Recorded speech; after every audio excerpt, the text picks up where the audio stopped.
No, at least one of the moderators agrees with you. Welcome in, Lethe. Welcome Yo, in, Which one? and of course, Do Castle. do both do both moderators agree with my outfit, by the way? absolutely not. Y'all are the important ones. Fuck. I'm already deducting points for it.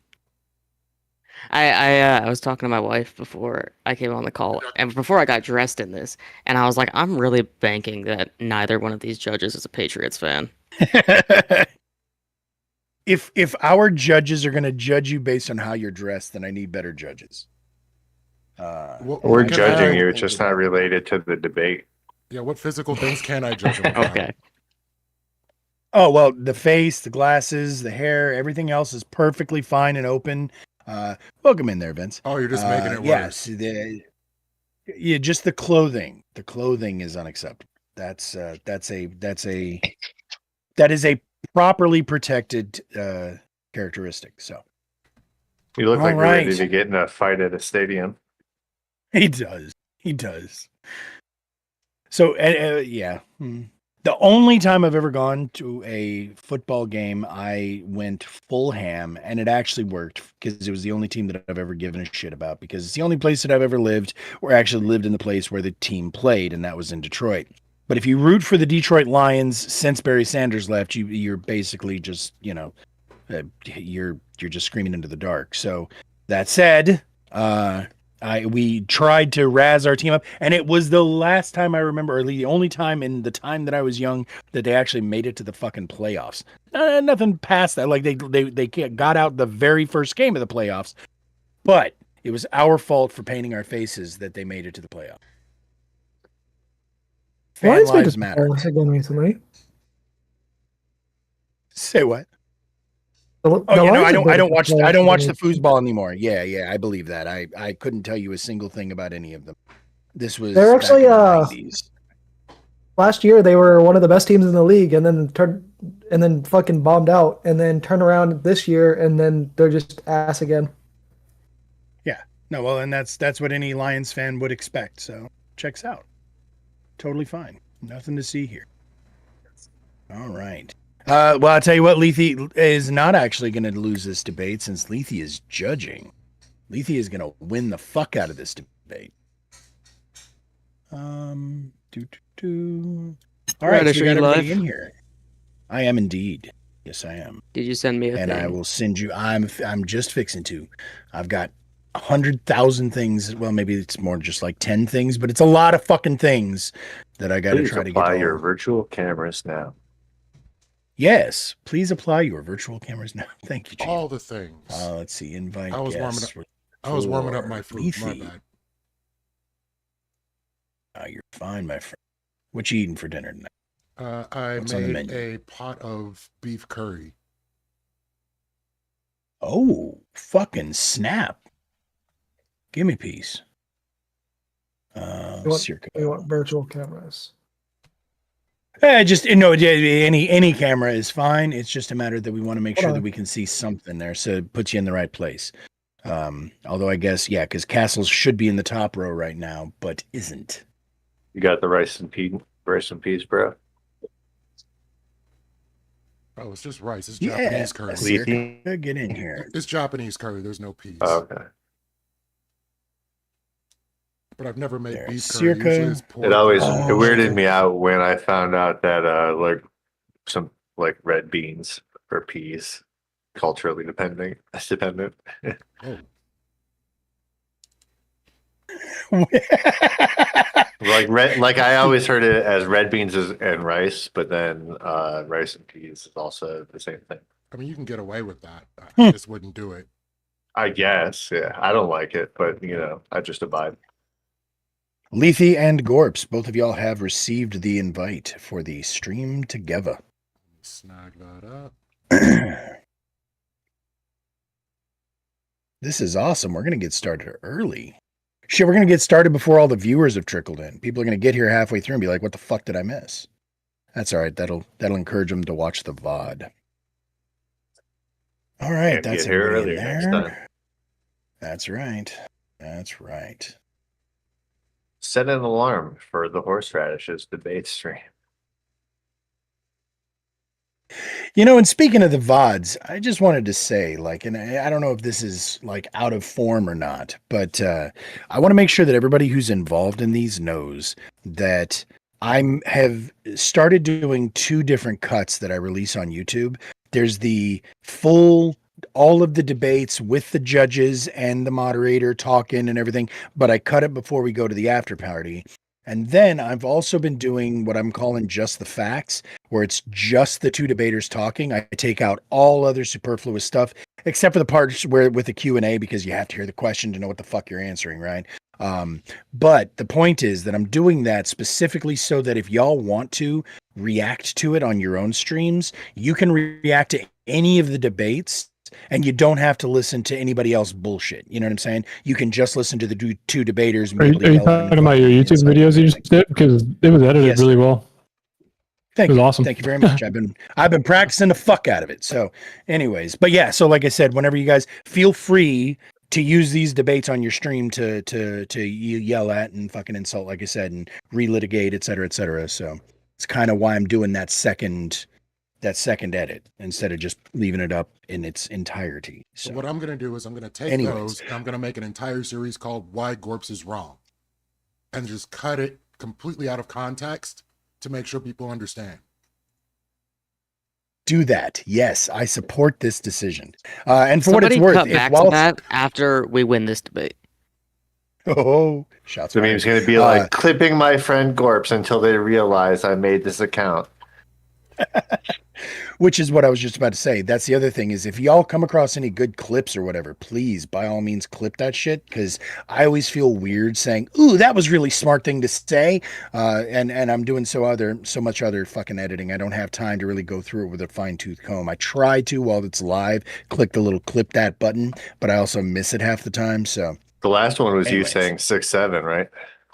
Yes, that was somebody else got that. Yes. Thank you very much for that again, Chief. Anyways, all right. So, Lethy and Chief, before we kick this off and before I read our little intro, were y'all able to prepare some questions like I asked? If not, it's no big deal. You can just try to get questions during it. But I'm curious because this is the first time I've ever asked the judges to do any sort of prep work, and I'm you like half-assed us to do that, and I work best under pressure on the fly. That works for me. That works for me. Same for you, Lethy. Yeah, we talked about Magic I had the a hunch. Gathering is what we did. I had a hunch that I was the only fucking tryhard who would actually write out questions in advance, and then I bet I'm probably not going to use those questions because one of y'all is going to use that question, and then I'm going to have to come up with my own questions improv, and so yeah, huzzah. That's fine. I want to try that for tonight. I want to try with the new format. But if it doesn't work out or if people, I'm going to look for feedback afterwards. I think this is going to be better. I think everybody's going to like this. I think it's going to save a lot of hassles, headaches, and problems because we're getting completely rid of the 6 people trying to talk at once. Was kind of the biggest goal and the biggest takeaway from this. I'm going to make it so that we have an extra minute during the crosstalk so that way there's like the order that you guys pick is going to be a little bit more important, and because whoever you're pairing is going to be going against each other, right? So and then also, like I said, it's going to make it so that we don't have so many people trying to get their words in. Everybody will have the clock, and then for the 1v1s I'm going to do something similar, but I'm going to have more timed responses. I think that was actually Kay's suggestion, if I'm not mistaken. It was either Kay or Groofus, I don't remember, but either way, all of this has been changes being made because other people thought it would be swell, and I agreed with them. So anyways, all right. Well, looks like we are just about ready to get started. So let's fucking go. Everybody is ready. Everybody is here. And everybody has to listen to me babble for a second. If I can find it. Where the fuck is it? Where's my note cards? Where's my notes? I'm looking. I need my teleprompter. I need my teleprompter. Where's my teleprompter? And in conclusion, oh shit. Fuck it. We'll do it live. All right. Good evening, everyone, and welcome back to the Demilitarized Zone. We are here to help you feel better about engaging in hot-button topics. Our goal here is to teach Discord survival tactics, not just farm, gotchas, and dunks. We cultivate meaningful, intelligent conversations where you have to stop and listen to the other person, even if it is just to find the flaws in what they are saying. So at least for tonight, please check your weapons at the door, take notes, act like grown-ups, and refrain from the blood sports and shit-slinging that have plagued our politics for far too long. Our audience does get a say here, though. There will be a link in the chat at the end of the debate where you can vote for your winning team. Please, by all means, exercise your democratic rights. It is completely free, and decide which side you think made the most persuasive case. So, sit back, relax, and listen up. Somebody here is probably going to change your mind tonight. We're going to introduce our debaters and judges, starting from, we're going to start with the top center because that is the team captain for the affirmative. That is Kay. To his left, we have Castle, and to his right, we have Hammer. Castle and Hammer, my favorite combo. Down here in the bottom left in the center is Let's Chief, our first judge for the night, and smashing that curry in the middle is Lethe, our second judge. I'm over here just gonna be the one emceeing. In the bottom left corner, we have Gorps, the team captain for the negative side. And in the bottom center, we have Circa. In the bottom right, we have Vigilante, also smashing Lethe's curry. Actually, I'm just kidding. He's eating bacon. He's a cannibal. So, carnivore. So, with that said, we are going to be having a slightly different format from what we've done in the past.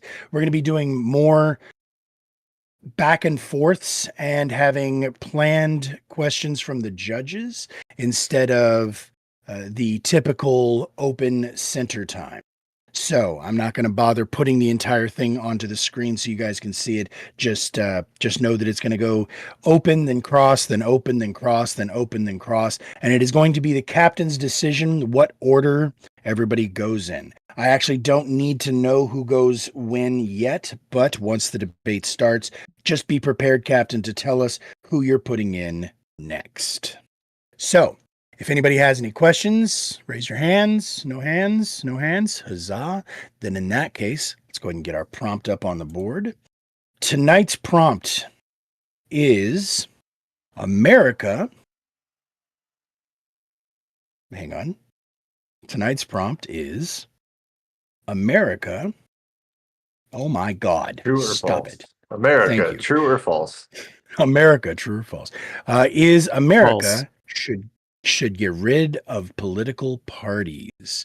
Now, Give it one more we read. actually didn't have any haggling over the prompt this week, which is kind of interesting. So I'm hoping that everybody speaks fluent English and understands the prompt clearly. Is it in But- comments? Shots fired. He's not even here to defend himself. For what it's worth, Ancom could not make it. Welcome in, Casey. We are going to get Casey back into these debates here soon, hopefully. So, all right. I've got 3 minutes on the clock. Kay, yours is the opening team on the affirmative. Who is going to be your first debater? That would be me. Kay is going to open for the affirmative. There's 3 minutes on the clock for you right now, Kay. If you are ready to begin, everybody, then go ahead and start talking. Clock will start with. All right. September 17th, 1796. George Washington, we all knew it was coming. The father of our country laid out the warning in his farewell address. Political parties may now and then answer popular ends. They're likely in the course of time and things to become potent engines by which cunning, ambitious, and unprincipled men will be enabled to subvert the power of the people and usurp for themselves the reins of government, destroying afterwards the very engines which have lifted them to unjust domain. While not every word that Washington says is gospel, I would like to think that we should heed this warning and take extra care and examine it, especially with the hindsight of the last 229 years, to see if it has lived up.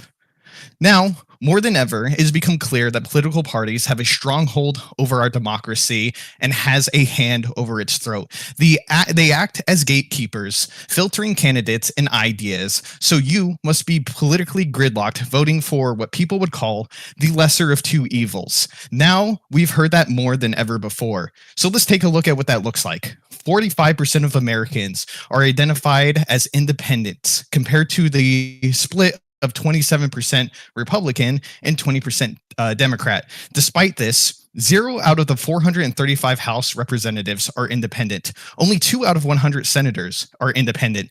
That is 0.37% of Congress, representing 45% of Americans. And only 17% of these Americans trust the government to do what is right. On the other hand, local government trust sits at 67%. That's interesting. Let's look into why that is.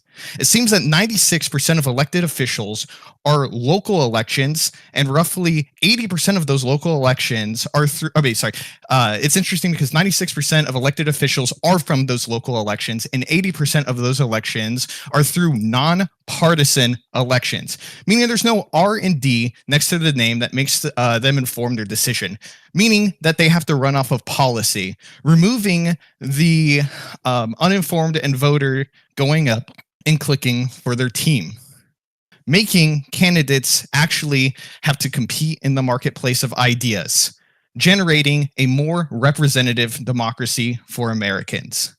Today, I hope that we can flesh this out through my other teammates here and have a good conversation and talk about how the future of America could look without this party system corrupting the roots of this house. I end my time. Gorps, who's going to cross-examine Kay? I will. All right, Gorps, you are up. I have 3 minutes on. This is a back and forth conversation, although it will be directed by the questioner, which is you, Gorps. So go ahead and start asking questions, and feel free to have a conversation in that 3 minutes. Start when you're ready. All right, I'm going to start with a question Radish didn't want us to discuss here, which is, how do you define a political party? Or K. So a political party is generally so there's outwards politics and inwards politics. It's a inwards group of people, typically a committee that runs campaigns, manages finances, and seeks to get candidates placed on ballots or uphold the positions that they already have via control of the government, to maintain control of the government. So there's no socialist party in America? There's no libertarian party? Libertarian party is on the what you're ballot. And the socialists, they are, and they do have access to ballots. It's few ballots, but they do have access to ballots. So any party that can get on the ballot, that can get on a ballot, now or in the future, would be a political party, yes? As long as they meet the criteria of that they're running campaigns, managing finances, nominating their candidates, and seeking to access control of the government. Yes. Hey, Gorps, do you mind if I ask him a question? Okay. Not right now. Loud. Okay. No. Would you consider DSA a party? DSA specifically. I don't. Who is the DSA specifically? Democratic Socialists of America. Oh, sorry, that's not the one that I know of. I don't know of them, so I can't answer. Okay. We'll move on from that. Do you think that it is legal to abolish these parties? You could do it within legal means, yes. Could you? Because what you end up doing is violating the First Amendment rights of every single American citizen. So I'll ask again, do you think it's legal? Yes, there's legal methods. To violate the First Amendment? You don't have to violate the First Amendment. One, you can make constitutional amendments. The Constitution is a living document, and built into a living document is the ability to change. And second off, the freedom of association doesn't explicitly have to rely off of political parties. It could be through political action groups, idea-based coalitions, and interest groups. It could be, but you're removing a method. Are you not? You're removing a method of association. Correct. Okay, so you're violating the First Amendment. Sorry, just because how- we wait. In the Second Amendment, don't we have like regulations on firearms? We violate the Second Amendment as well as a country, and we should stop doing that. But Sorry, do you think you that's could a yell separate fire issue. in the How theater? how would or- you enforce this? Okay. What would the penalty for a violation, for example, be? Go ahead and answer that. I think Kay, and then we're gonna go. Okay. I think the main way that we can enforce it, since it's a nonviolent crime, would be through removal from ballot access and or just in general, the prevention of the government from actually upholding and the political parties, because they wouldn't exist without the upholdings of the government. So if they just simply do not enforce it, then it no longer becomes a political party. All right. So I've got 3 minutes on the clock now for you, Gorps. It's going to be your opening. Go ahead and start whenever you're ready. All right. To start with, political parties are voluntary associations of people who share political beliefs. The First Amendment protects exactly that, the right to speak, assemble, and to organize around shared ideas. You can't ban people from forming political groups without banning their ability to speak collectively. Abolishing parties would require the government to police political association itself, which is the opposite of a free society and against the First Amendment. If the solution to political frustration is let's restrict the people's ability to organize, it's not reform, it's regression. The second point is that even if you could get past the First Amendment violation, which you can't, abolishing parties doesn't actually solve the issues that people complain about. Corruption, polarization, and the gridlock that my opponent mentioned aren't caused by the existence of parties. They're caused by the underlying incentives, money in politics, media ecosystems, winner-take-all elections, and at its very core, human nature. If you remove parties, those incentives don't disappear. Politicians will still form alliances, voting blocs, and informal coalitions. They'll just do it behind closed doors, without transparency, without labels, and without accountability. Parties at least make these political alliances visible. Abolishing them does not eliminate those factions. Thirdly, abolishing political parties makes it harder for everyday Americans to even cast their ballot rather than being easier.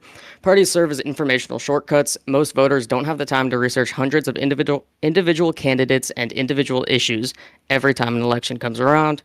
Party labels help people identify and understand a candidate's general worldview, priorities, and policy tendencies. Without that, the voters are left with a ballot full of names and no meaningful way to distinguish them. That doesn't empower voters, it overwhelms them. The people who benefit most from a no-party system are insiders, activists, and wealthy candidates who can afford to build personal brands. The people who lose are ordinary voters who rely on clear, accessible information to make decisions. So the question isn't, are political parties perfect? They're not. The question is whether abolishing them fixes anything. It doesn't. It violates constitutional rights, fails to address the real sources of political dysfunction, and it makes democratic participation harder for the average person. If we want better politics, the answer isn't to ban people from organizing. The answer is to improve transparency, reform incentives, and strengthen the system, not to eliminate one of the core ways Americans exercise their political freedoms. Thank you.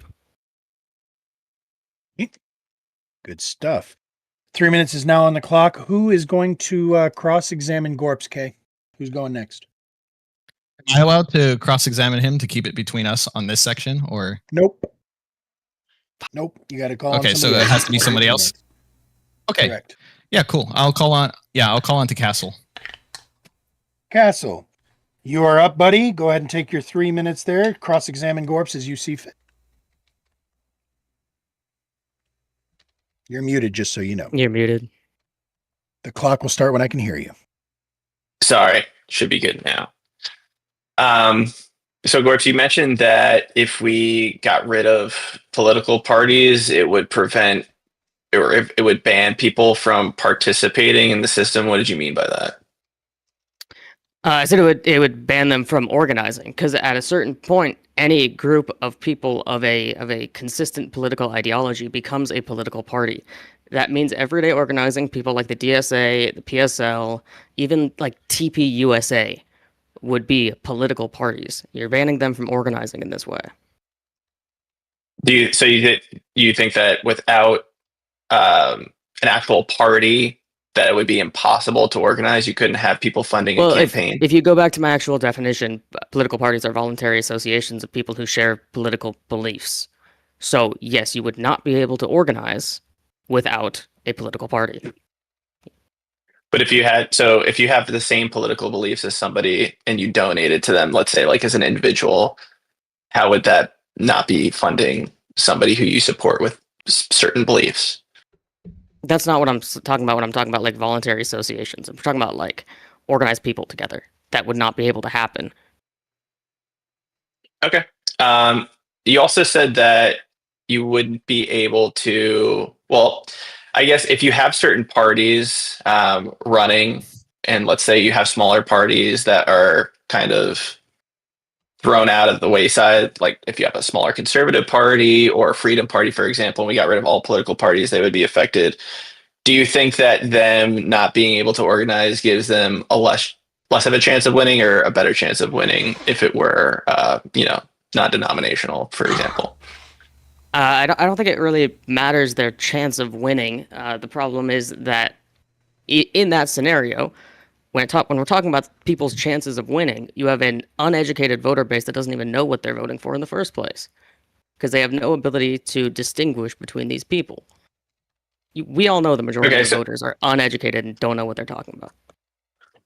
If people are informed now, and you also They're not mentioned informed now. the They're not informed now. They're guided by the parties. Well, how would you? So if they are guided by the parties, then wouldn't you say that the parties have control of who gets elected? They can just spread the message on who's the better candidate. It wouldn't be up to the people. A party has control on who they put on the ballot. Yes. All right, I would say that's kind of a concession, but I'll end it there for my questioning. Okay. 3 minutes is going to be on the clock now for you, Castle, for your opening. Start it when you're ready.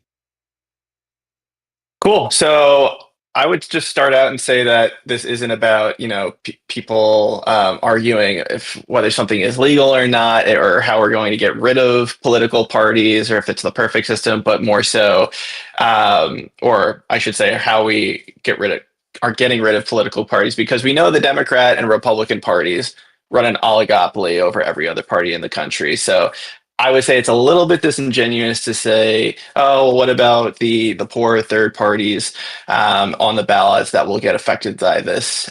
Because by eliminating them, I would argue that the folks who support third parties will now have a better shot of getting their preferred policies into a chamber of Congress.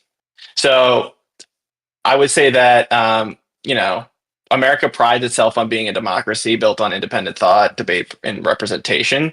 And our political system today is dominated by the two private organizations that were never mentioned in the Constitution or were explicitly warned against by the founders themselves. And political parties no longer organize ideas. They're essentially there to enforce loyalty and to fundraise. They reward obedience over judgment and punish anybody who thinks outside the party line.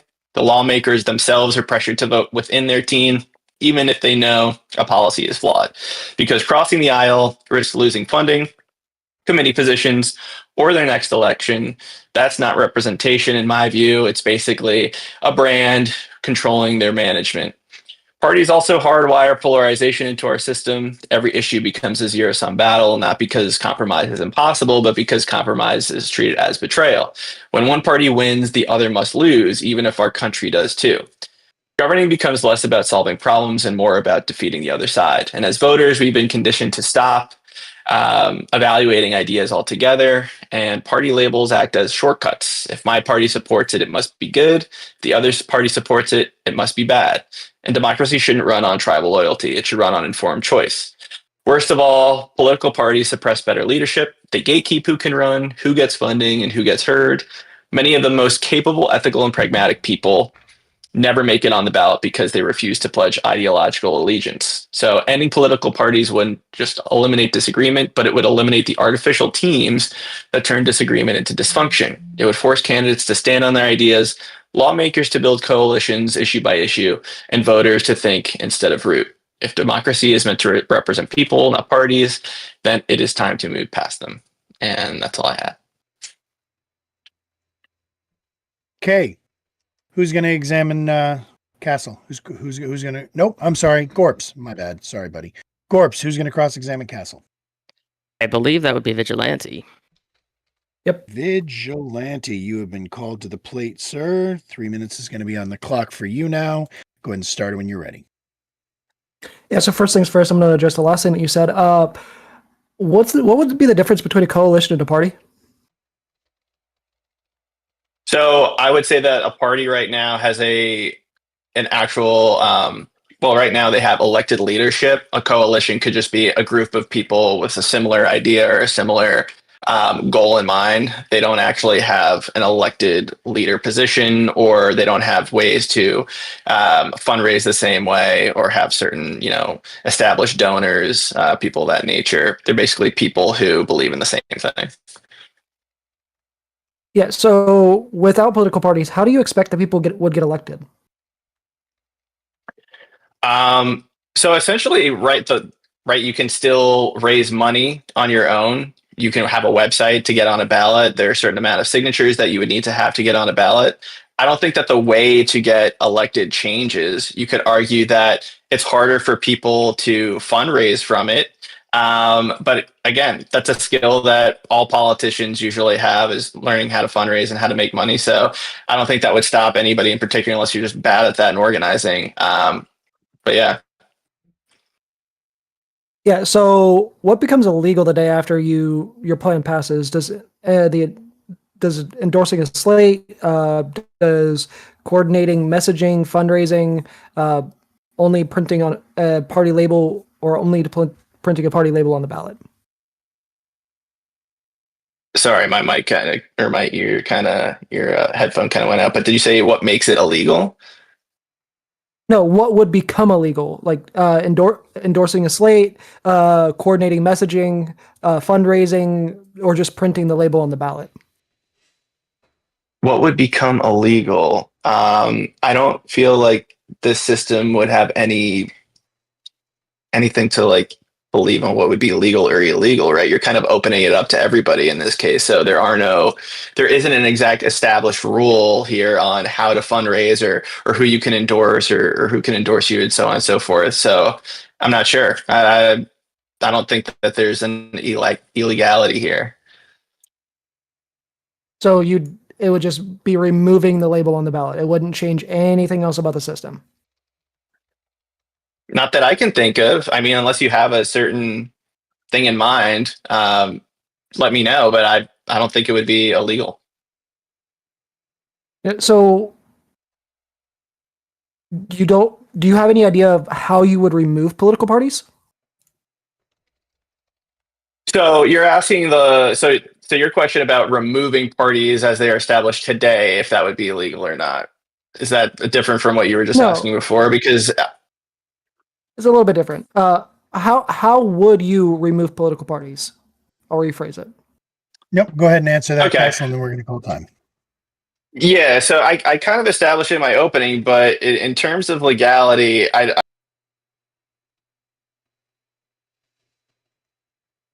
Castle. That's how you avoid He's a gone. question. That was Holy solid. shit! I guess that's how he's going to avoid it. sorry. They killed him. They killed him. Sorry. Perfect. I don't know button, buddy. I don't know what just happened there. I got hacked. As you were saying, can you ask the question again for us real quick? Yeah, hold on. Let me go back to where I was. So how would you go about removing political parties? Yeah, so I think that's something that I was going to say. I mentioned in the beginning, where I don't think that the prompt, we're not talking about legality here or the ways. It's if it would be a better way to have no political parties. Right now, I'm sure. Well, the prompt didn't say would it be legal to do this. It would be, should we remove political parties? I mean, I don't know all the inner. You'll get your turn in a minute, Circa. That's fine. I mean, I just think that's a kind of a little bit different. But overall, if we're talking about the inner machinations of government, I'm sure that there are ways you can do it legally. I don't have them off the top of my head. So I would leave that to one of our other panelists to answer that more completely. But I'm just kind of arguing whether or not we should do it or not. All right. So 3 minutes is on the clock now for you, Vigilante. Go ahead and open when you're ready. Yeah, so removing political parties would create an unstable, exclusionary political environment. Parties are nothing more than a political coordination mechanism. Removing political coordination would be disastrous for the efforts of having a functioning government. Parties are just a visible layer of coordination. Removing them only raises the barrier for entry for being a participating voter. And it would also result in politicians seeking other means to get themselves elected. There would be more dark money, more endorsement, more focus on endorsements, more focus on going on influencer podcasts and stuff like that, like Joe Rogan, even more so than what we already have now. And these things would have even more influence on who gets elected than it already does. Political parties give a layer of transparent coordination that allow voters to have a general idea of where candidates and their representatives fall on key positions. Without political parties, we would still form pseudo parties in the form of coalitions, as people naturally group together based on in-group and out-group systems. Politics with or without parties will come down to which in-group has better organizing and funding. Without political parties, how well politicians can get things done comes down to how well people can network. Getting elected comes down even more to how much money and how good your connections are in order to get your name out there to voters. We think it's a popularity contest now. It will be monumentally worse without parties. Parties are a means for people to get their name out there, get funding, and have a basic method of organization to get legislation passed. That's my opening. All right. Good stuff. In that case, 3 minutes is on the clock. I suppose we only have one option left here, and that's Hammer, correct? So, Hammer, you are up for cross-examination. Go ahead and hit him where it hurts. Yeah, so you really harped on the fact that all the issues that we have in our political system would change. It would be more of a popularity contest. There would be more dark money.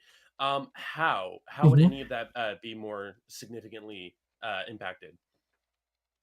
Yeah, so if you remove the means on which people get their name out there, which is political parties, the reliance on people needing to get their name out there through means of like raising money through specifically like dark money, PACs and stuff like that, is going to increase significantly. The need for people to get their name out there through influencers and going on the news is going to increase significantly because you no longer have that basic mechanism of getting your name out there that is the political party. Because when we look at the facts, the majority of people in America, regardless, already just go and vote on party lines. So can you give me examples of dark money? Like what methods would they use to get to push for to give their dark money out? And what like sources would they get that dark money from? Or to? The things that would technically qualify as dark money would be private companies, nonprofits, and political PACs would be the main things. Okay, and you said that people would try to get influence through like influencers and stuff and like popular media, right? Off like smear campaigns you might talk about. If you think that why would they not do that now, even with our political parties?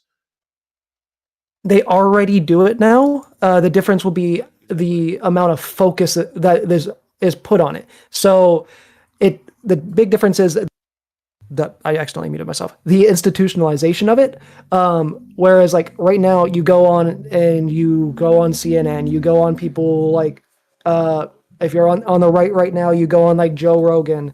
If you're on the left, there's a number of different people that you can go on, from Kyle Kalinske to TYT.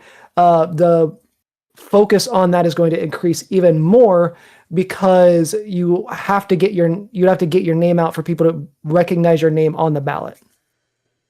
Okay. Here's the thing. We've heard it a million times during elections that they base they push for candidates based on their electability, right? How popular they are with voters. Nothing else matters. The RNC doesn't like Trump as a person, but he's electable, so they push him. So if going to influencers and doing these media campaigns is what gets you across to voters, then why wouldn't they do that with the RNC and the DNC systems in place now? Again, they already do. The difference is the transparency of it. When we're talking about like parties, so without parties, they would effectively, like I said, they would form pseudo parties or coalitions that are even less transparent than what we already have currently in government. So parties are a mechanism for transparency because we already get a loose idea of what people believe based off of which party they're running under. All right, that's time.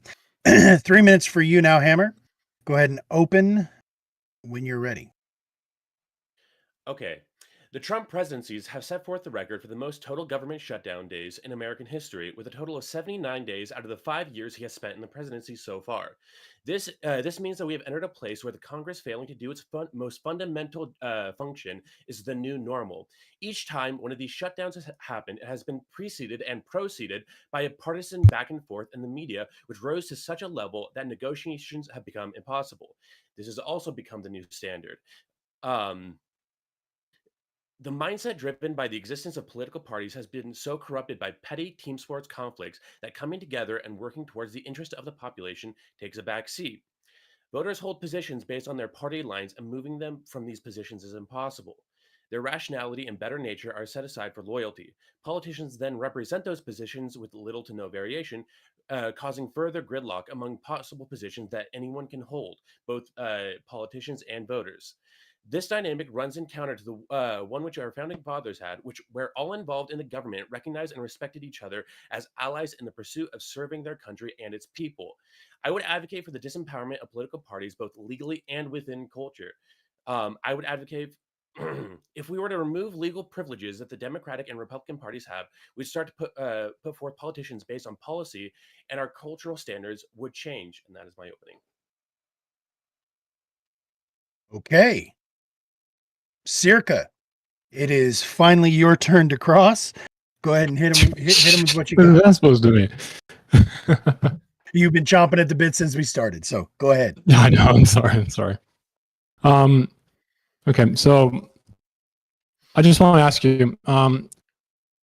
I don't think. Are you aware of how people with common political ideologies cluster together to form political coalitions? As in, like. Yes. Are you aware of the psychology behind this? Yes. So you know about the SVO, I have my the own SDO. on why this happens. Okay, that's great. So do you agree that psychology, and there's a lot of research on this, okay, shows that even if we try to remove political parties, they're going to happen naturally, correct? To an extent, there will be more probably like progressive and conservative groups of No, it's just, but not. Again, I need to know what your definition of a political party is. What is it? So a political party in our country is an establishment which is given both political privileges and is built into the position to the way that we Like state recognized or? Yeah, state recognized. Okay, so what about if it can fundraise? Not state fundraise, recognized, but can fundraise. I mean, you can have official political parties and you can have independent groups fundraise. Okay, I'm getting a really unclear answer from all three of you guys. Again, I'm going to defer back to the answer or the question that Vigilante said. What exactly would you change? What would you make illegal to get rid of political parties? So the main thing is changing the way that political parties have control over our election system, right? So just institutionalized? You want to deinstitutionalize them, or? Yes, deinstitutionalize them. Okay, so you don't want to ban association, though, right? No, I don't want to fully ban association, no. Okay, so that's just cosmetic. That has nothing to do with the prompt. The prompt is very clear. The burden here is you have to prove that we need to remove political parties. That is not the prompt. That is not abolition. Well, I mean, you can say it's just cosmetic, but the power that they have over the election system and saying, well, the only people who can participate in the major election are people who are part of our. That's not answering my question. Coming from the... That's just something else. Okay, what is your question? My question again is, you're not actually, doing the prompt. The prompt, you have to. There's a burden of proof here. Since you're the affirmative, is you have to prove that we need to get rid of political parties. Right now, you're doing something cosmetic. That is very important right here. Okay, that is a comment, not a question. So okay, take the comment. You asked me to directly answer your question. What is the direct question? The question is, how are you actually going to remove political parties? And what you just said is not removing them. By giving them, removing their official recognition in elections? You're just removing labels. Right. I'm not saying that We're gonna go ahead and stop. Hold on. Organize together. I know. That's why I'm asking you. You're not doing abolition. It is now. Hold on, everybody. Circa, it's now your time for opening. 3 minutes is on the clock for you. Go ahead and lay it all out for us, bud. Sure. I just want to start with like a quick reality check. Okay. Get rid of political parties isn't a tweak. It's a ban on voluntary association. Okay. And that runs straight into the First Amendment. I don't think we heard a First Amendment answer yet for the question that we asked in the beginning. And honestly, that's not reform. Like I just mentioned, it's state control. So the question for the other side is simple. How do you erase parties without erasing freedom? That's the number one thing I need to hear. And even if you tried, people don't stop grouping. There's plenty of psychological research on this, mountains of evidence, unless there's something I have not heard or something you have to the contrary, that would overcome things like the SVO, the SDO, and how people would just form coalitions and political parties, whether you wanted to ban it or not. And that means like neighbors, unions, churches, anything like that fundraise, right? As state recognition alone is not, if you just get rid of that, but you can still allow some things to fundraise, you haven't solved the problem. Party labels are messy, yes, but they're also a low friction map for busy citizens. Remove the map and you don't get purity, you get more confusion. So the average barrier to entry for your average voter is going to be extremely high. It's unreasonable to assume that an individual is going to vote and care on an individual level or a hyper individual level. So naturally, again, you're going to see political parties form without, when you even try to remove political parties. So I just want to say that there will be higher costs to participate, and then the shadow parties will get worse with transparency. And the reason for this is because the government requires transparency. The institutionalization of these political parties makes it so they require transparency. That is why you would get more dark money, like you mentioned earlier. Now, in group favoritism, in coalition forming, research and cooperation, SVO, SDO, authoritarian dispositions predicts this. And if you want trust across ideology, you address that psychology. You don't pretend advantages. And that's my opening. Well, then in that case, that means that Kay, it's your job to cross. Go ahead and finish this off.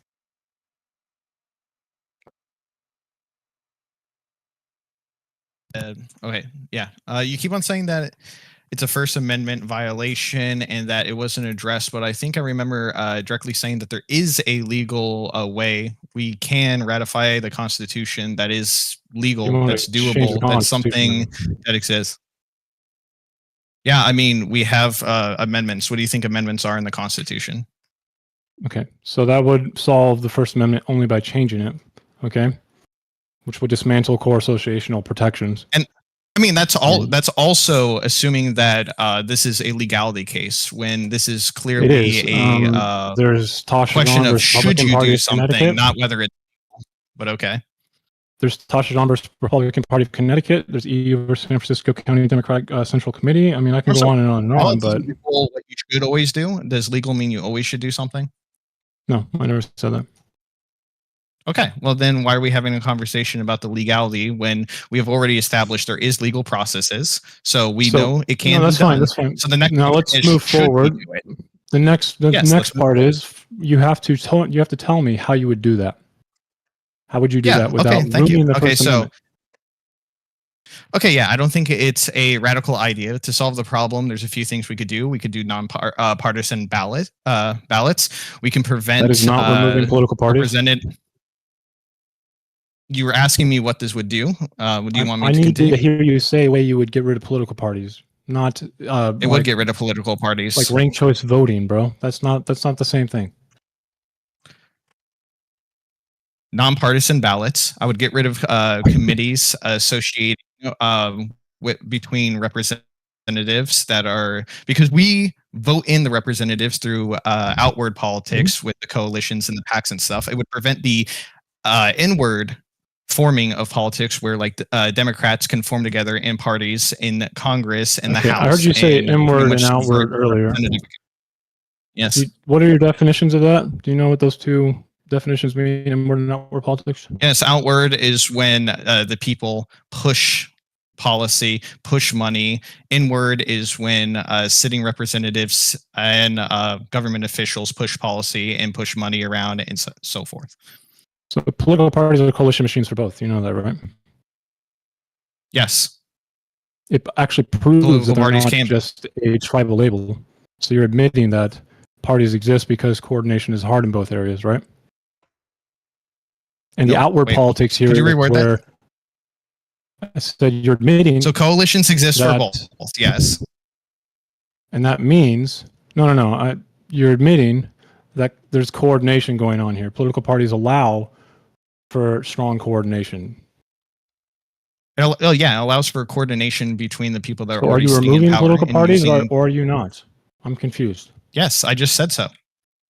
Coalitions outward coalitions aren't political parties. Political parties refer to the system in place to use governance and legislature to elect sitting. We were talking about outward politics and inward politics, but yeah. So we're going to go ahead and jump on in there now. So that was interesting. There was a lot of back and forth from all of y'all. Great job. Those were the openings and the cross-examines. I am hoping that the judges were taking notes like I was, and that the judges all have some questions here. So what we're going to do is we're going to go back and forth through the debaters in the same order that they just went. And we're going to hit them with a question apiece. That's one from Chief, one from Lethe, one from me. I'm not going to bother putting a timer on this part. I would rather you be able to complete your thought, but I will ask you to try to avoid monologuing too hard. The judges will be asked to watch for that. And I'm also going to advise you, don't try debating the judges. It's not going to go well for you. Just answer the questions they ask. So we're going to go to UK first. Now, I'm actually going to, I'm going to go first, if that's all right. If the judges are okay with that, I will ask my question first, then I'll go to each one of y'all. And like I said, we're going to do each debater in turn. So as it happens, Kay, Circa stole both of my questions. But I don't feel like I got the answer that I wanted to hear from that second question that he asked you.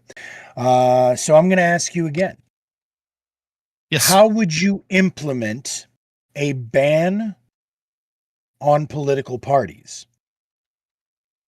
Yeah. So basically, you would outlaw and make it illegal, and through code of ethics and legislation for sitting members to form committees within elected officials to form committees within the House, Senate, and other government positions, and outlaw the use of those for them to coordinate money, power, influence to move power to influence elections to make sure that they keep on sitting or that a policy gets pushed. So basically, this would make it so the people that fundraise, push policy, and recommend it would be constituents, and that the people that can't do that would be already sitting there because we had already voted them in to sit there and represent us. If they start forming groups to do shit and use the government to prevent us from holding them accountable and electing somebody else, those committees are subverting the democracy and the representation. So it would ban that particularly. And if they engaged with that, they would be removed, fined, punished, the same way that any other code of ethics violation, or, there would be a whole process. All right. Sounds good. So I'm going to go alphabetically through my judges, which I have to go to the fourth fucking letter to get to a discernment. Lethe, are you ready with a question for Kay, please? I am. So how do you maintain transparency in the case there are no established parties? I mean, the same laws that we have now would apply to candidates that are running, right? You would have to disclose where you're getting your money from. You would have to disclose who is funding your campaign. So if you run a campaign ad, oh, it was paid by so-and-so, this is where I got it, and just standard disclosures. The same regulations that apply now to parties can apply to individuals. Let's Chief, you're up. Go ahead and hit him with a question, please. And you're open, you mentioned that 45% of Americans are independent, and then 27% are split Democratic and Republican Party. If you got rid of political parties, how would you ensure the representation that you're looking for without those sort of labels? Yeah, so it's not a guarantee of representation, just a better form of that likelihood that you would be represented, because obviously you could be like in the minority group, but essentially this causes people to have more grassroots local support for when they're running. They're going to have to go to action groups, interest groups, coalitions, schools and stuff, and start, fundraising, getting the message out there, which means intrinsically they would have to have more local support in order to make it to a national stage. And because they're being elected directly from to represent what we want. So it's like, hey, we want you to go do X, Y, and Z. We're electing you based on those policies you ran for. And now with these new laws in place, they can't go behind and be like, hey, Mitch McConnell, hey, whoever else I want, we're going to do X, Y, and Z that I didn't agree with. And pretty much they're going to have to eat shit because I'm going to run unopposed, because remember, you won't run against me, and you won't run against me. We'll give you your turn when I step down, and I'll be the only opposition to the Republican Party, which they won't vote for because it's a blue state, or vice versa for red. So they would have to be held strictly more accountable because of the amount of people that can run and the amount of the restrictions on their ability to pretty much rig staying in place. Hey, good stuff. Gorps, looking over at you now. Going to give you 3 questions as well. I'll start once again. So a theme from your entire team has been to discuss the First Amendment's rights to free association.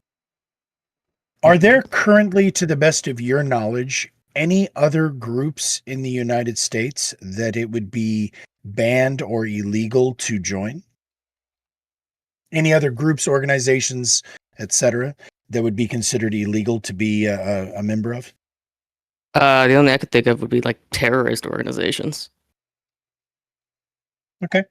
So then there are examples of groups and parties and etc. that you are not allowed to, or that you are banned, forbidden under the First Amendment legally from joining? Yeah, terrorist organizations, but I do also think that that's unconstitutional, but that's a separate issue. Okay. Lethe, question for Gorps, please.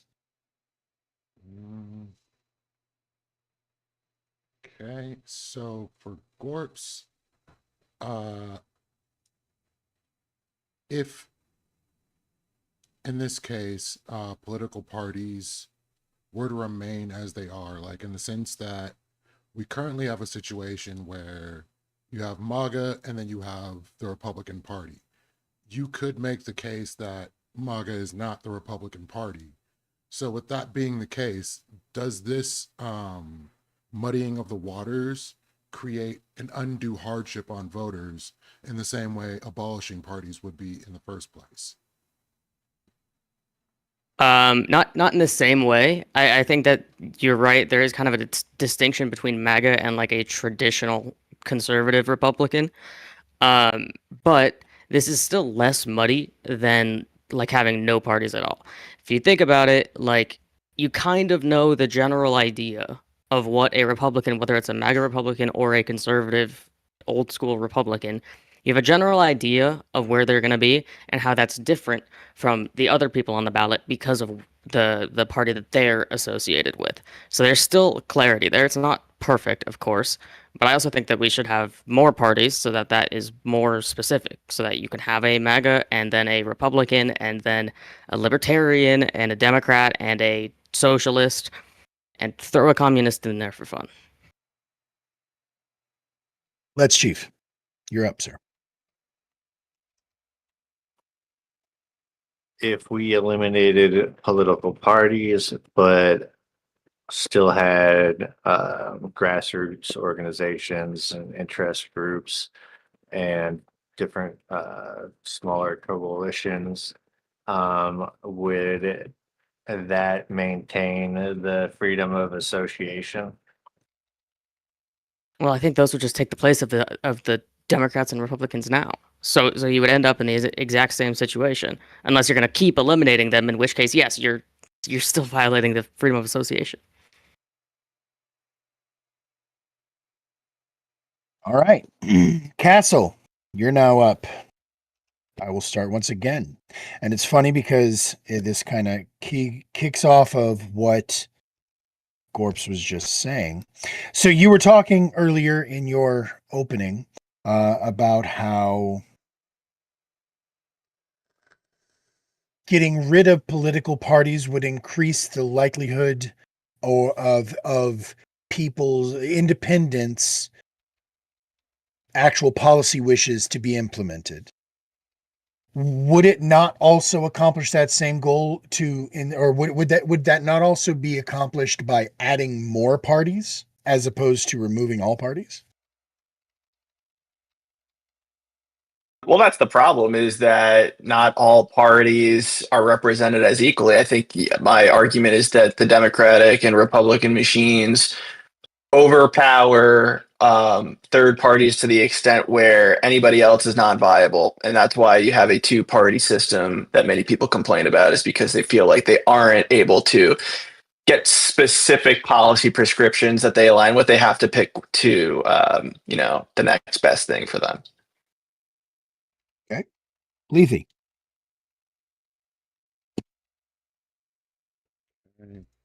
So You are muted, my friend. Okay. Oh yeah, I was forming the question.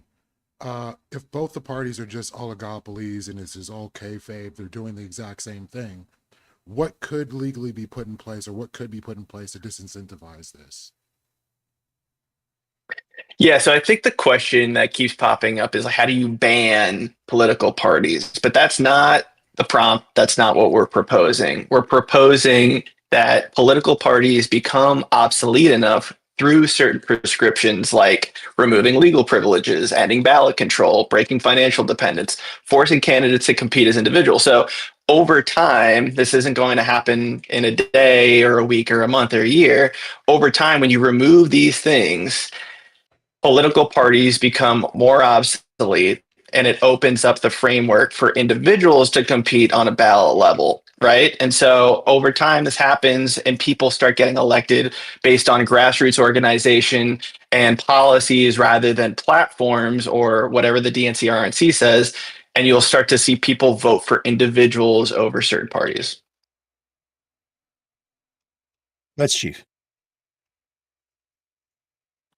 It kind of sounded like you were saying that lack of good fundraising for any politician would kind of be a skill issue, but with an added need for more individuals to be focused on fundraising, like, would that be a good thing to have that added focus on the money, whereas the political party would kind of alleviate some of that pressure with some guaranteed backing?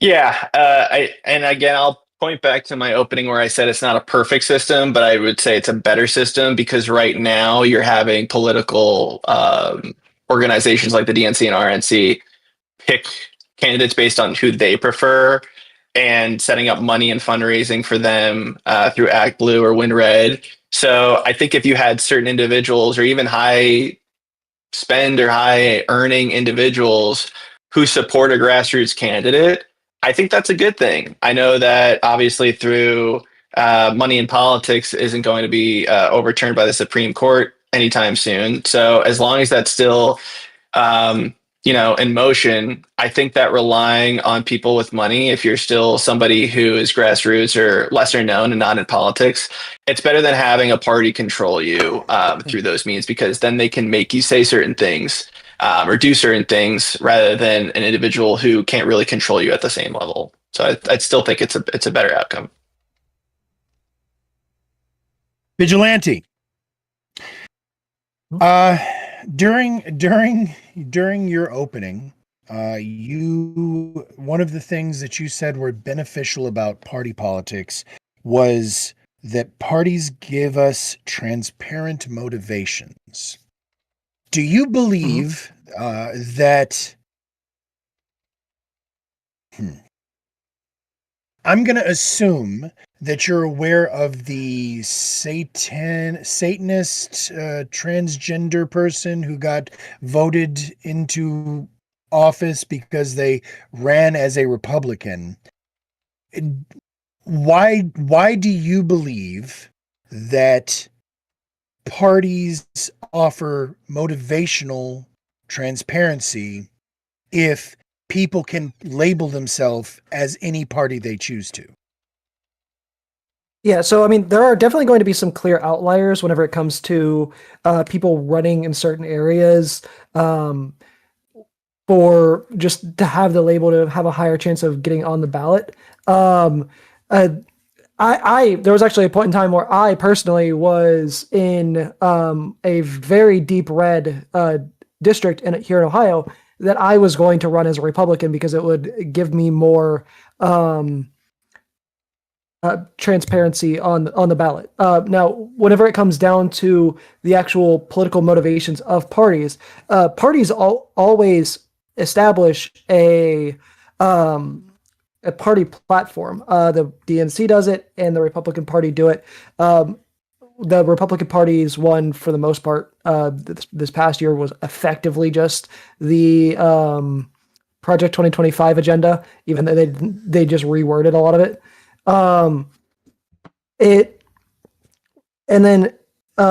The parties, the people who are actually part of the parties, are effectively are strong-armed, I should say, into following the party platform. You're going to have some party outliers. Like a great example of like a party outlier, at least when they first got into office, would be AOC, or like the whole squad for the most part, actually, where like a lot of the party alliance votes early on, they just kind of refused to participate. Because of their own, and they still do sometimes, because of their own personal agenda. All right. Lethe. Okay, so you made the argument that removing the parties would create chaos and destroy the coordinating factor on the visible layer where dark money and other things would be less transparent. In the case that an outside, the party becomes hijacked by an outside interest, like say Palantir, or like you said with the Heritage Foundation, is it better to keep the parties in place or to push for a reform or removal of the party? It's better to keep the parties in place, because with the parties in place, you can visibly see and understand that the party has been hijacked by these interests, whereas without the parties in place, then you would have to basically look at each person individually and see if they've been bought off by the special interest groups like the Heritage Foundation. Now, it is obviously fine for us to reform the system in order to remove the ability for special interest groups like the Heritage Foundation to be able to have as much influence on the parties as they do, which I would argue would actually be a better way to handle this than just to straight up remove political parties, because without having political parties there as the mechanism for organization, you would effectively allow dark money interests like the Heritage Foundation to just bribe their way into influence of just each individual person who gets into office, versus having to force their way into control of an entire party. That's Chief.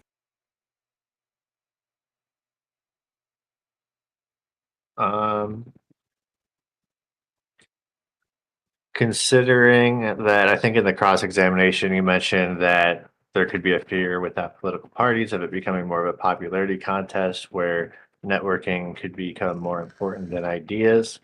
But, especially if we kept some of the regulation for transparency for the money in our politics in place. Like, would it not be an improvement if some of that networking and fundraising was more, localized and from the community? It wouldn't necessarily cause it to be more localized, because you'd still have a lot of big money interests, like say Walmart, for example, going and funding campaigns in basically all over the country. You'd still have oil companies going and funding campaigns all over the country. The only thing that it would really get rid of is the clear, transparent method of them funding the campaigns, because with the way that the transparency works now, the majority of the funding goes through either political PACs or it goes through parties. Whenever it goes through the parties in particular, all of the donor information is released directly to the public. Now, political PACs aren't really required to release their funding information, which is part of the problem. But that money goes in through the party is when that's released to the public, that's the primary method of transparency on how we know where their actual funding is coming from.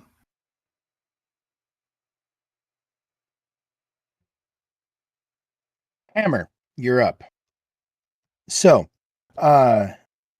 your opening was so short that I had troubles forming a question. So you're actually going to get a default generic question. Given the fact that you are offering, or you are suggesting that political parties you want us to be rid of political parties, but your teammates have clarified that we are not seeking abolition, simply disincentivization. I would like for you to explain to me what would fill the vacuum of the political parties as they stand now. So, I think that I would agree that we're not. First of all, I would agree that we're not advocating for abolition, but I wouldn't go so far as to say we're advocating for like disincentivization. We're advocating for getting rid of like political parties as a legal institution, right, with all the legal privileges that it has. And then, sorry, what was the second part of your question? My question is, what would you replace them with? I just used a lot more words than I tried to reference the things that were said here. What would be the alternative? What would be replaced in your mind? Well, it will be like grassroots organizations, more various organizations, and then at the election level, it would just be individuals who are standing on their on platforms and positions, right? Vote for me because I believe in Medicare, right? Not vote for me, I'm a Democrat. Okay, Leafy. Hey, Hammer, how's it going? Hey, what's up, Leafy? So, if there were no parties and you're not abolishing it, but the legal institution, what would stop a corporation from creating something on the lines of an industry plant, like, you know, installing or finding somebody in a community and paying to make sure that this person seems like, you know, what people view Bernie Sanders as. Right. So obviously, like we can. There's never going to be no funding in politics. So there, corporations will still have the ability to fund and maybe even give a little bit of exposure to. But we can have along the lines of how we have monopoly laws preventing corporations from like covering like having an entire control of a market. We can prevent organizations and companies from preventing anyone except for their candidates to exist within the political space for them being nominated. So if they're saying like, oh, we're going to go to all these press companies and make sure they're the only ones who get press, or oh, we're gonna like come together with all these other companies and make sure only these people are the ones getting funding, and we're not going to let anyone else get funding from other sources. Stuff like that. That would be like that would be along the lines of what we have for monopoly laws. And let's cheat. I'm going to apologize in advance because I feel like my question's unfair, and I don't think we should judge you too harshly because it's a kind of a it's a big ask. I'm going to just preface that. At one point you had mentioned that, you know, petty team sports get in the way, making negotiations impossible. What's the biggest example of legislation that would pass with bipartisan support, if not for these petty team sports?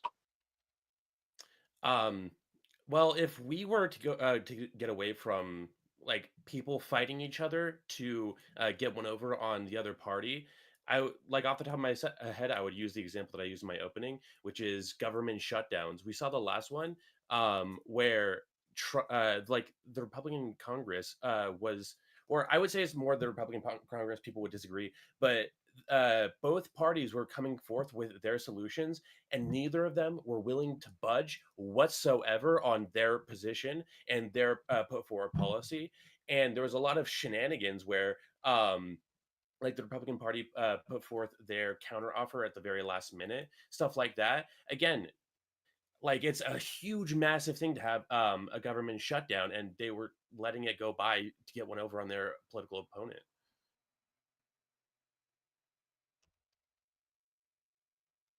Last but not least, Circa. In your opening, you alluded to the fact that getting rid of the political parties would create a situation where the vast majority of voters would be undereducated in the correct way to vote, implying correct, that I'm Misinformed. sorry. Yeah. Okay, would be ill-informed voters. That's it.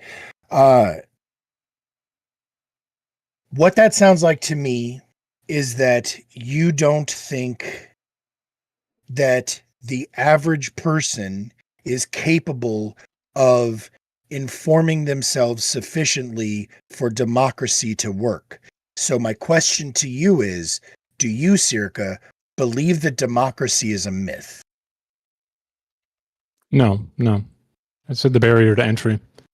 So it's not that people aren't capable, it's that realistically they would be underinformed because parties, because of their cooperative nature, they're also the biggest strengths of political parties are its biggest weakness. So parties allow for cooperation. That is a fact. There's tons of evidence for this. And the best way to make sure that people get informed is through parties, unfortunately. People thinking the same thing, joining coalitions together, associating. Without that, an individual who's thinking specifically on an individual level, trying to vote, it's unreasonable to assume that they would have all of the information when all they're doing is voting for themselves on an individual level. It's hard for them to care even. So it's not that they're not capable. It's just realistically they would there'd be extreme cooperation issues, which would lead to less information for people. I just want you to know that I have a follow-up question that I don't get to ask you, and that bothers me. Even though it's my own fucking rules, I got to follow them. Lethe, your turn, I sir. was gonna say Ask do the it question I anyway, was thinking, please. because it's circa and No.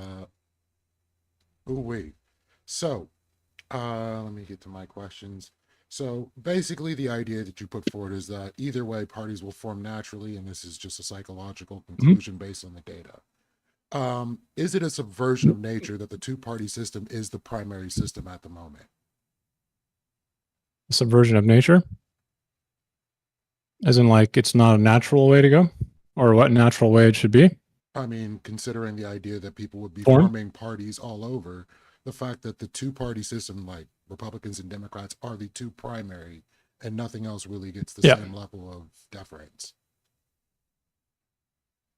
So the problem here is, and I like your question, Leafy, it's just the prompt is very specific, right? It says get rid of, which means banning or materially suppressing citizens' ability to form political associations. So I do think it is subversion in a way that the United States only has a two-party system. There are plenty of ways in which we could fix this to correct that. I don't think it's relevant to this debate, though. That's Chief. Last question. As I had mentioned in a previous, in an earlier question to another debater, they had mentioned that without political parties, there would be more grassroots organization, interest groups, and coalitions. Is this just political parties with extra steps or getting around? Yep. It's just a different label. 100%. All right. Sorry.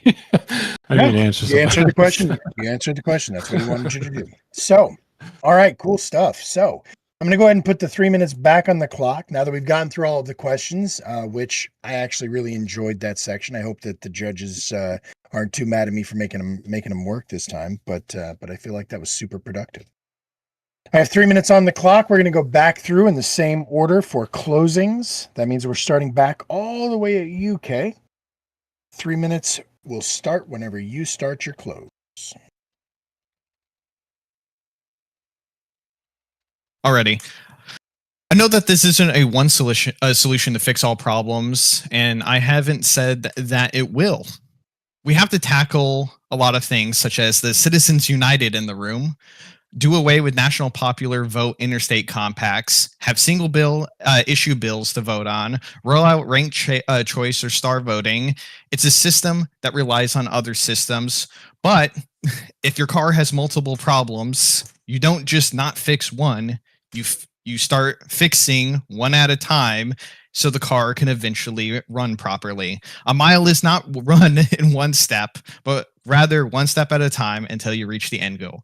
Parties are inward politics that allow a politician to avoid accountability for their poor representation and use funds and influence to strong arm you into voting for their party, their government, use their legislation to make you go through their candidate, sometimes even using your money. Because if you don't, then you don't even get a say at all. This is a proposal from my side for decentralization, because I think we all can agree that we've had too much government control in our lives. And I thought an anarchist like Gorp would agree. It's unfortunate he doesn't. This isn't a radical idea either. This is something that has been tried before in America. Nebraska already does it for their state legislator. 80% of local elections are ran. Remember that. The most trustworthy and most favored form of our government is ran on non-partisan ballots. They exist, they run, they work, and they work better than how our government is working now. How do we get the money? Grassroots funding, donations, raising campaigns. How would we coordinate? How would they coordinate? Well, their purpose is to propose and vote on bills, not coordinate how to redistrict, rig elections, and make sure that their candidate gets an upper hand in the next election. How would you be able to balance the funding? Well, we would address the Citizens United. We allow voucher system programs like they do in Japan and are now testing in Seattle and rolling it out. How would voters be informed? Well, I would say they're already not informed, since they're looking at it and they're like, okay, red or blue.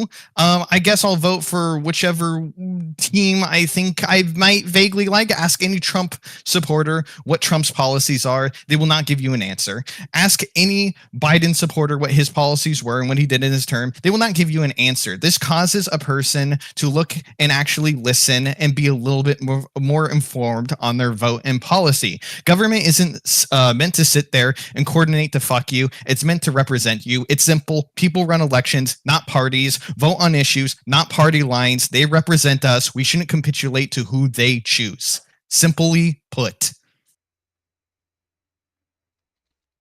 All right, landed it right on the money, too. 3 minutes is on the clock for you, Gorbs. Follow that up, bud. Simply put, this prompt was about whether or not we should remove physical parties. This means the full, not partial removal, not taking a party label off of a ballot, not making them obsolete over time, removal of the party. This is something that none of our opponents have actually addressed, something that none of them have actually agreed with, which should say enough about their positions. No one adequately defended the First Amendment violation aside from to just say, let's change the Constitution, which, first of all, would not have the support of the American people, I don't believe. I don't think you could convince the American people or our politicians to diminish the First Amendment. At the end of the day, even if that were to happen and we were not to be allowed to have political parties, people will still continue to form groups. People will still continue to say, hey, I agree with you on these policies. Let's hang out together. And this will continue to grow until we have parties yet again. If they're made illegal, they will just become underground. You lose every form of visibility and oversight over political parties by making them illegal. To what Kay just said, where voters currently are on the vote red or blue, I'll vote for whichever one I like, that's the exact point. Most of these voters have a couple issues that they actually care about, and they know which party vote the way that they want on that issue. You're not going to get a more informed populace by having no red or blue or libertarian. You're going to get people that just don't vote. You're going to reduce our already generally pretty low turnout by making it harder for voters to actually figure out who they like.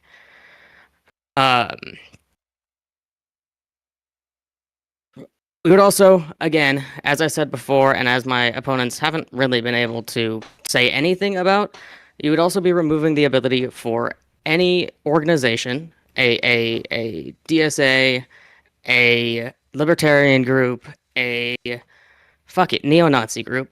You'd be removing the ability for any of them to be able to organize together and try to get on a ballot. At the end, the individual people here would not be getting any support if it were not for the groups that back them. The only reason that Zoran Mamdani is the mayor of New York City right now is because the DSA, the Democratic Socialists Party, supported him and backed him the entire way. Thank you. Okay.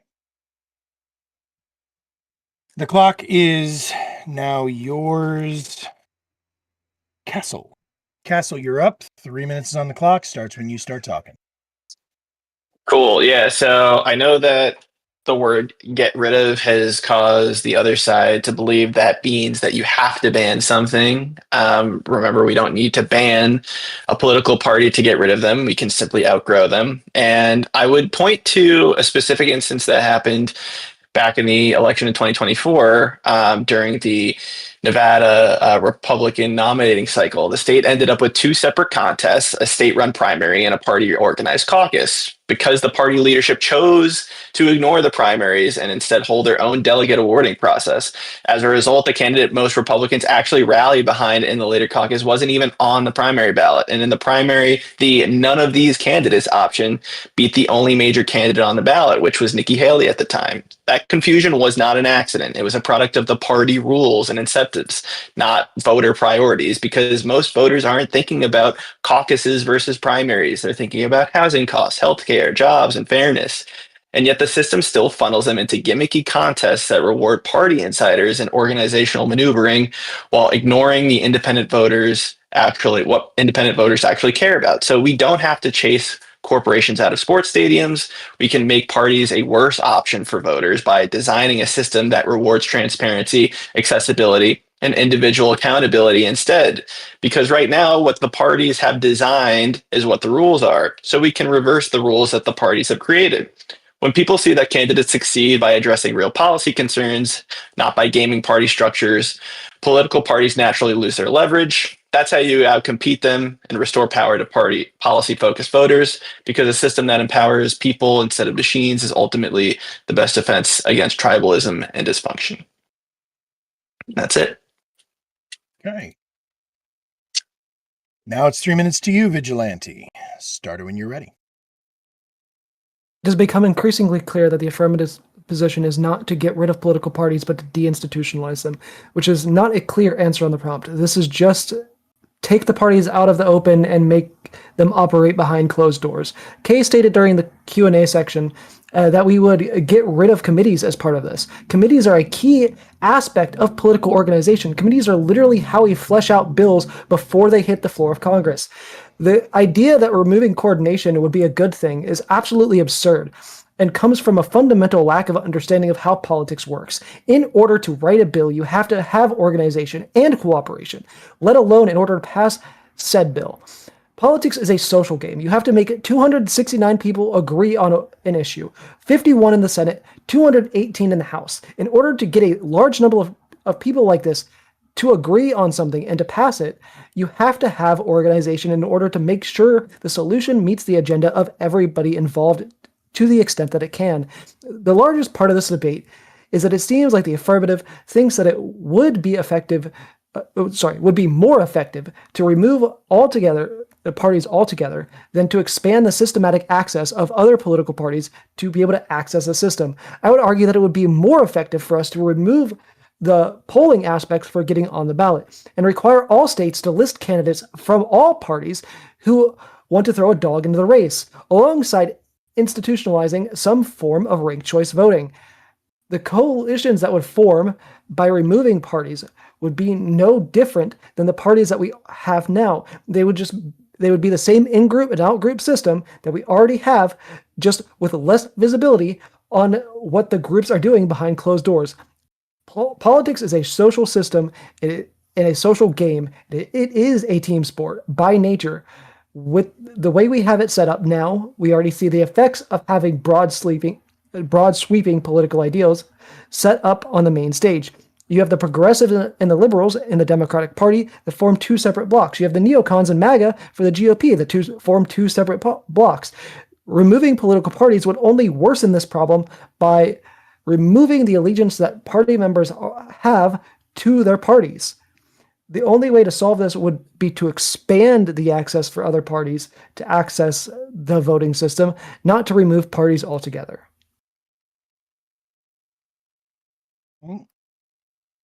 Now, that was Vigilante. We're up there to Hammer. Hammer, 3 minutes is on the clock. Give us your close. Okay, so it seems as though the opposition has two somewhat contradictory points. And I'll address the first one, which is that, well, political parties are a good thing because the voters are so uninformed and so incapable of making a decision that they need a party to bundle up all their ideas, or else they'll be completely incapable of making a decision. I I think anyone, if they're being honest, would agree that it's not to that level. While they're not completely informed on all aspects of a policy or a politician, every single or most people, the average person, I would say about 80% of the people who vote have a position on most policy, most major policy that is being pushed, right? And the second position is that, well, it is a bad thing. Corruption, organization, people coming together and forming organizations is kind of a bad thing because it does create polarization, but we can't do anything to stop it. Ending all these privileges and all these positions that political parties have isn't enough because people will still gather anyways, and it's not enough, right? Which kind of shows the weakness of their position, where they don't even really support political parties as an organization or as an existence very strongly. And they're kind of trying to strawman us and pigeonhole us by saying, Well, if we want to be against political parties, then we have to absolutely advocate for the most extreme measures to outlaw them. We need to bring, like, almost have raids on any kind of organization or any kind of meeting that anyone does over politics. And I think that is absurd, and I think that is really unfair, and it places political parties as just organizations, groups of people who are coming together and agreeing on politics. And that's obviously not what they are. Political parties are major establishments that are supported by the government and have a hold on the electoral process. Getting rid of their hold on the electoral process would remove political parties as they exist today. And doing so would be enough to say, remove what we have as political parties. Obviously, nobody supports getting rid of any kind of political organization, any grassroots movement, any communion of people. Okay, and that's my closing. Okay. And last but certainly not least, Circa, it is you to bring it home. Put a cherry on top for us, bud. All right. So, I want to say that this debate felt like I was chasing the various different versions and definitions of this specter, and that specter being the affirmative conclusion, which even at this point I feel like is unclear. There's tons of evidence to show that political parties, even if we decided to, I guess, hope that they would go away, is not the case. Just by nature of how humans act socially. And I want to say if their plan is constitutional, parties do not disappear. And if their plan makes parties disappear, it is not constitutional.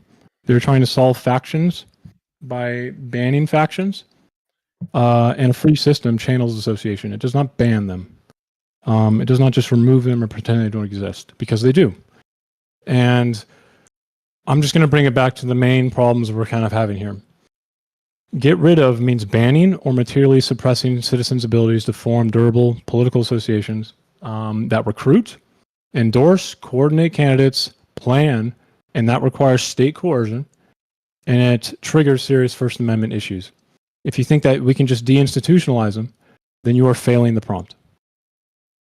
And the only way to get rid of political parties, at least in the affirmative's eyes, is to downgrade associational freedom because they think that it will work. Then the cure is worse than the disease in this case. And that's my closing. Right. Well, that concludes tonight's debate, kids. I am going to immediately drop. I think everybody who's streaming is sharing chat right now. So you guys can all, yes, absolutely. Round of applause.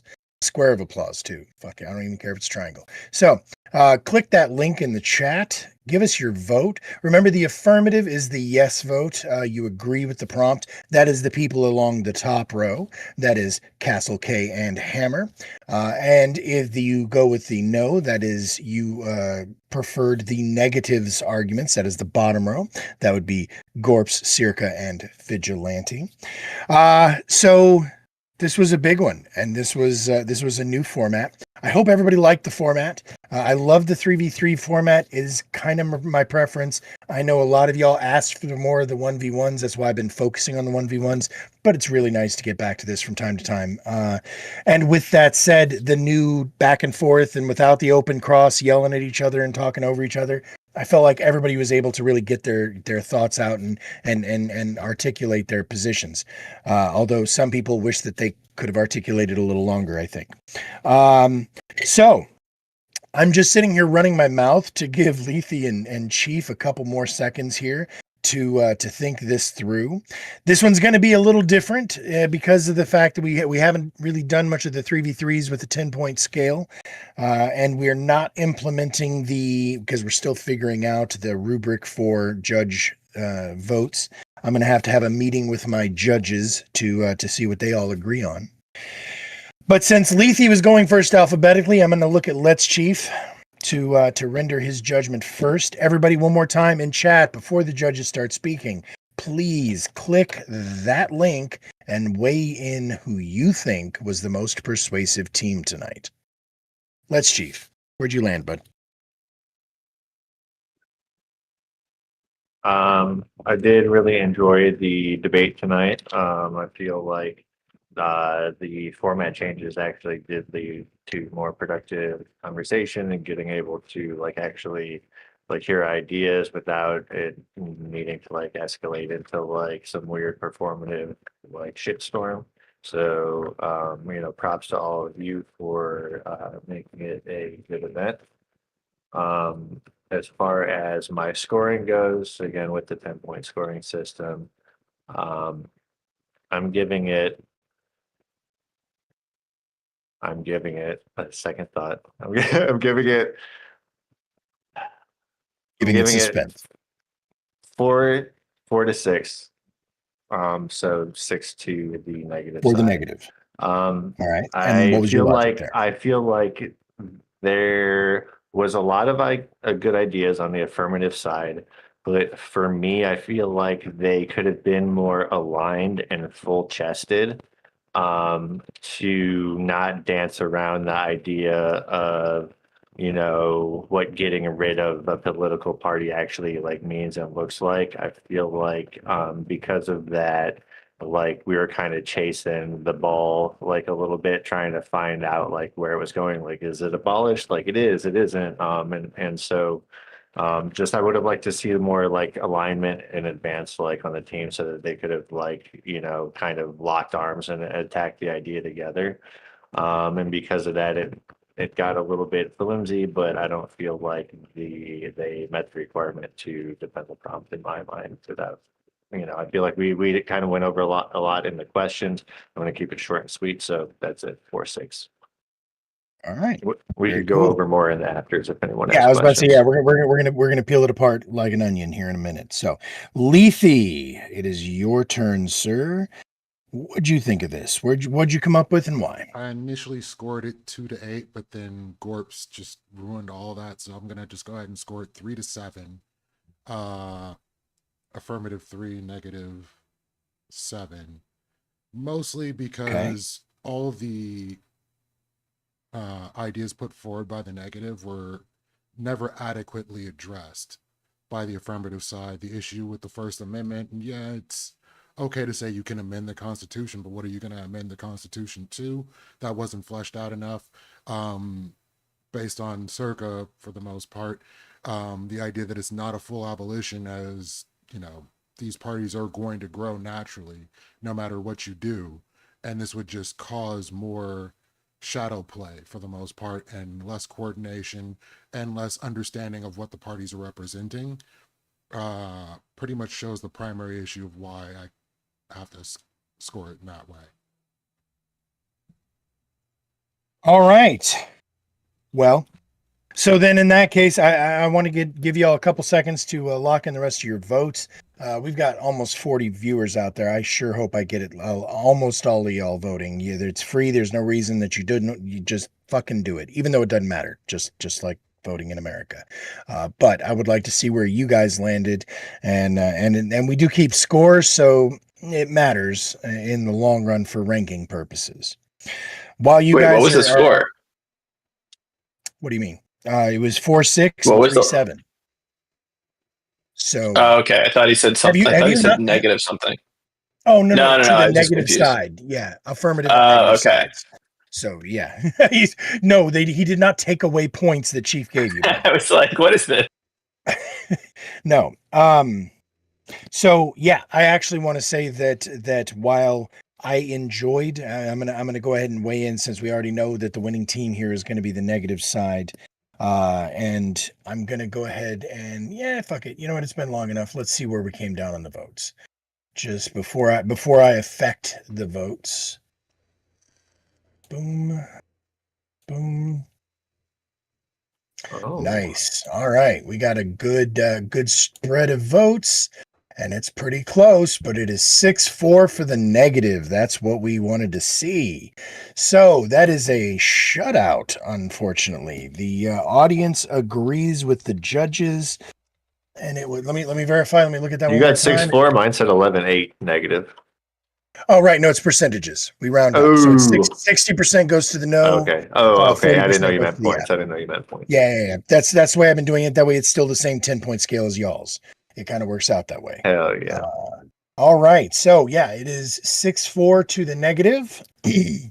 Now, I just want to say that I enjoyed the hell out of this. This is a prompt that is near and dear to my heart. I have personally advocated for the abolition of political parties for years and years and years, and I'm looking forward to the after party where we get to yell and scream at each other. But I actually do kind of feel like the audience, or that the judges, well, the judges and the audience might have gotten it right here, insofar as Kay's closing, like I was getting all fluttery. That was like I wanted to stand up and start banging my table. But in general, I feel like the negative did present questions. Hey, appreciate the follow. Did present questions that the affirmative, I feel like, should have been able to bat down. And Castle came really close whenever he really clarified the prompt was to outgrow, not abolish. But it felt like the negative somehow, and this is just rhetorical skill, I think, but the negative was able to keep driving home that misrepresentation of what y'all were calling for, and they did it effectively. And I also have to agree with I believe it was what Let's Chief just said there, that was largely on the shoulders of Circa. And so for that reason, among a couple of others, Circa is actually getting my MVP for the night.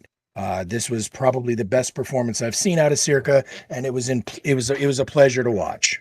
So applause. That's right. So Agreed. all right. Good job, Circa. Yeah. Now, that said, like I said, that closing, fucking K, I'm actually gonna clip that closing because I don't feel like anybody really knocked down your closing, which was kind of fun. Oh, K's gone. K, where'd you go, K? Rage quit. Kay is What do here. you mean? It's Castle mean? that Castle is left. gone. Oh, Castle Yeah, left. what the heck? Having Discord issues. I'm being Yeah. slandered by the judge. This is bias. This is democracy No, manifest. I was like, fuck, we hurt his feelings, y'all. No, Castle My came wife back. Castle was like, is- fuck this is shit, I'm out. toast. If I can't win, I don't want to play no more. So, No, my Wi-Fi's out, so I have to go on cellular. gotcha. That's fine. Yeah, well, we're done with the actual the VOD part, so it worked out Did perfectly. we win? Could not have timed it better.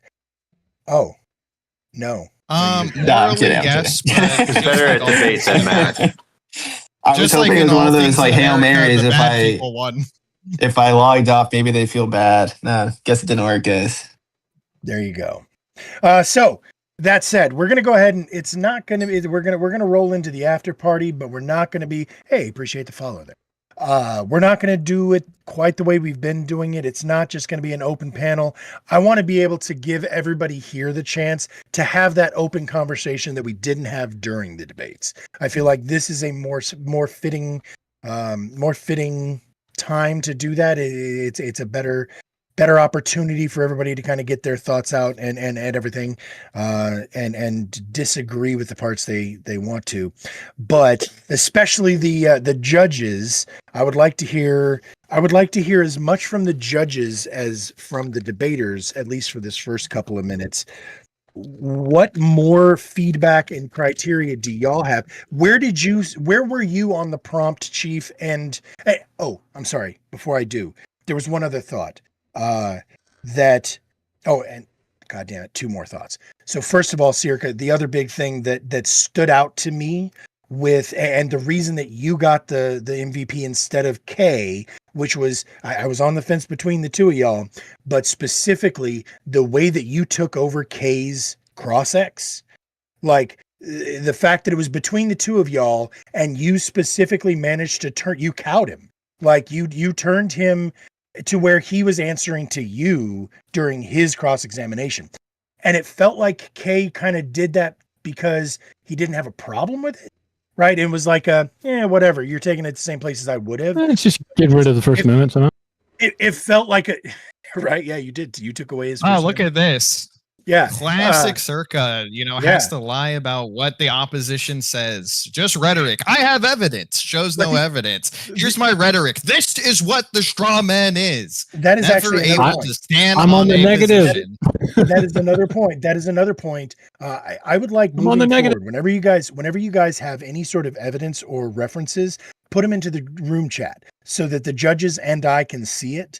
And I would like to hear more of the debaters call for that. We don't need to pull it apart in the actual debate, but just say, hey, could you give me the link to that? Just so that way we can all look, because especially in the after party part, where we can start saying, hey, you said this and this and this, et cetera, et cetera. But the other thing I was going to say before I go to the judges, I think that the judges asking questions of both sides the way they did demonstrates a lack of bias. I feel like it's really cool because it shows that the judges are being equally critical of both sides and they're not showing any sort of favoritism. I don't know how if y'all feel that as well, but that definitely stood out to me as one of the benefits of this format. So with that said, Chief, where did you start out on this prompt? Like, do you agree or disagree? And did this change you at all? I disagreed that we should get rid of them. So I would have you were been on on the you were on the negative. negative. Okay. But it wasn't anything that I've thought super in depth about. So I appreciated the back and forth for that reason. But I feel kind of more solidified, I guess, in that, just even slightly. I'm not like way swayed on it, but I'm like, just more solidified in that idea. Okay. So it didn't sway you but you were it helped. I mean, you like, I feel like confirmation bias for the win. No, it's just that, like, I heard some decent arguments on both sides. I feel like if I wanted to think about it more, like, maybe I could explore it and give like a better steel man for the affirmative, but didn't happen here. Sorry, boys. Is that your winning flowers, Circa? Good job. And Lethe, where I got were Lego you flowers behind me too, Circa, but I don't have my camera up right now. Where were you at beginning in this, and did it change you at all? I mean, I initially wanted to hear some really strong arguments for abolishing parties, even with the understanding that even if you abolish parties, they're going to create parties. Like looking back to early America when you had the Whigs and all these other crazy parties out there. And then we had the Tea Party come up and what was it, Occupy Wall Street and all these different things here in America. I feel like it was far more chaotic. For this debate, my notes totaled 8,770 characters. So I was deeply analyzing everything that was being said. I'm so confused right now. But Circa... Sorry, I thought we were all holding up our flowers. Circa very much annihilated a great deal of the ground that the affirmative was standing on, to the point where it could barely even be argued that abolishing the parties is even a effective strategy. So it made it very easy to vote in one direction or the other. But I still have to say, like, I agree with you on that, Horseradish, that Circa running off on the plug in mid cross-examination is crazy work. Yeah. Yep, I agree. So with that, fucking just get at it, kids. Have at. So I have tons of notes, not as many notes as usual, because I was so focused on trying to come up with good questions that I wasn't just writing down the interesting shit. What was that? I said I had a better play. He's cheap. Your mic is still clipping out real bad, man. Like it's not it happened. It's just cutting out. I think he's muting. Okay. Yeah. I said I had a better plug and he was cheaper. Gotcha. Damn, get wrecked. Yeah. So I do want to point out something though. I mean, the argumentation line that like you can never get like rid of something fully seems like kind of a bad line of argumentation that I was hoping my teammates would pick up, and I was hoping someone would throw it at me so I could say something. Where it's kind of like the argumentation of, yeah, you shouldn't you can't get rid of crime, so you shouldn't police or create laws. And I was really hoping to run that into the trap, but it seems like people think it's a solid argumentation when it falls more into just truisms. Right, it's like, hey, you can't you can't do anything about it, so you shouldn't at all do anything. Wouldn't you just agree to a prompt that says reform then, and not one that's unreasonably impossible? I believe reform it could be a step, but I don't think we're not asking about is reform better than what it's now? Would you say yes to a prompt that says I'm going to get rid of crime completely? Yeah. I don't even think it was that. I feel like that's even a mischaracterization because the problem isn't that they couldn't get rid of it entirely. The problem is that it keeps reinventing itself in different ways and popping up because that need to associate is just kind of inherent to human psychology, as Circa argued. The prompts are important, right? It is an impossibility. If you want to know my real opinion, I actually agree with reform. Are humans not social creatures? Okay, are humans not social creatures? Do we not group together in groups and out? Yeah, of course we're social creatures. Well, when did I say they weren't? Could you point that out where I said that? They form political parties naturally then, so you can't get rid of them. That's what he So that's if you think political parties are just associations, but also naturally you do a lot of shit that we regulate, don't you, huh? And change. You want to get rid of association, buddy? What do you mean? I didn't say to get rid of association. To deformalize. That's your mischaracterization. To deformalize the parties. Now that we're in the after party, we don't have to just be focused on the prompt and looking at the actual meat of it and what they were trying to say. Yeah. How trying to make a. Do you guys? Okay. Do you on the negative? At least agree with the idea of trying to take away some of the power and the formalization. I wanted to hear this during the debate. No. Okay, so you guys still think that they need to the reason what I would like to see is the same level of power as the Democrats and Republicans currently have, or more an even playing field, playing field with more parties. Yeah, but Gorf, see, kind of funny. You no can't parties would be an even playing field. That's quite interesting. You can't do that by giving a third party more power at this point. You'd have to take away power from the Democratic or Republican. No, you do not get more association and more freedom by limiting it. Okay, that's going to lead to worse off examples. You can't just. I'm sorry. What is your political party doing? What? What is your? I'm sorry. What is your political party doing? I'm sorry. I mean, what are they doing? Oh, I'm sorry. Did they make it so people can't get on the ballot that don't associate with the political party? Did they make it so that just changing the label of it, if it's not a Democrat party and it's something else, that doesn't really get rid of political party, right? I didn't say to keep the parties the same. You're talking about the conceptualization of that, you're talking. Whoa! Shut the fuck up. No, you were talking I'm not about you. Yeah. Keep fucking yapping and not responding. All right. No. Okay. No. So ask the question again, Kay. What question are you trying to get him to respond to? Well, the first thing I asked him was, "What is his political parties doing?" And then I obviously pointed out that they are actually subverting the. Yeah, they're subverting the democratic process. But then when he asked me something, he cut me off and didn't even let me answer. So, I mean. Okay. Well, if you would, Circa, do you believe that I assume you vote Democrat, Circa, is that correct? I'm independent, and I did vote Democrat in this last election. Oh. Okay. So do you believe that the Democratic Party represents your wishes? Absolutely or your not. Policies? Absolutely not. But why are you forced to vote for the Democratic Party if they're not representing your policies? Again, if the prompt said reform, I would be on the other side. Sure. Like I said, we're past the prompt now. We're into the idea of political parties and associations. Yeah, so the two-party system. Lethe asked me this question, right? If you guys remember, Lethe asked me, and I said I absolutely think we can do this through a lot of different means, but it's irrelevant to the debate, unfortunately, for Kay. Sure.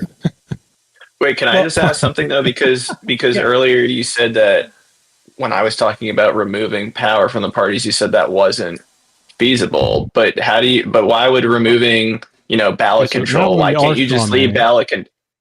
No, I'm talking about If you removed ballot control from the party and gave it to the state, why would that be a bad thing for third parties or smaller parties? That The wouldn't be states already removing have political ballot control. parties. Also, the states already have control over the ballots, and which is part of the problem because the states are controlled by the parties. The way that you would need to fix it isn't by turning over ballot control to the state. It would be actually by qualifications, right? federal or remove qualifications, which would also have to be done on a federal level, not a state level. It's Trump's call to federalize the next election. Come on, guys. But I gave That's an super example democratic. of the 2024 Republican primary. It didn't even have Trump on the ballot. It was vote for nobody or vote for Nikki Haley. That wasn't up to was that up to the state or the party, right? So there's two different things going on. You had two different ways of voting in one state. One was controlled by the party, one was controlled by the state. Yeah, so you can get rid of the qualifications for federal and state elections. That's something that I would advocate for, I think. Okay. Of course, I could answer your question for why he has to vote for that party. Please That's do. because voting is simply a practical process, and it's not meant to be like the perfect expression or distillation of your essence and conscience, right? You're also I do never going to understand- I find a do understand politician that completely Well, agrees with you. Aside Hold from on. Thomas No, of course, Massey, I he's understand based. that. I understand that. But the argument that was being made was that the distillation of policy into the two-party system was what makes it so that the average uneducated voter, the person, the low, No. low, No. It was not No? the two-party Okay, system I'm that did sorry. that. It was political parties in general. Political I see. parties allow Okay. people to cooperate. We never said two-party. We're okay with multiple parties. Okay, fair. Parties in general allow for those things to happen. Fair enough.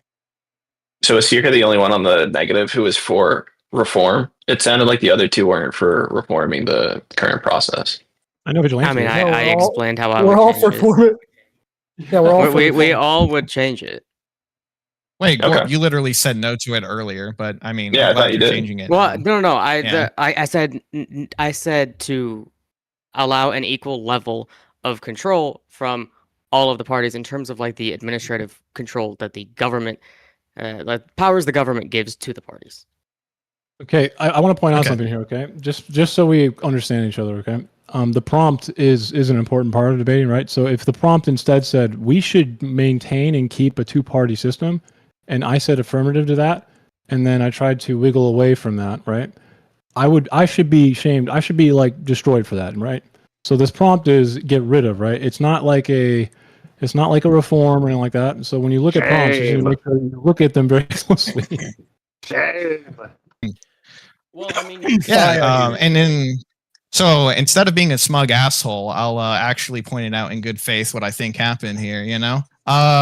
So what I think happened here is that the negative is referring to classical beliefs of what the political parties are. Like that's the belief No, that like not. before it was just a bunch of random people that got together that kind of believed in a similar ideology and they pulled the resources to nominate a candidate. While the no, we're not. I can stop affirmative there. No, here, we're not. the We're not. affirmative Sorry. here, well, shut the fuck up. I Hold mean, on, you yeah, know, let every him- single let him- time I let want him to talk, continue. you don't even let me finish. Let How him about finish. Because what fucking you're eat a saying dick, is stupid, cocksucker? bro. Just get All it right. out first. Okay, keep talking, please.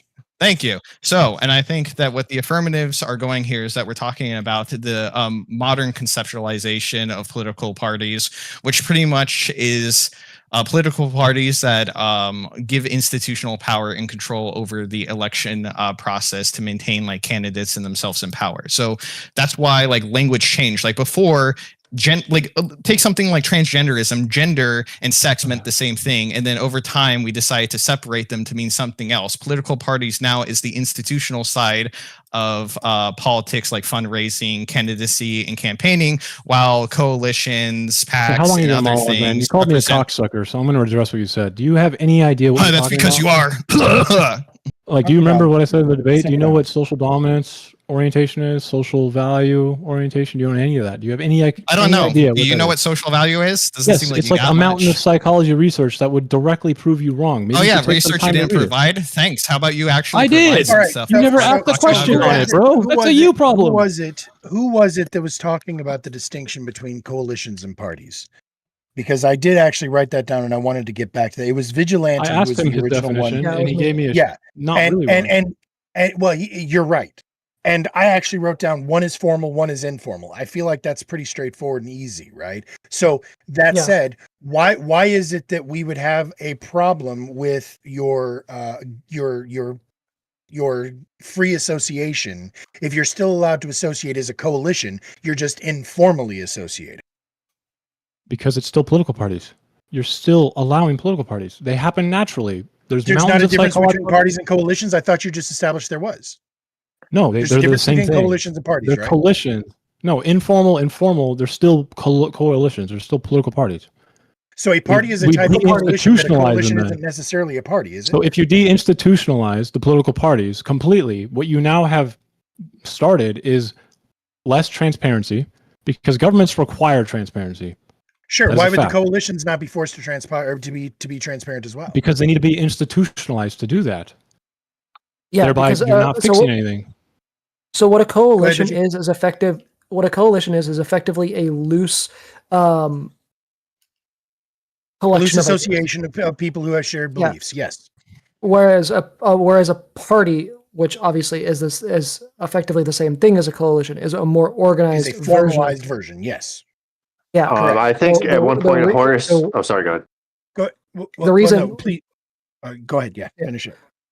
the reason why you wouldn't be able to get transparency out of a loose coalition of ideas is like it's similar to the reason why a lot of political movements outside of the actual government doesn't work anymore is because like let's look at the Black Lives Matter movement. The Black Lives Matter movement, it was a decentralized, loose formalization of ideas, but it didn't have a clear, coherent message because of the fact that it wasn't organized and didn't have a centralized leadership system.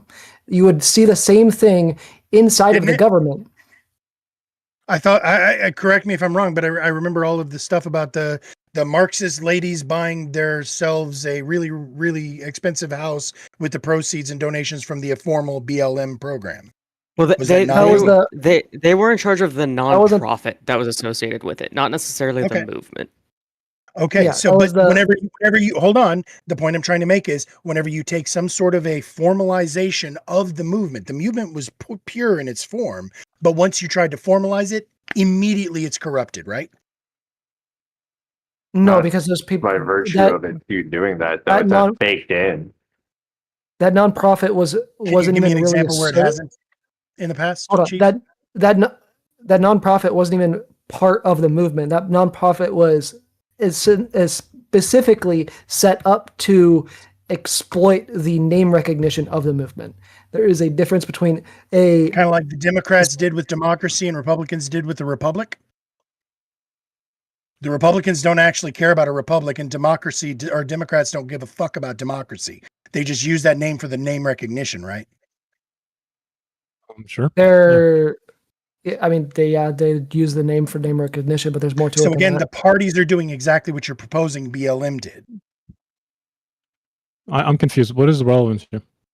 The relevance Corruption. is corruption. Exactly. The inherent corruption Okay, of are making we a formalized eliminating party. parties though and- to fix them, or are Yes, we? I'm saying if you remain an informal and loose organization called a coalition, then you are less likely to have corruption. You're going to have a more pure movement of the actual policies and purpose behind that So, coalition. When As the soon I as US it's Wait, formalized, can I- Hold on. This is the important question. hang This is on, the important let's- question now. What are you prohibiting? What are you going to prohibit to fix this? I'll answer that as soon as Chief's done. Go ahead, Chief. Well, yeah, your question before, Horace, was what fills the vacuum, and that Mhm. really never got asked because I think you forgot, like when you re-asked the second time. So, what does fill the vacuum? Like something's going to need to kind of fill that function in some way. So you're really reinventing the same thing, even if you call it something different or taking extra It's a steps different to get label, there. yeah. For what Isn't it's that worth, what I we're don't- talking about with financial? Oh, sorry. Go for it. No, it's okay. I was just going to say it's a callback to something Chief has heard me talk about before, where I used to say get rid of, I realized one day that if we bring in the Libertarians and the Green Party, they would literally become corrupted identical to the way that the Republicans and the Democrats have, and they wouldn't actually solve any problems. So that was when I started to say, well, maybe more parties isn't the solution. The solution is no parties.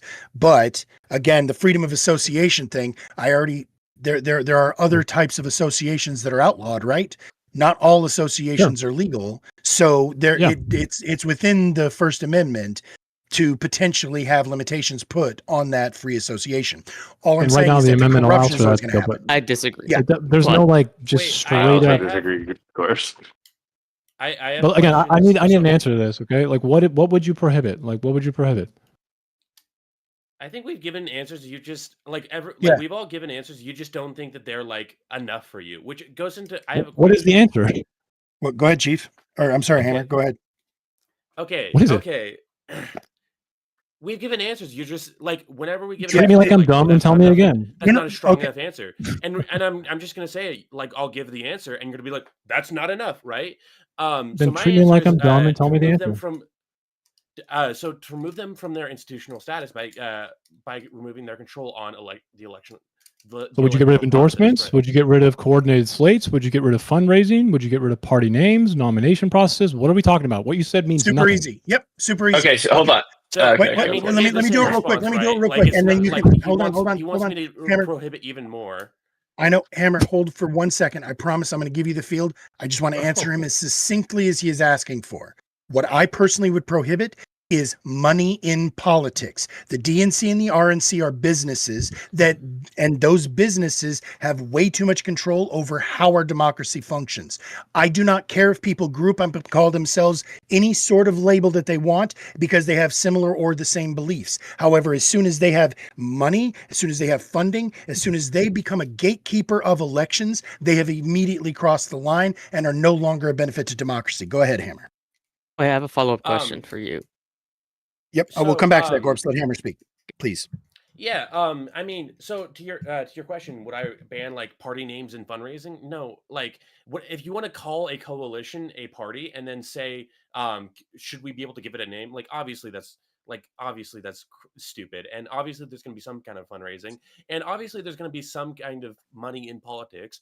I mean, people run ads, people put this on TV. That doesn't you don't go on TV for free. I mean, maybe the Horseradish wants like a BBC type deal. Okay, No, that's not fine. not BBC. What's the other one? C-SPAN, right? Like C-SPAN. C-SPAN. Okay. I mean that's fine, but as it is, I think that like there are certain things with parties that people do independently that is fine. One of my things is like I feel like, but at the expense of seeming salty, I do think that like this debate was won and lost based on because we both tried to establish the line of like what counts as banning as banning parties, right? We both talked about it. It's not like we just completely forgot about it, but the That's what it judges feels like to me. decided that their definition they liked better, right? And so I guess I would go into my I have my question for that, which is for both Radish and Circa, because Radish is in support. What would you ban in order to make it qualify for the prompt, right? Prompt is I'm impossible. sorry, ask that question. I would ask. Ask that question the again for me problem. one more That's time. why I please. said no. So Yeah. the prompt is would you ban political parties, right? So what would Or I should have to ban, be? yeah. What are all the things that I need to be in favor of that goes along with banning parties for it to be like according to the prompt? Because that was your issue. Not a lot. Like Here, what I'm trying to lead you towards right now is that any of these, let's just say you wanted to ban fundraising. Sounds kind of insane when I bring it up to you in this single instance, right? No, but I But like that's it. essentially what it is. Yes, I mean, I support that. the political parties are just, groups that can be state recognized or they endorse. That's it. And it's a coalition. So what are you going to prohibit? Are you going to prohibit their ability to endorse? Are you going to prohibit their ability to fundraise? Are you going to prohibit their ability to nominate? Yeah, so what I wanted that, to expand that on is going to be a for- fundamental First Amendment violation. Yep, No, Horse, and they we said can- it we has can to do more re-interpret. fundraising. Well, yeah, That's no, if what we they got had rid of it, you're argued. right. Each one would do individual fundraising, but if we could figure out a way to make it so that fundraising wasn't necessary. Give me 1 second, Castle. Right. Let Gorps, because Gorps had a question. Okay. Yeah, what Yeah, was yeah, it? yeah. This is for you, Radish, because you're Yep, the I one know, that the specifically initial you. one that said get rid of funding. Yes. Do you mean all funding, like corporate funding and Yes. the $20 from your neighbor? Yes. All of it. I do not believe. Can Yes. candidates self-fund? I don't think they should have to. So I will give you a super short. wait. Yep. It's I a want can't. all money taken out of. I want all money. Correct. Yes, I would like it to be a can't. I would like there to be no benefit to having money put into a campaign. And the only way that I can see doing that is if we have a formalized, publicly funded campaign system with strict limitations on where, how, and how much. Once a candidate reaches a set number of signatures, we can discuss how many that is. But they've got enough signatures. That's what puts them on the ballot. Once they're on the ballot, they get X amount of access to whatever publicly funded campaign systems are in effect. But that doesn't remove And that way- fundraising, right? And Yeah. that, yes, it does. Yeah. You would have no reason to fundraise, so we can absolutely ban fundraising. You There's would no still other have to reason that you would fundraise. Just fundraise wait, fundraise. except to bribe. Well, Now, state I'm sorry, fundraising. real quick. And I then answered the do- question. Let Castle get his 2 Yeah. cents worth, and then I'll go back to y'all's. I'm sorry. I just don't want to go too far past what Castle was going to say. Yeah, well, I was going to get back to like the whole grassroots thing, and that in New York City, the mayor, when you run a mayoral race here, you get matching funds from the government up to a certain amount. And that's how much you can spend when you run. And I think that's kind of what you're getting at is like the government has a certain amount of funds that they give a candidate. If they raise funds from individuals, they can only raise up to a certain amount that the government, I mean, it's still fundraising, but I think that at least limits it to a certain amount that you can raise from certain individuals because you're going to get Is less, grassroots a money, political less. party? No, grassroots is No, a but you type Function of as political party. coalition. It's a No, but it's a But type you're of the thing political that you're coalition. talking about, like when we're talking about breaking financial dependence on the DNC. Like for example, if I I know donate you guys to are stuck the- on 2 parties. That's what I'm trying to tell you. You need to stop thinking about political parties as only 2 parties. That's what it political party is. does I not mean, mean come the on. DNC. Political party does not We mean have two DNC or parties. RNC. We have a two-party Republican- system, yes, but this is the reason why a multi-party system would be better. Yeah, so there is a lot of things that you would have to do in order to get us to like fixing our system that we have now. 1, expanding it to multiple parties. 2, yes, remove the mechanism of how fundraising is done. 3, institute ranked choice voting in some way, shape, or form. There are a lot of different ways to do ranked choice voting, but Get rid of first past the poll. Yes. Grassroots There's a movement bunch is of the different same there's a bunch thing, of is what I'm different trying to tell you. reforms that could happen. But my question to all of you, especially the people who think that it's the way it should be, what is the purpose of fundraising beyond advertisement? And if we could take away the cost of advertising, what would remain the purpose of raising money? Okay, this goes directly to what I was trying to say to you right after you answered my please question. go back, Corpse. Yes. You will always benefit from more funding. There is no instance in which a campaign will not benefit from more funding. Even Unless if we you have prevent free ads on C-SPAN, there's no instance where more money is bad because you can run more ads, you can run more Nope. of a social media We would campaign, limit that. more door knocking. That's my door point. knocking? Yes. I don't want you knocking on people's fucking doors who aren't interested any more than I want anybody. That's physical telemarketing. I think that spam calls should be outlawed, and I think spam knocking should be outlawed. Do you also I think that think PACs that- shouldn't be able to Grassroots run movements. ads? Grassroots Because Fuck, that movements. doesn't work. PACs Hold are on. separate. I'm going to poke a hole in my own fucking suggestion. Yeah, Because grassroots how are you going to movements. get the signatures needed to be able to get on the ballot if you can't knock on fucking doors? You're going to have to rethink that. That's a dumbass statement. Go on. And grassroots movements are just pretty much the DNC light, okay, or the Republican light without all the money behind it. But nonetheless, they have the right to associate and do all things the DNC can, okay? Now, to fix the issues that you guys care about, which I do, would be getting rid of the qualifications, the stranglehold that the DNC and RNC have over politics. That will be nice, but you can't just remove political parties. It's like removing humans. That's the problem. You're kind of You conflating can them as have two of the same political entity, but associations. how do you think that grassroots funding is the same as or equivalent What to does the DNC grassroots movement funding? mean? It's not the It same. means- One's way larger, but the functionality of Yeah. it is the same. It's just associations. It's just people getting together to do a grassroots Right. movement. Wait, what? I'm not disagreeing with that. Okay. I mean, maybe some other people are, but I wasn't disagreeing with that piece. I was saying that the people who are grassroots are funding candidates that the people want to vote for. The DNC can say, we don't care what you think about it. We're still going to fund this other candidate. So Yeah, in but terms that has of, nothing to do with whether or not you want to remove them as political parties. Like, yeah, general. that's, I mean, Like, I thought it's we like were past the removing prompt. humans. I thought we could argue past the prompt at this point, Radish. I thought we were talking to just in general. We are. Yeah, we're Sir, you are we're being an past ass. the prompt. So, And ask what? You're being an ass. uh, You're being obtuse to the entire conversation that's being had. Okay, I guess, yeah. And Anyways, one back second. to Radish, door knocking. Yes. Sorry. Yeah. So How are I'm we getting okay. rid of Yeah. money? So door knocking can still happen. That is a physical donation of time as opposed to any sort of financial donations. Some So door that knockers are is paid. still okay, and they shouldn't be. That should be outlawed. You should be doing it for the same. See, okay, money corrupts. And anywhere that we want an uncorrupted system, it seems to me the very first step is to do everything you can to extricate money from that situation, whether that's religion, whether that's politics, whether that's, again, all of the things that we want to not be corrupt, we should take as much of the financial benefit of corruption away as possible. The primary use of finances in politics is campaigning to get elected. I think that and right now, the more money put into a campaign, the more likely that candidate is to succeed, correct? I think that should be the problem. The only way to get rid of that I can see is to put financial limitations, or completely ban financial donations, so that way the candidates they have equal access to advertising. You cannot advertise beyond that, except like you just said. Now, Can you run a social media campaign? No. I'm going to go with Can I no. poke one hole? So Can I poke one hole in that? the only reason that the current mayor of Seattle and New York City exist is because of their social media campaigns. I know you're 100% correct. And I was And they actually got going to less say that money than somebody made it seem like the Democratic Socialist Party was who got him elected, and it's like the fuck they didn't. What was your whole castle? The DSA built him. That's my comment. I was going to say nobody listens to them. Go ahead. Sorry. I was going to say, if it does come down to, let's say everybody has equal funding, you can only use as much as you both have, whatever set amount that is.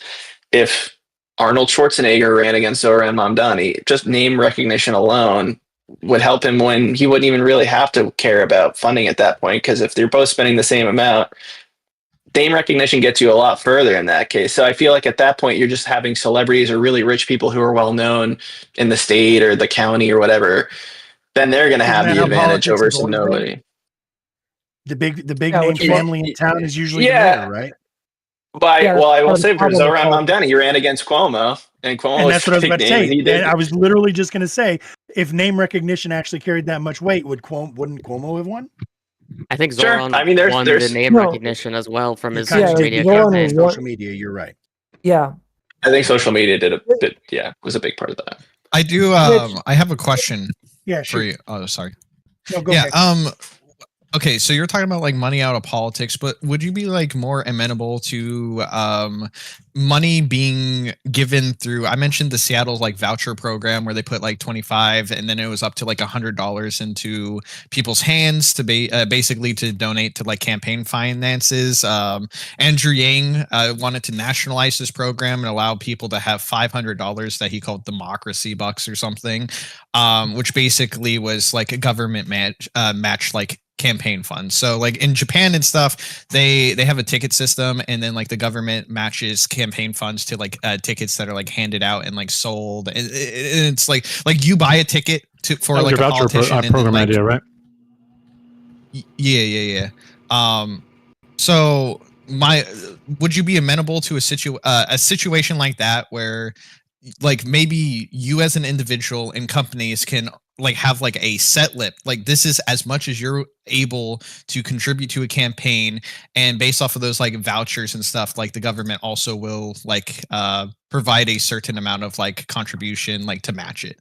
I feel like that is the first step in the process, but no, ultimately I think we have reached a point in American society where we no longer have the gatekeeping of access to the TV channels, right? So we have so much social media, we have so much internet with Twitch, Twitter, all of the Twix, all of the whatever you call them. So I think that we have reached a point where there should no longer be a fucking commercial break in the middle of my presidential debates. And I think it's gross that there is. I think that is something that we as a government should fund so that I, as a streamer, can watch it on stream without having to have a paywall. The fact that the debates were fucking paywalled blew my mind. So if we can get to a point where we had the best way I can think of is either A, free donations, but I'm also of the mind that a donation from a corporation is the same as money. If I'm giving you airtime, it's no different than if I gave you the money to buy the airtime from me, right? So it seems unfair because now the media outlets are going to have a larger impact on who does and does not get elected. That's not fair. So the best solution I figured out is for the government to have a governmentally funded, almost like C-SPAN, but this would be a C-SPAN across the social media. It would have its own version of Twitter. It would have its own version of YouTube, and basically candidates, once they get their signatures, have a certain amount of access. They can have all of their debates. They can free upload all of their beliefs, their positions, what they could do it in long form or short form or both. There would be a social media devised specifically for politics so that the average voter who doesn't follow along with everything like you were talking about, Sirka, could, oh shit, elections are coming up. Let me go ahead and go. Because this is the thing that I found in my local politics. When it came time for me to make my local votes, there was no way for me to find who stood where on most shit. So I'm only able to vote on them based on their fucking political parties. I hate it. That's actually true. Yeah, the fucking pamphlets don't say their political positions. It's some like random gibberish about like exactly. Yeah. So I ran into that last election. I agree with that. But can I chime in on one thing, and then I'll let like Circa, Hammer, and everybody else, because I know they want to dismantle. Just let me just finish what I was saying. Let me just finish what I was saying, and I'll shut up. But so if there was an equal access for all platforms, there would be no need for financial donations. Go ahead, Kay. Okay. So I agree with what you're talking. If like you want to apply that to like a national convention or like local elections and stuff, like having, like expanding the equal time like broadcast like regulations and stuff to do what you're talking about is fine. But like what about staffers, campaign, like managing and like getting out emails and a bunch donate of other stuff? Time, just like a church. If you believe in the cause, you'll donate your time. That is unreasonable because this is a career that takes skill and decades of learning how to you're codifying money in politics, and you think that's a good thing. Horst, I think it's good to have experienced campaign managers. Under the system that you're describing, though, the problem with this is that only the rich people that already are like secure in their finances and have already access to easy influence in the community, because they have like, they might be like the CEO of Boeing or something, would be able to afford and have the ability to run. The only reason people like AOC, Mamdani, and like Bernie were able to even make waves and get as far as they were because of grassroots funding from people like you and I that were able to get them the money they need to compete. So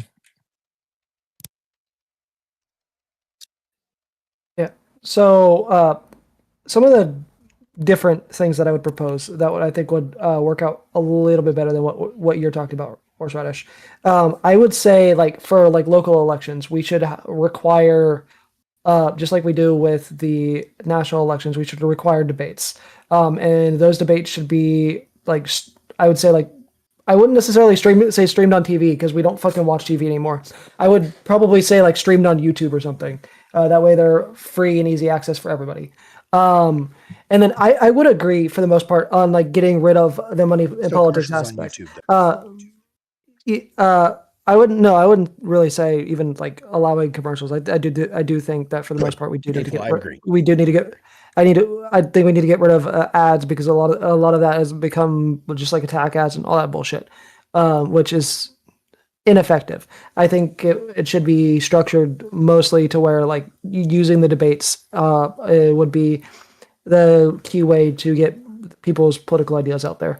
But I wouldn't remove like the ability for them to have like the social media aspect of it, because the social media aspect of political campaigning has become extremely important, and it's arguably we're almost up to the point where being able to get your name out there and be able to get your ideas out there via networking and social media is actually almost more important than being able to get the funding, which is actually a really good thing with having the understanding of how politics works, because you have to like in order to like effectively pass stuff when you're actually already in office, you have to be able to network with people and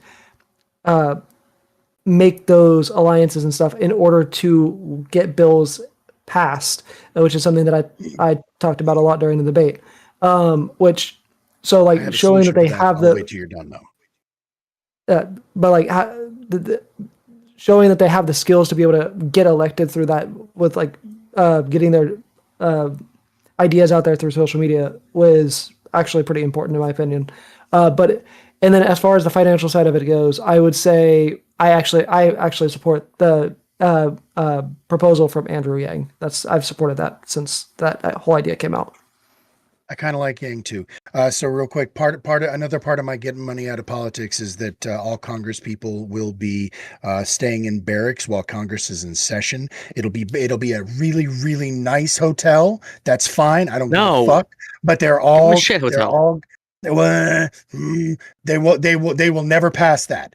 They can have a reasonably nice hotel, but the point is that networking will be done down the hall because they're all staying in the same place. So literally the entire time that it's in session, they're living in the same fucking building. And we are going to have so much good security there, but no more security than we already have on the White House. Somebody said it would be a bad idea to have all of them consolidated. It's no different than the White House. So real quick, I haven't heard you talk in a while, Lethe. How do you propose we get money out of politics, and do you think that that's even an important thing for us to do?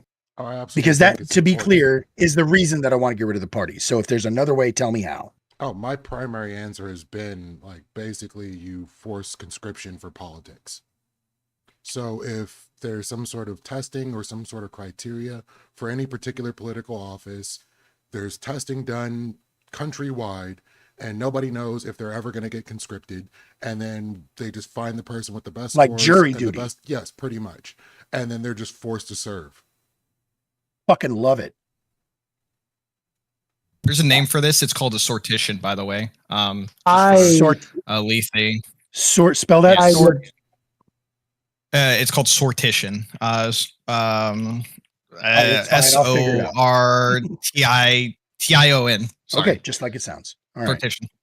I What were you gonna say, heavily disagree. I heavily disagree with that idea. That idea would be disastrous because then you get like instead of like people voting on stuff, if we're just like randomly selecting it with like a conscription.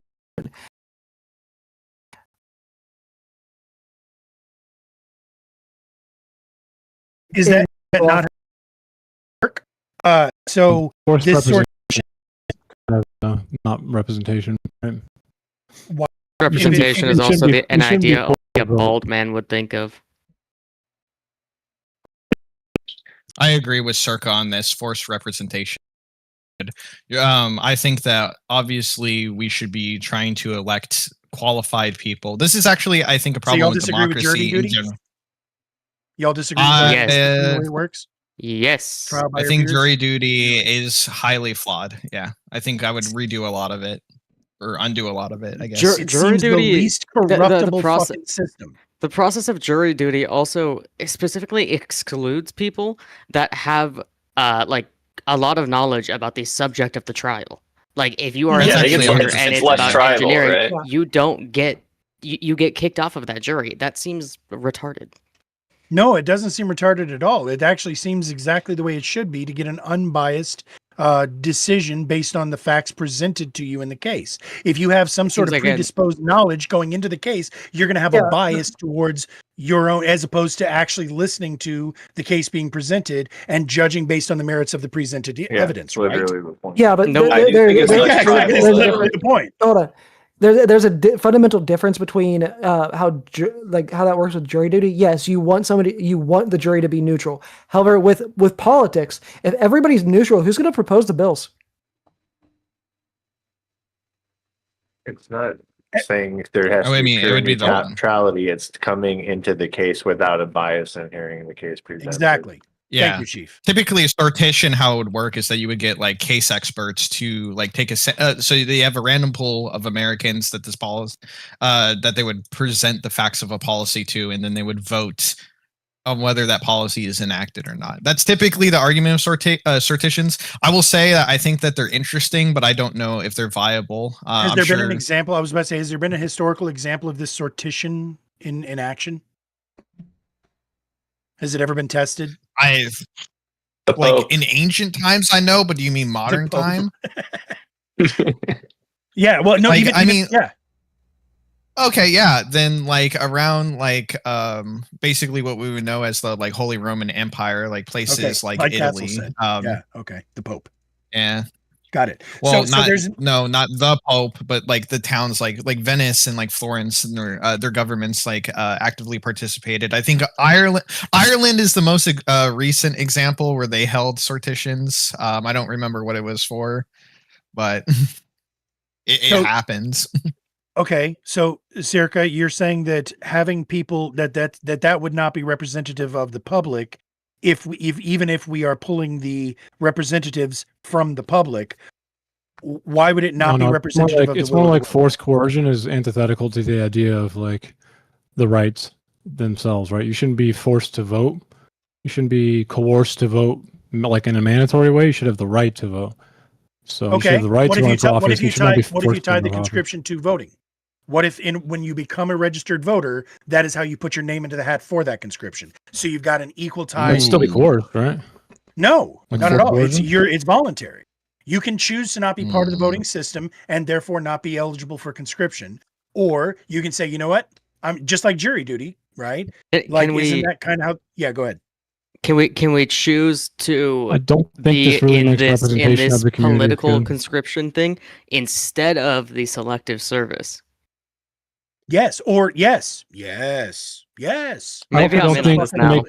I also don't think to make good political decisions, you need to be some sort of qualified, political expert. It's kind of like, yeah, I agree.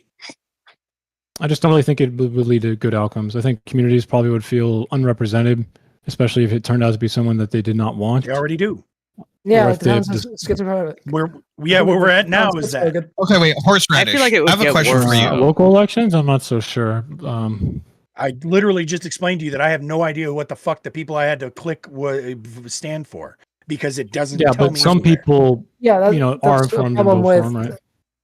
That's a problem with how we get the message out there. That's not Yes. a problem with like the system that we have. And you now. think, but so more money would mean more campaigning, would mean more shit slinging instead of more policy explanation. Go ahead, Kay. What were you going to say, sir? Yeah. So I wonder if you've heard of like Plato's critique of democracy by any chance? No energy, please tell me more. Oh, Socrates. Okay. Basic. Yeah. No problem. Don't worry. I'll lay man it. Basically, the critique of democracy is that it relies off of the information paradox that no person can specialize in like all information and be all knowing in all these different fields and expertise in order to run a nation, which is why we use a republic in order to ideally, hypothetically, promote the people that are more knowledgeable to get legislation, policy, and stuff written to do the things that they're expert to do. Like, let's say that you want to like stop like global warming or something, or like clean the environment, or something. You would ideally, if that was like in the public's mind, you would elect people that were experts in this field. Yep. Yeah. So your sortition, unfortunately, I feel, while it does address the expert matter, as in the experts are explaining to a bunch of people. Yep, that's exactly I think what that I was it's just still about to say. Just like the committees exist now, right? Where somebody comes in and advises the board, that would still happen. Yes. I would still say having the layman vote based off of a sortition of random people taken makes their forced engagement of things that they might not be knowledgeable irrelevant, because certain things, especially the more complex the system, they wouldn't be able to, through a sortition, acquire the knowledge in order to actually fundamentally tell if a policy would be good or not. I mean, maybe like simple policy, yes, but complex policy, no. Once again, I feel you and I love it.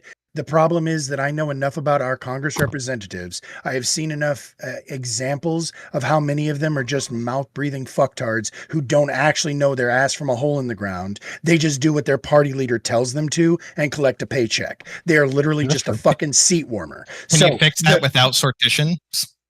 I don't think what I'm getting at is about. we would get rid of career politicians. And yes, I actually do think that would get rid of those mouth breathers who aren't actually paying attention. I don't think that you're going to be replacing them with people who are less qualified. I think most of them are equally unqualified, and they admit that. I've got plenty of clips where Congress people acknowledge and admit that, hey, look, you don't need an IQ test to be a congressperson. Like it's a thing. They know. You're about to make me argue in favor of career politicians after last week's debate. I know what I'm doing. Career politicians are based, by the way. No, they actually know what they're doing. You're banned from the server. No. I'm actually cool with career politicians as long as they don't hold the same office forever. To want to do it, right? That's really Say that important. again, Sirka. People who want to be like a career politician has like there's a motive there for them to actually want to do exactly. Good. Oh, do you think it's to do good? So I don't remember which philosopher was it that said that those most suited to lead would prefer to not to. That the people who are trying to volunteer to lead are the least suited for leadership. But suited doesn't mean that the production that you have is good. So the best people to lead may not actually produce the best outcomes. So, Chief, you seem to be in favor of or agreed with the idea of us having you were getting behind me on the justification of the jury duty. How do you feel about this sortition idea? Selective service for Congress. Tied to voting status. I'm fairly neutral on it. I like your idea with the funding being kind of like a public pool. You get this much dollars. I don't know, like how, you know, sure, there's maybe donation. Yeah, like maybe there's a lot of details. Yeah, exactly. But I never minded that idea.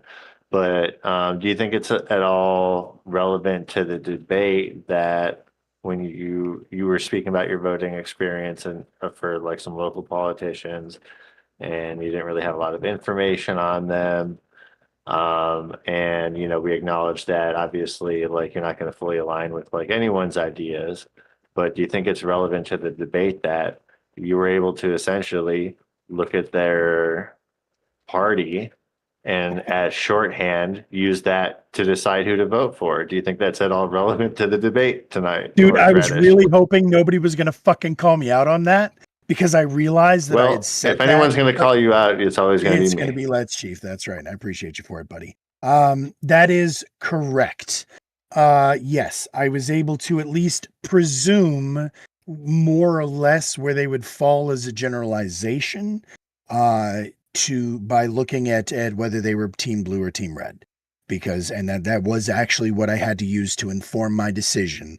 I would have preferred to have more information, but yes, it was beneficial to have that as a fallback. So I would go back to what I think the affirmative repeatedly and myself were arguing for in the debate, which is to say that you could still have that party affiliation. You could still call yourself a Republican. They just want to change what that label represents.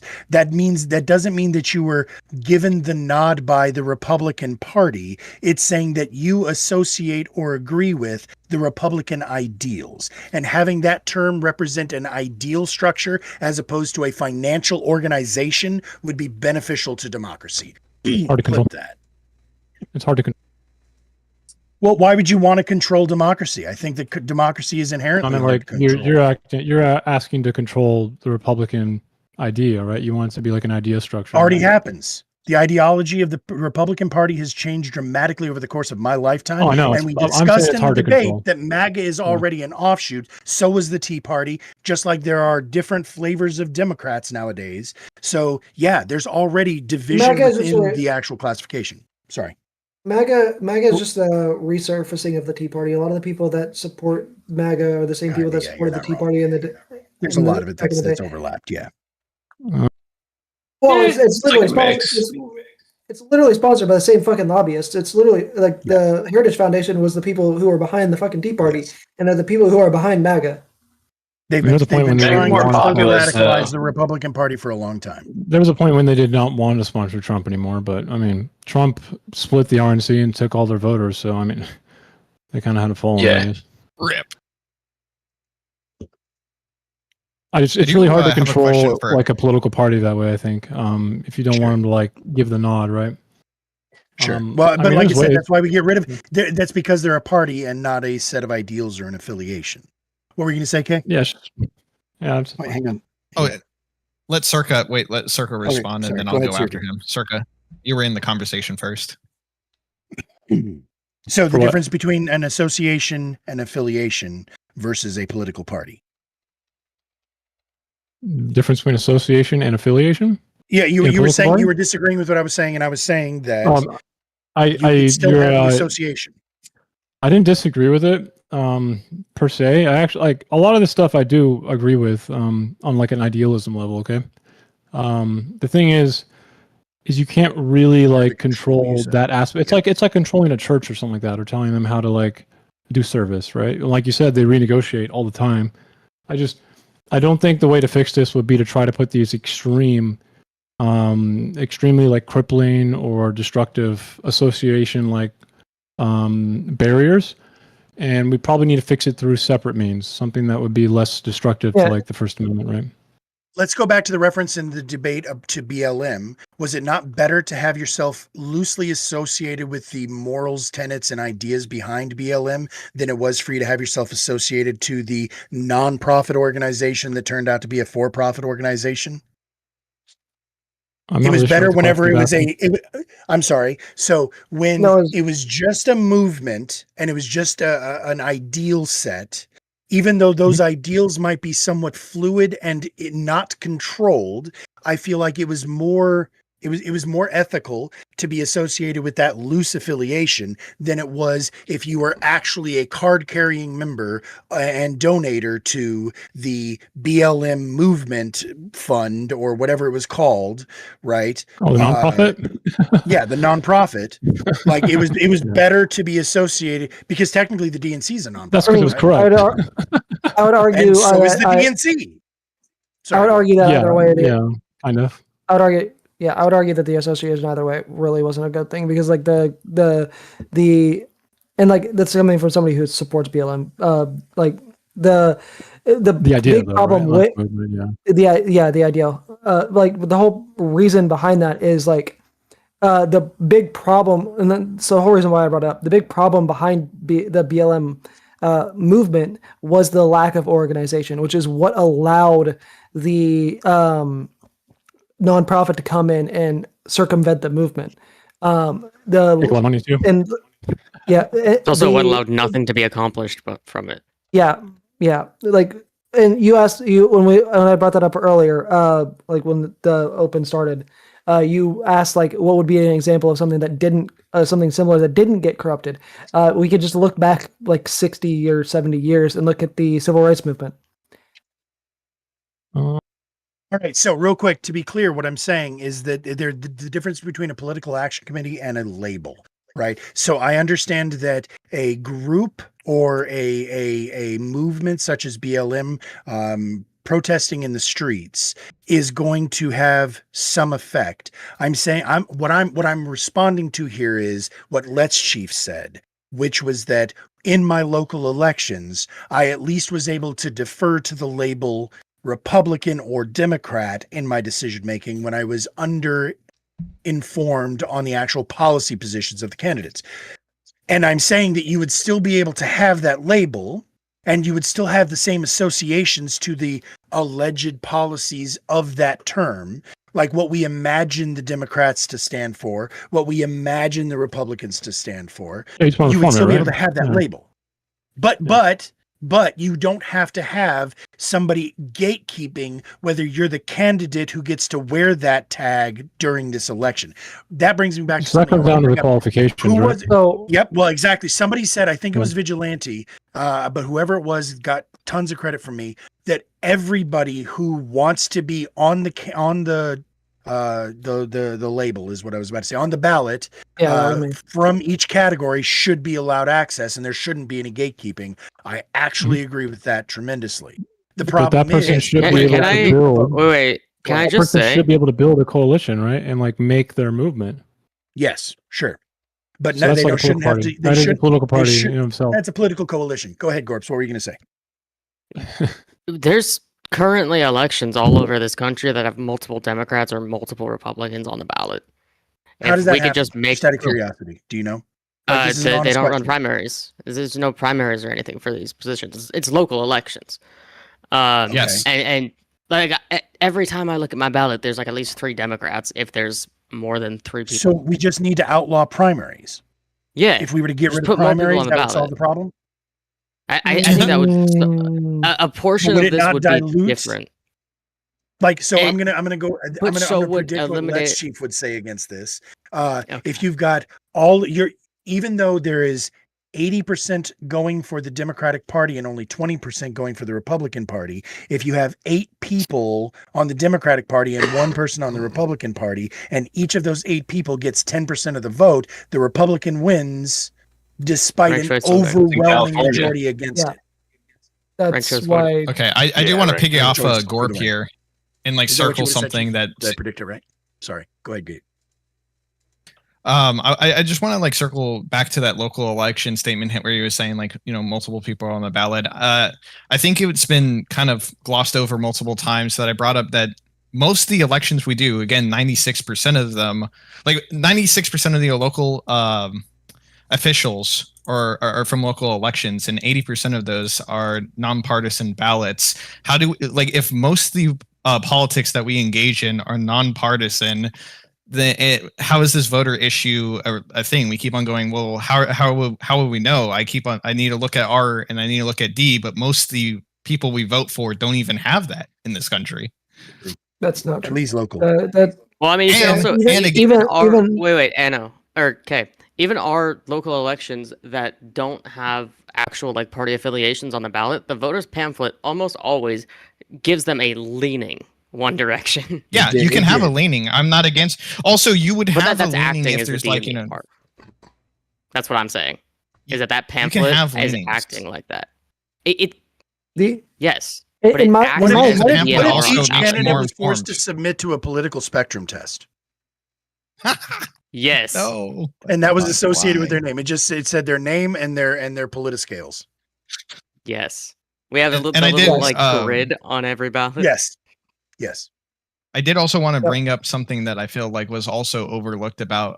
Well, it didn't fully pertain to the prompt, but I'm curious on what people think about the National Popular Vote Interstate Compact, because I brought it up and I figured we would talk about it, but we haven't touched it since, and I feel like that's a big part of like our election process that people feel is like maybe anti-democratic in general or non-representative. so you mean like the fucking electoral college bullshit? Yeah. Yeah, fucking get rid of the electoral college. Disagree. Do you agree, Circa, Gorp, and Castle Hammer? I disagree with completely getting rid of the the electoral. I think so. college. but I do think that it needs to be reformed. There is no I reforming think the that electoral college. Get the college fuck is rid of dumb it. and it needs to be gotten rid of.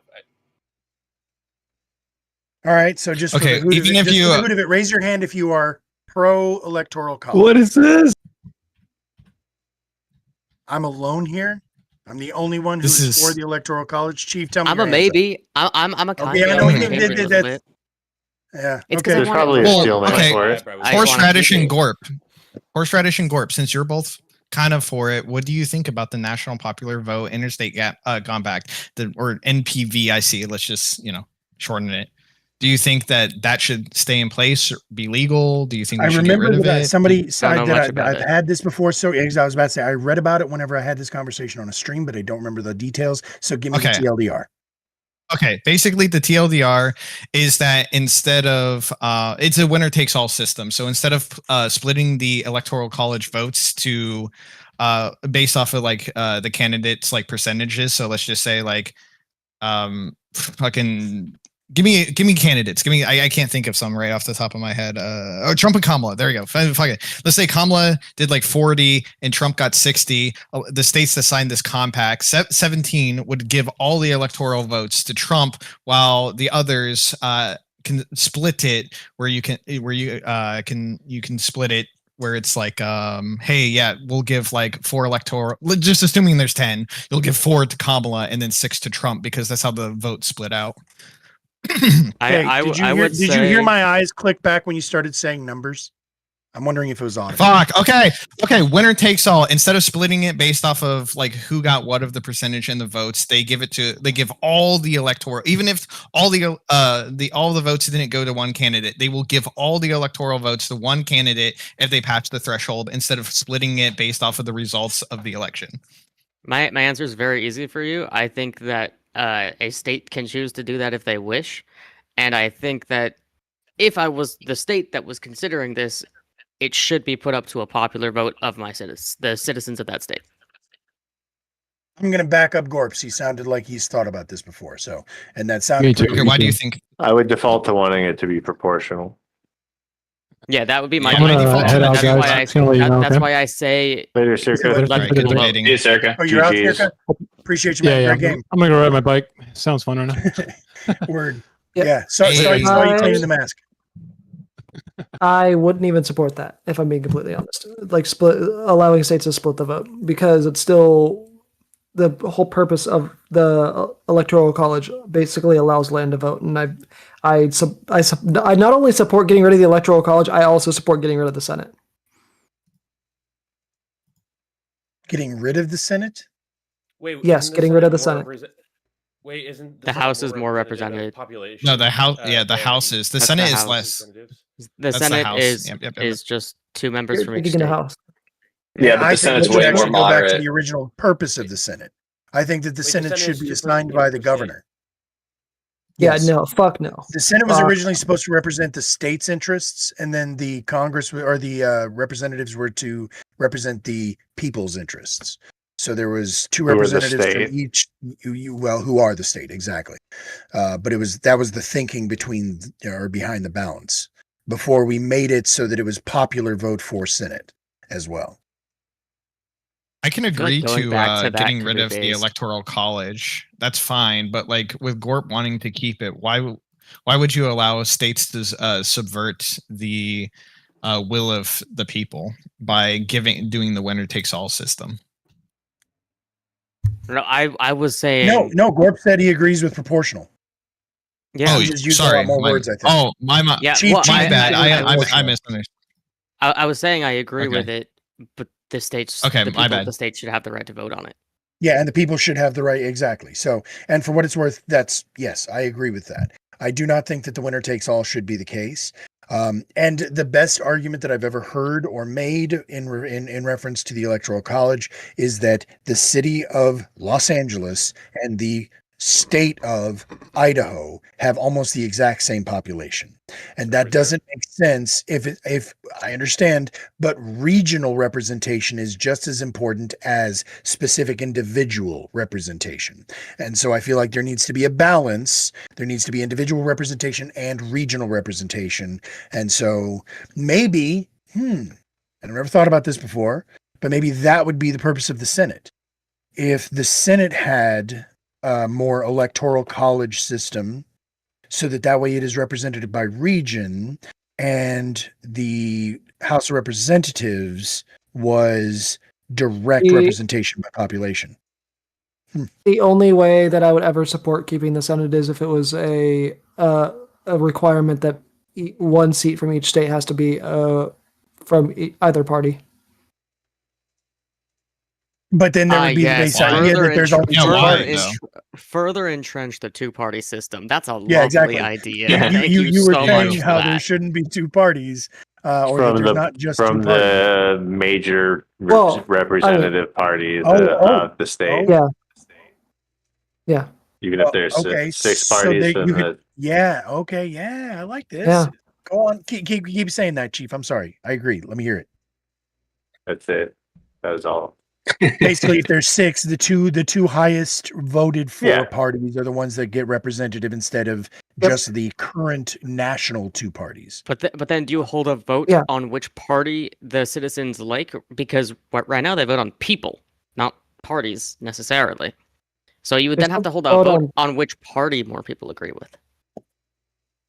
Boy, So somebody- this is bad. Somebody tell me it, because I know, and normally we would have Grufus in here to simp for us and explain this. I think that it's probably. Does everybody in here agree that having Rand Paul in there is important, and wish that perhaps there's Grufus. There having Rand Paul as a congressperson representing the libertarians of the country. Do we not also wish that there was somebody like I wish AOC was more communist. I wish that she was the communist that the Republicans think she is, right? But like having the But then to keep it multiple fair, we different need like parties some represented. actual neo-Nazis in there. Ooh, Jesus. fuck. We kind of already do though, don't They're we? already Wasn't- in there, wasn't- Gord. Yeah, wasn't we there have that plenty of little those. Nazi We have- flag? One. Wasn't that in Congress? There Or are that was in the worse state ones. Legislature, Nick wasn't it? Fuentes. Wait, I'll agree with you Gorb, if we get did you- Nick Fuentes in Congress. Gord, did you Stephen not Miller see isn't the good enough text for from? you? Did you not see the leaked text messages? They were like praising Hitler and like taking those people were pictures. not in Or- office. They worked Yeah, for it. well, There I was mean, Some of them were. those were What the do you staffers. mean? Some of They them were were actually in staffers. office. Yeah, Those are the we ones had who actually said something. tweeted out We- for Trump or truthed out for Trump the Obama video, right? Trump actually took ownership of that. That's just No shit. he. What, Lo- What? Yeah, yeah, what, Lauren there's a clip. Boebert? Wow. Okay, Gord, fine. Lauren Nick Fuentes is Wait, off what, the hook. wait. He Gord, said he Lauren didn't What about care. the, Boebert and Marjorie Taylor Greene What are about the fucking Republican fascists enough for congressman you? that had the Nazi flag? Hey, hang on, Kate, real quick. What did you was say? it that Hang the on, I want to staffer hear what thought Vigi said. still? What was your joke, Vigi? I said, are Lauren Boebert and Marjorie Taylor Greene not fascist enough for you, Gorp? There No, you Marge go. is based. Go on, Kay. Sorry. Yeah, I was Marge is just more wondering Warsaw about the based, actually. Republican congressional office that had like the Yeah. Nazi flag in Was the this No, background. like I said, no. It turned Pretty sure out, that was the well, staffers.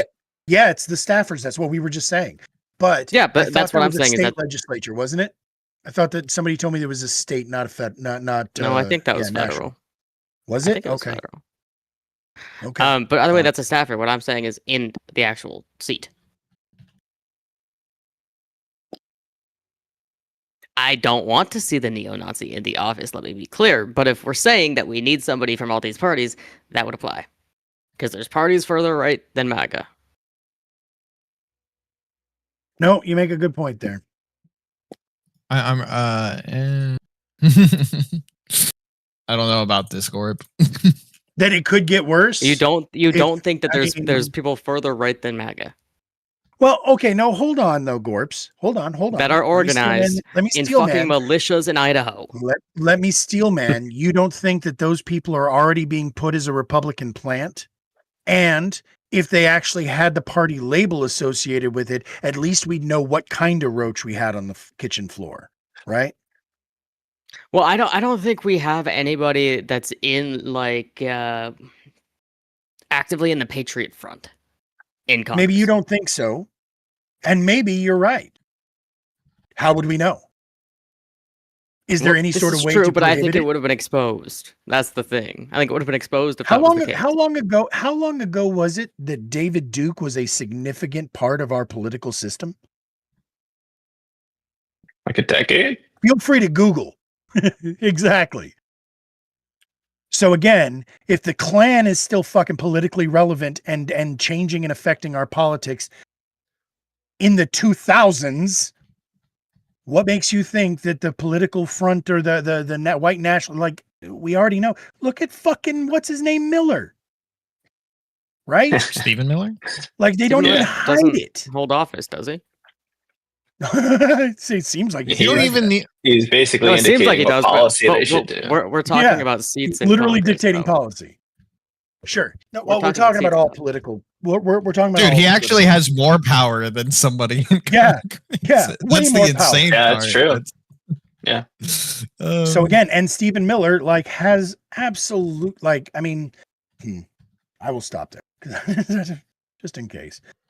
My point is that I guarantee you we already have people who are in office who bend the knee to groups that we would not be comfortable with being in office.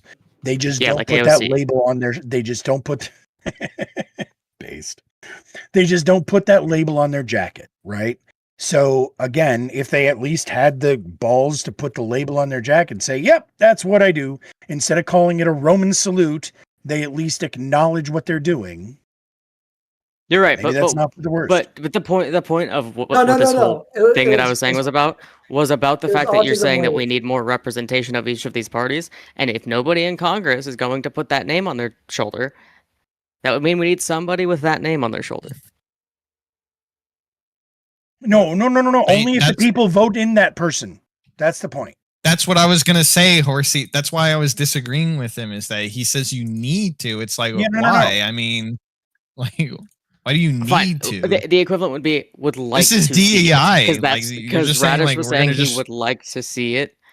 This Yeah, is what he I would should like say to real see. quick. I want everybody to know that I absolutely love my life and would under no circumstances ever hurt myself, and I am generally And good he's a health Nazi. according to my doctor. Just wanted to put all that out there, just in case. Uh-oh. Chat reminded me. Famous last words. Anyway, yeah, no. Again, not saying that they have to be represented. I'm saying that opening it up so that people with that label they could wear that label and still be on the ballot.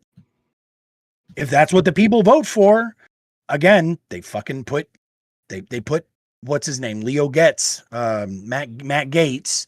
They put Matt Gaetz in office. I mean, if that's what the people want, I mean, that's what representation is supposed to look like. If we elected pedos, what's that say about us? Well, do So you that's think already that the we should case. be able? Do you agree with like preventing anybody from like running from office? No, Horse, like actually, if you no. are a convicted pedophile, should you be able to run from prison and be like, I'm going to legalize rape, I'm going to do it, and then like I don't know what else, If like you believe maybe in pure democracy, fucking. you have to say yes to this, right? What if if like you a believe in fucking like straight up democracy, if like enough- jihadist like wanted to? and he's just- If enough people vote for that jihadist, is that not how democracy works? That's how direct democracy works, but I don't believe in direct democracy. I critiqued it earlier. I mean, I believe in. Didn't you advocate republic. for the abolition of the electoral college?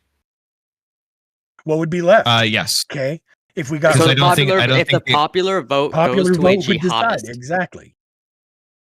I believe that popular vote should be able to decide the head of the country, but I also think the head of the state should have a lot less power and be more of a like speaking figure, like representative figure.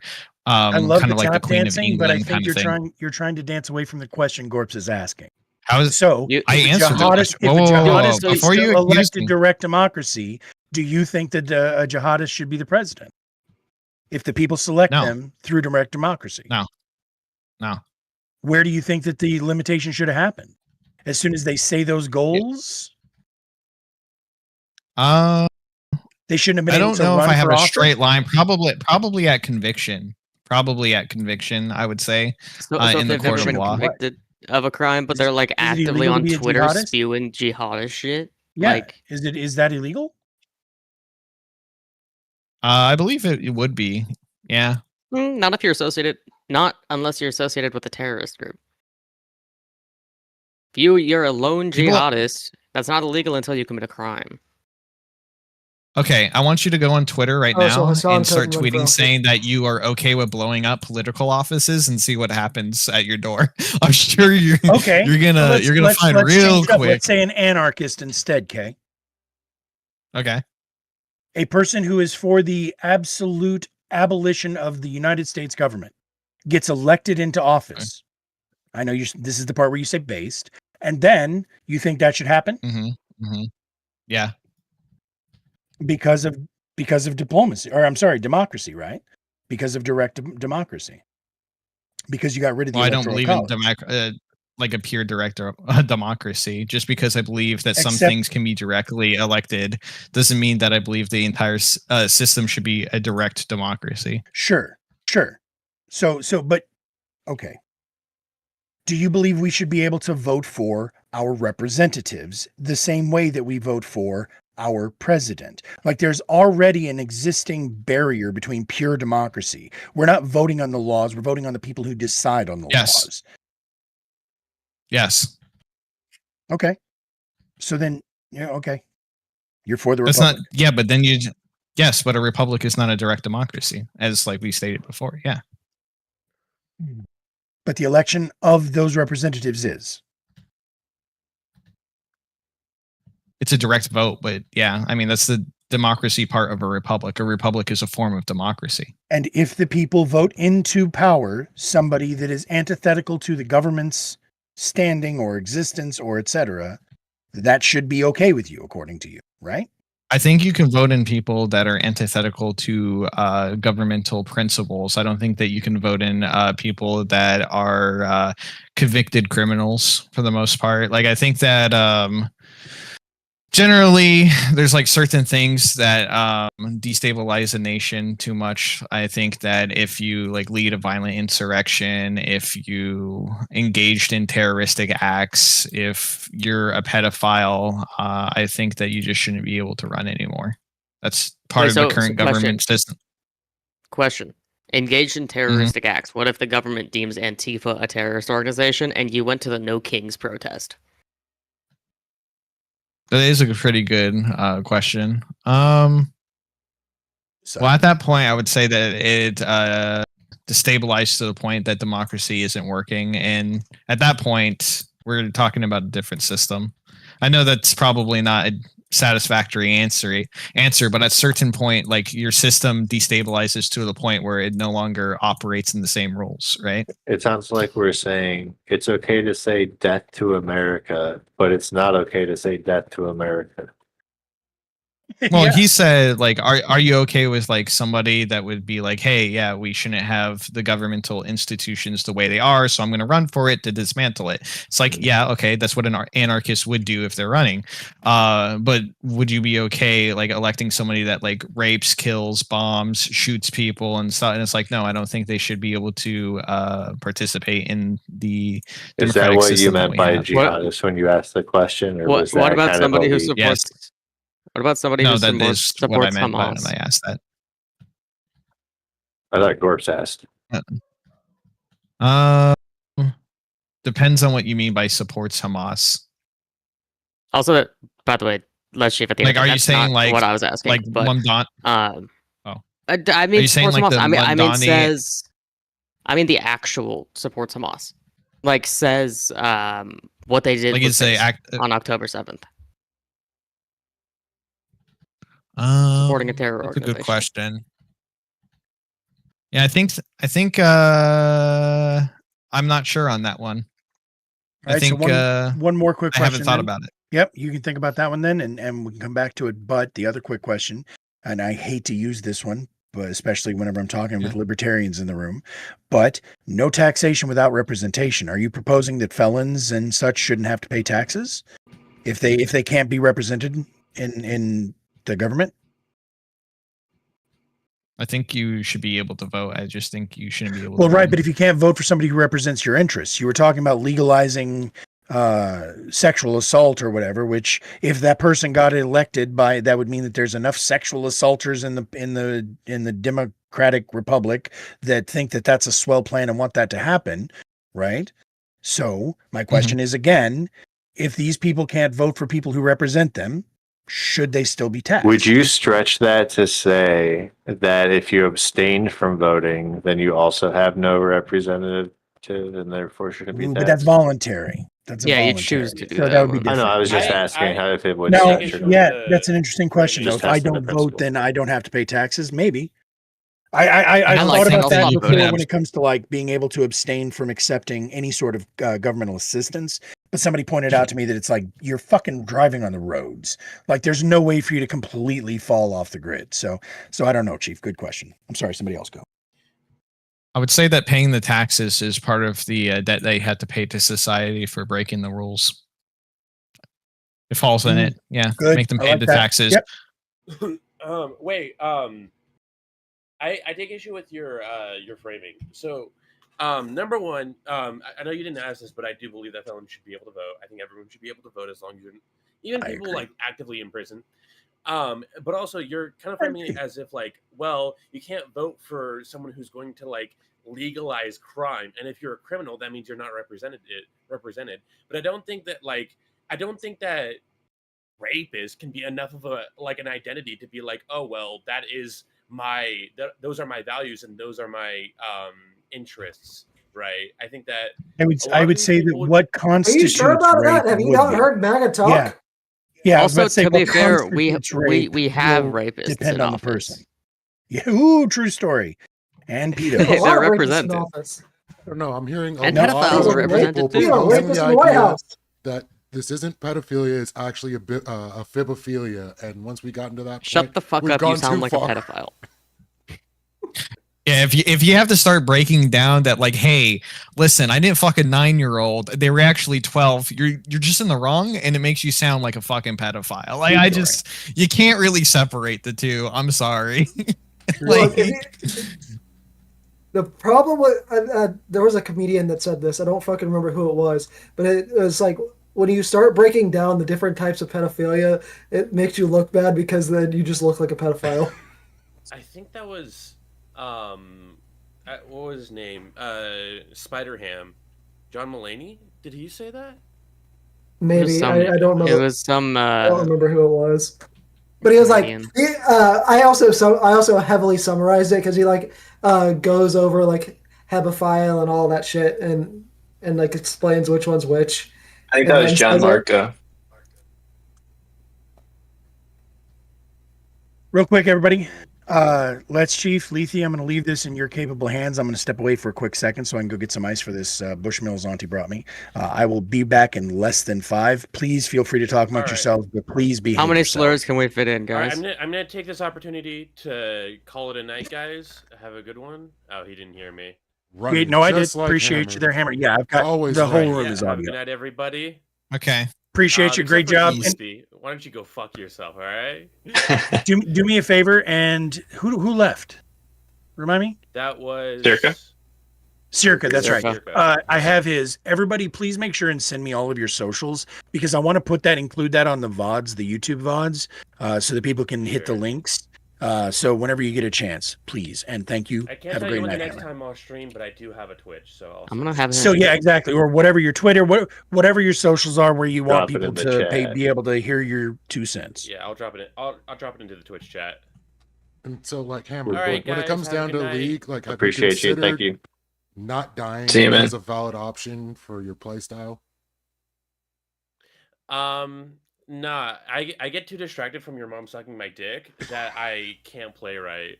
Ooh. So it's just too difficult. All right, have a good night, guys. Great seeing you, Hammer. Damn, he got you there, man. Hey, every time. So, Lethe, if you are the judge for Horsey and I, who have privately gotten into a pretty heated debate, but it regards a topic that you have specifically told me that there's like no way you can see like the other side. Would you step down and tell that to Horsey if he asks you to debate? Would you, or do you think you would be able to separate those two? I would have a clear bias in that instance, and there's no way I could judge that debate. Yeah. Yeah, I think you have a clear over, bias against me though, when you vegetarianism, just so. judged this. Oh, Yeah, 'cause it's I'm over not- vegetarianism, I don't and actually like, yeah. follow my biases. And the cat also was cheating, and you gained points, you lost. and- I did not ask her to come on. She came and begged to be put on stream, so I can't. justify can't do Every anything time about I interview someone for a job when there's a cat, I'm like, oh, mark that down. Like, I look at it. Oh, See? look Based. Absolutely based behavior. They're like, sorry for from my Chief as cat. well. I'm like, oh, please do not be sorry. And viable candidate. What you're saying is you like. So what do we pussy. all think about anarchy? I'd rather I think not. we should do We already anarchy. have it right now, and it's not comfortable in any way, shape, or form. Did you see the hit Bitcoin? Hey, just but it'd be took? comfortable if I ran it, you know? That's what they Libertarian always anarchy, say. let's go. Yeah, but I'm right as always.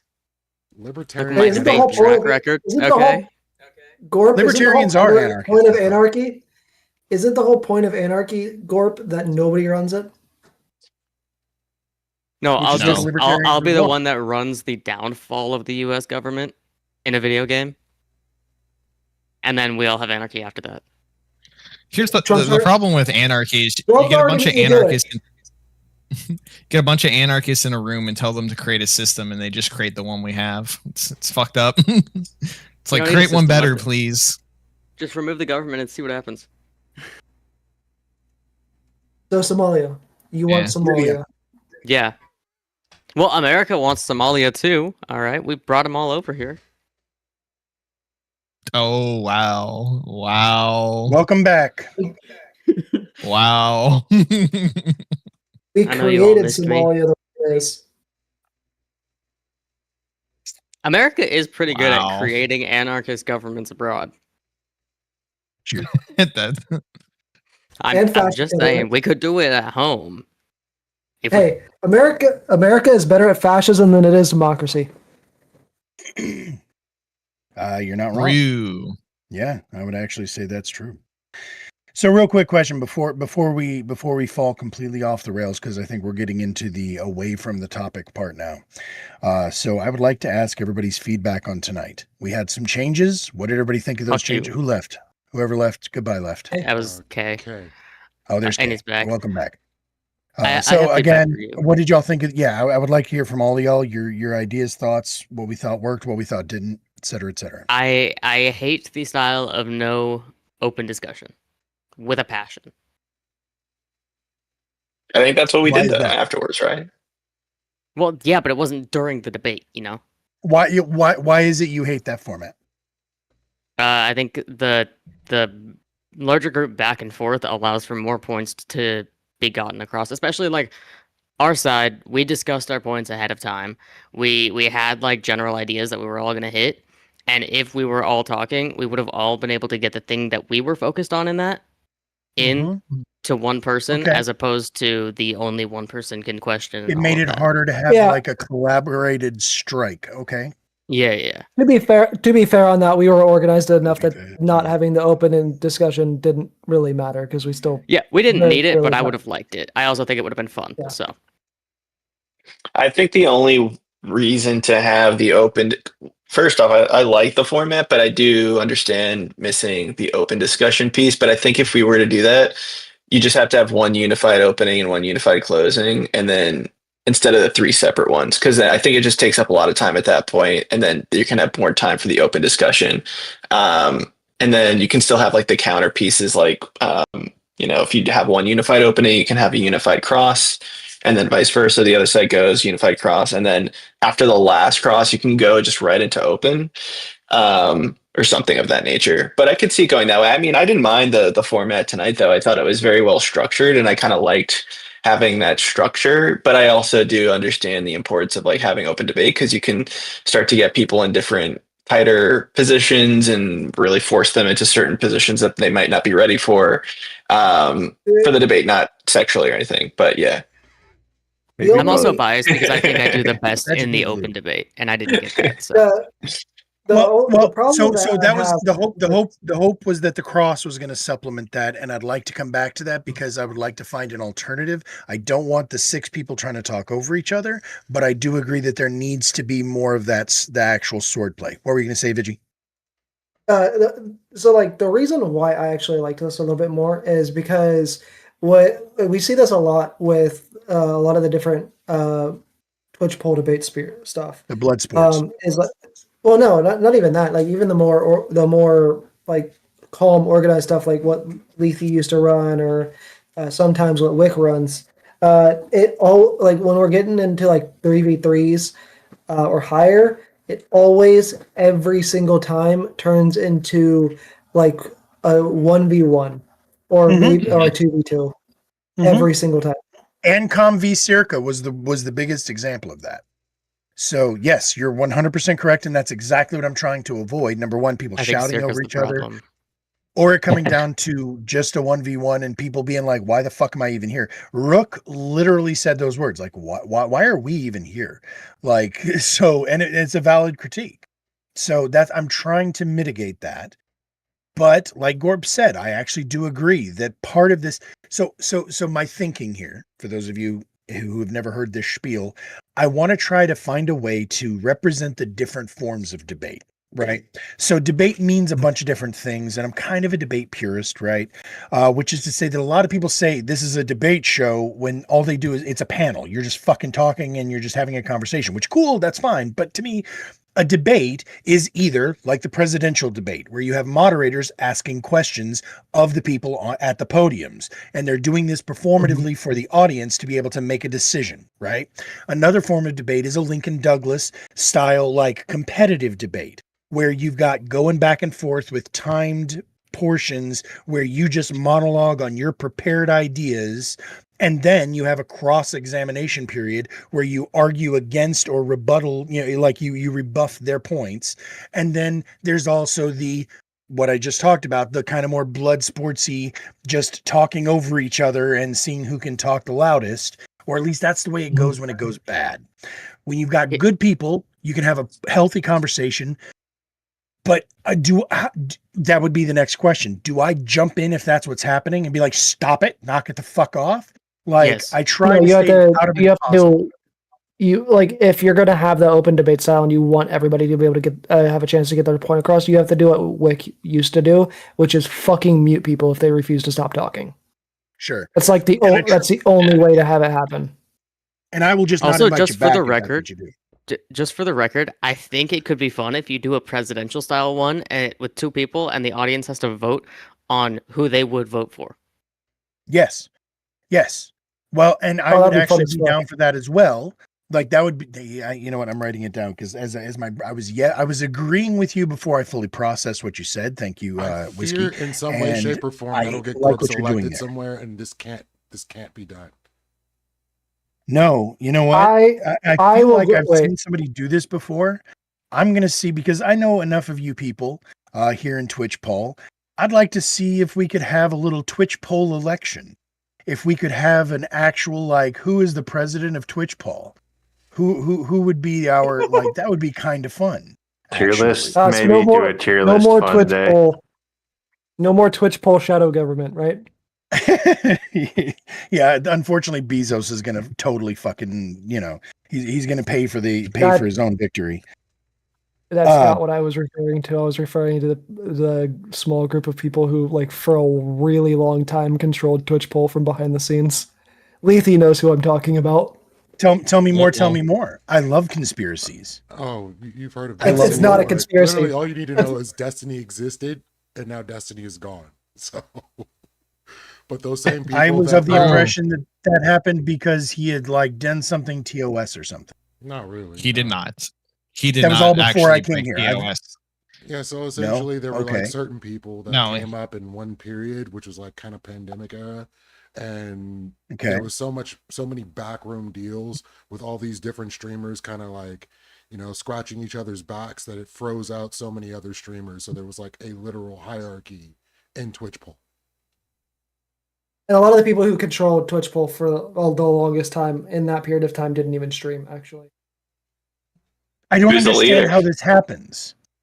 Like, I don't even, like, I can't, y'all seem like you're cagey and you don't want to say names or some shit. Like there's some sort of actual existing cabal who's going to come along and fucking, like, yeet us off the system. Well, I'm not going to. I'm wondering if I need to do this story off stream.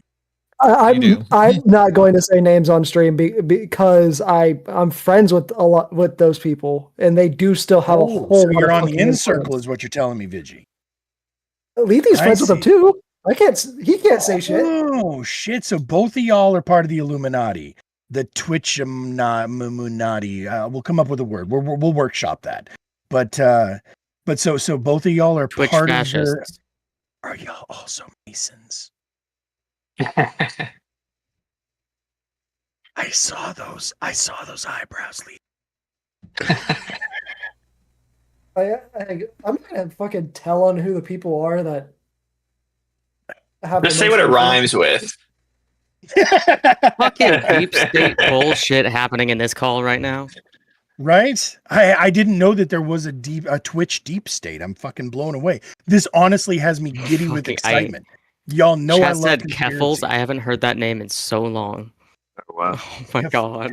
No, I thought Keffels Felix is fled the country. Keffels is not Okay, part so of the what is Twitch it? What is a Illuminati. kerfuffle? I thought that was like a Keffel- fight.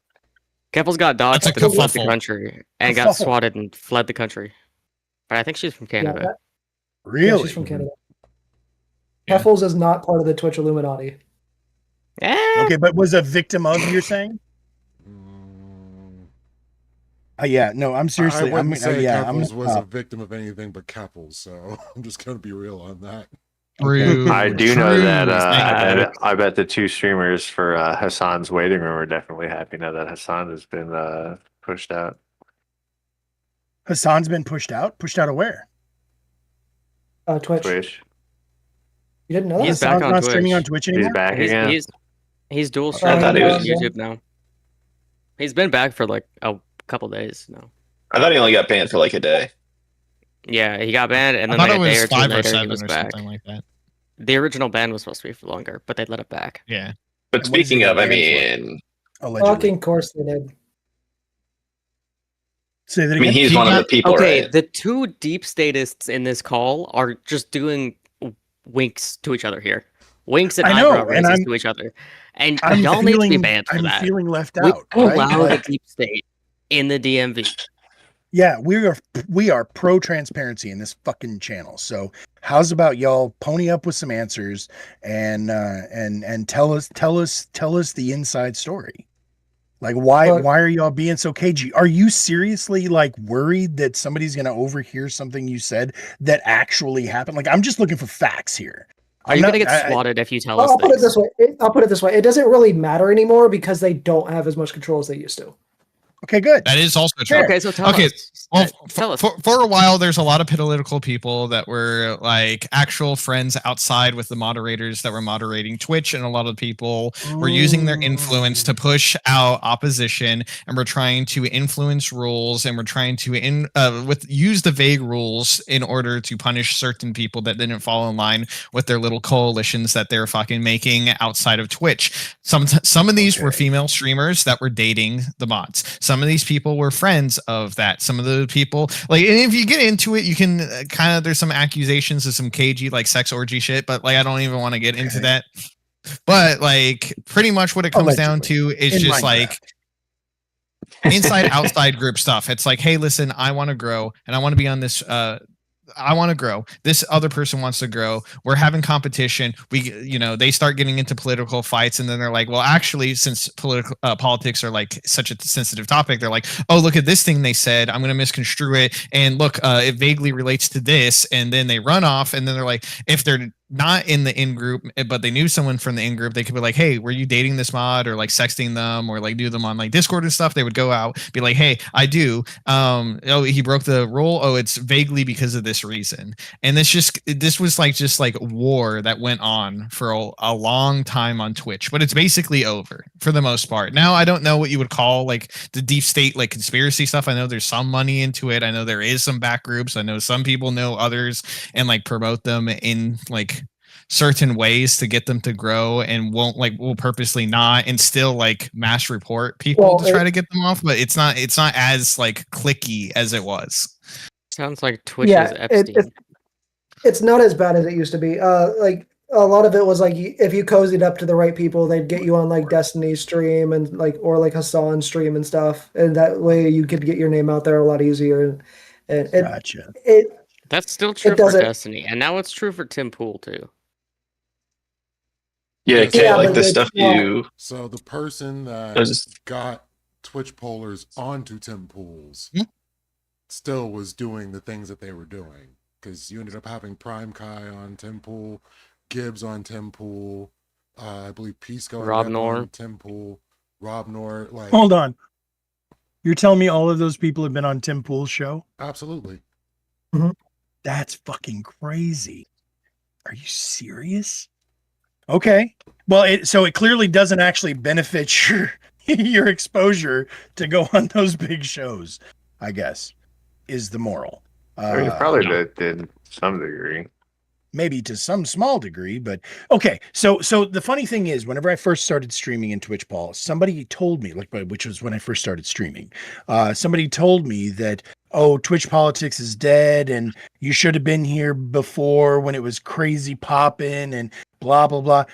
And even back then, this was 4 or 5 years ago now, nobody would tell me all of the stories. And so I didn't know anything about any of this that was going on, apparently, when I started streaming. But it does explain a whole bunch of really interesting shit to the doe-eyed first time to Twitch guy who was watching all of this shit happen and not understanding what was taking place. It was like my parents were getting a divorce and I didn't understand why.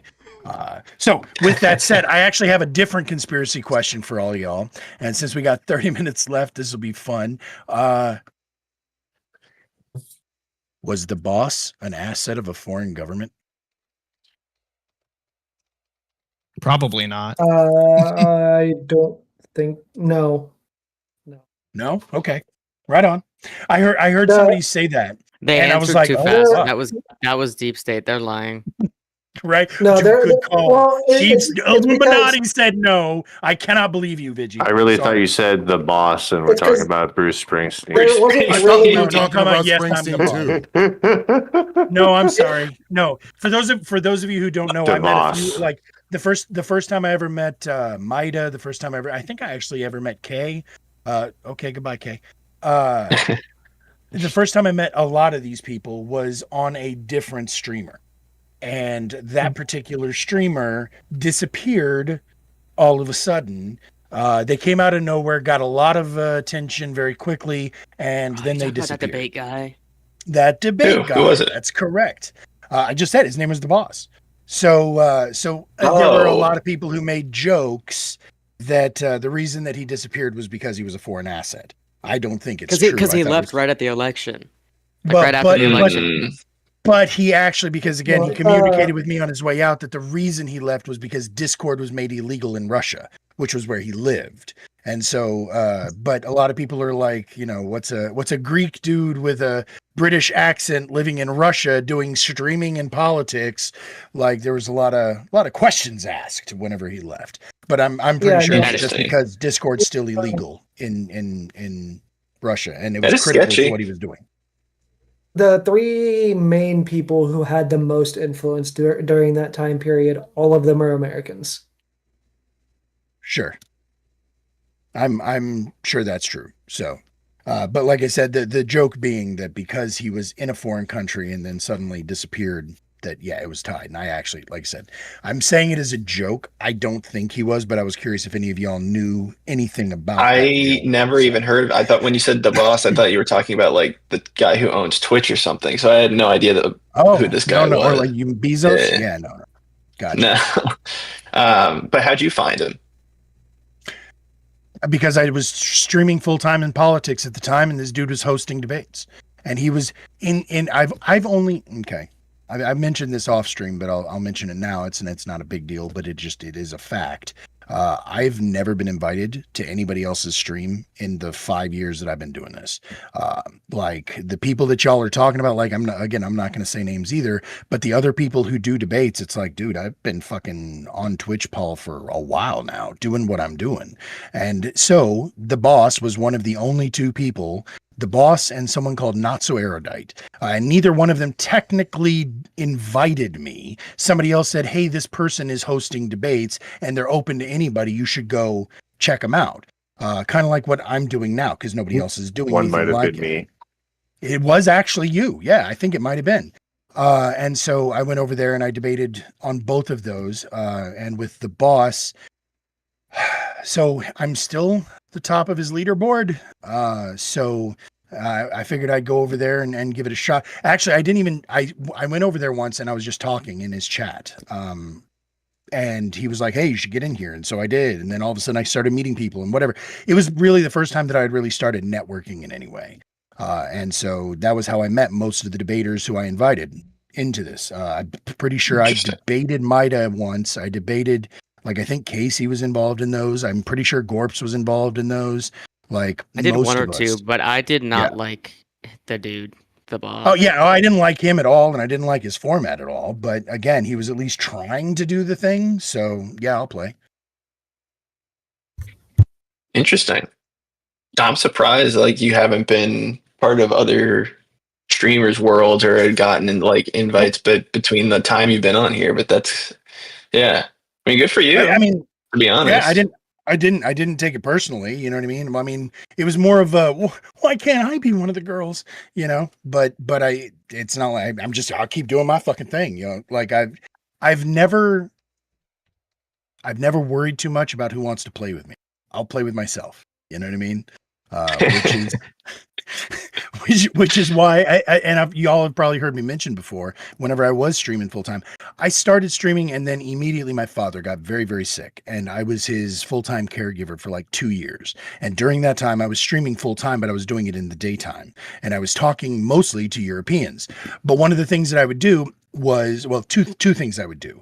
One of them was I would debate myself. Right. So I would take a prompt and I would go back and forth with myself, arguing both sides of a topic. Another thing that I would do is I had a thing where for $5, I'll give you 5 minutes. You give me any prompt that's TOS legal, and I will give you a passionate 5 minutes that supports that. And everything from PB&J being the best food ever created, to why the Electoral College should be abolished. It was a kind of a mental exercise for me to be able to steelman any position improv off the dome. And it was fun to do. It's still one of my things. And Chief just hit me with it the other day when I was doing a conspiracy night. Yeah, it made you steel man something you didn't believe about, just like aliens being like a psyop or some shit. A Russian psyop. Russian and psyop. I tied that shit in all the way deep to where the Russians are still in control of all of our military industrial complex. I think I believe it now. Yeah. So again, that was where I got my start doing this stuff, was the boss's debate channel. I mean, to be fair, aliens are a distraction, so. Or is everything a distraction from aliens? No. You don't, Where you do we don't think stand the on that? possibility that Are you don't aliens think the real? possibility? Yes, absolutely. Well, you let's don't be think- honest. Really? We all know the aliens run the shadow government. Like Thank you, Chief. like Horseradish, like aliens like from the movies, or like aliens like they could be some other bacteria from outer space. Like what do you mean by alien? Radish is a big UFO I mean- believer.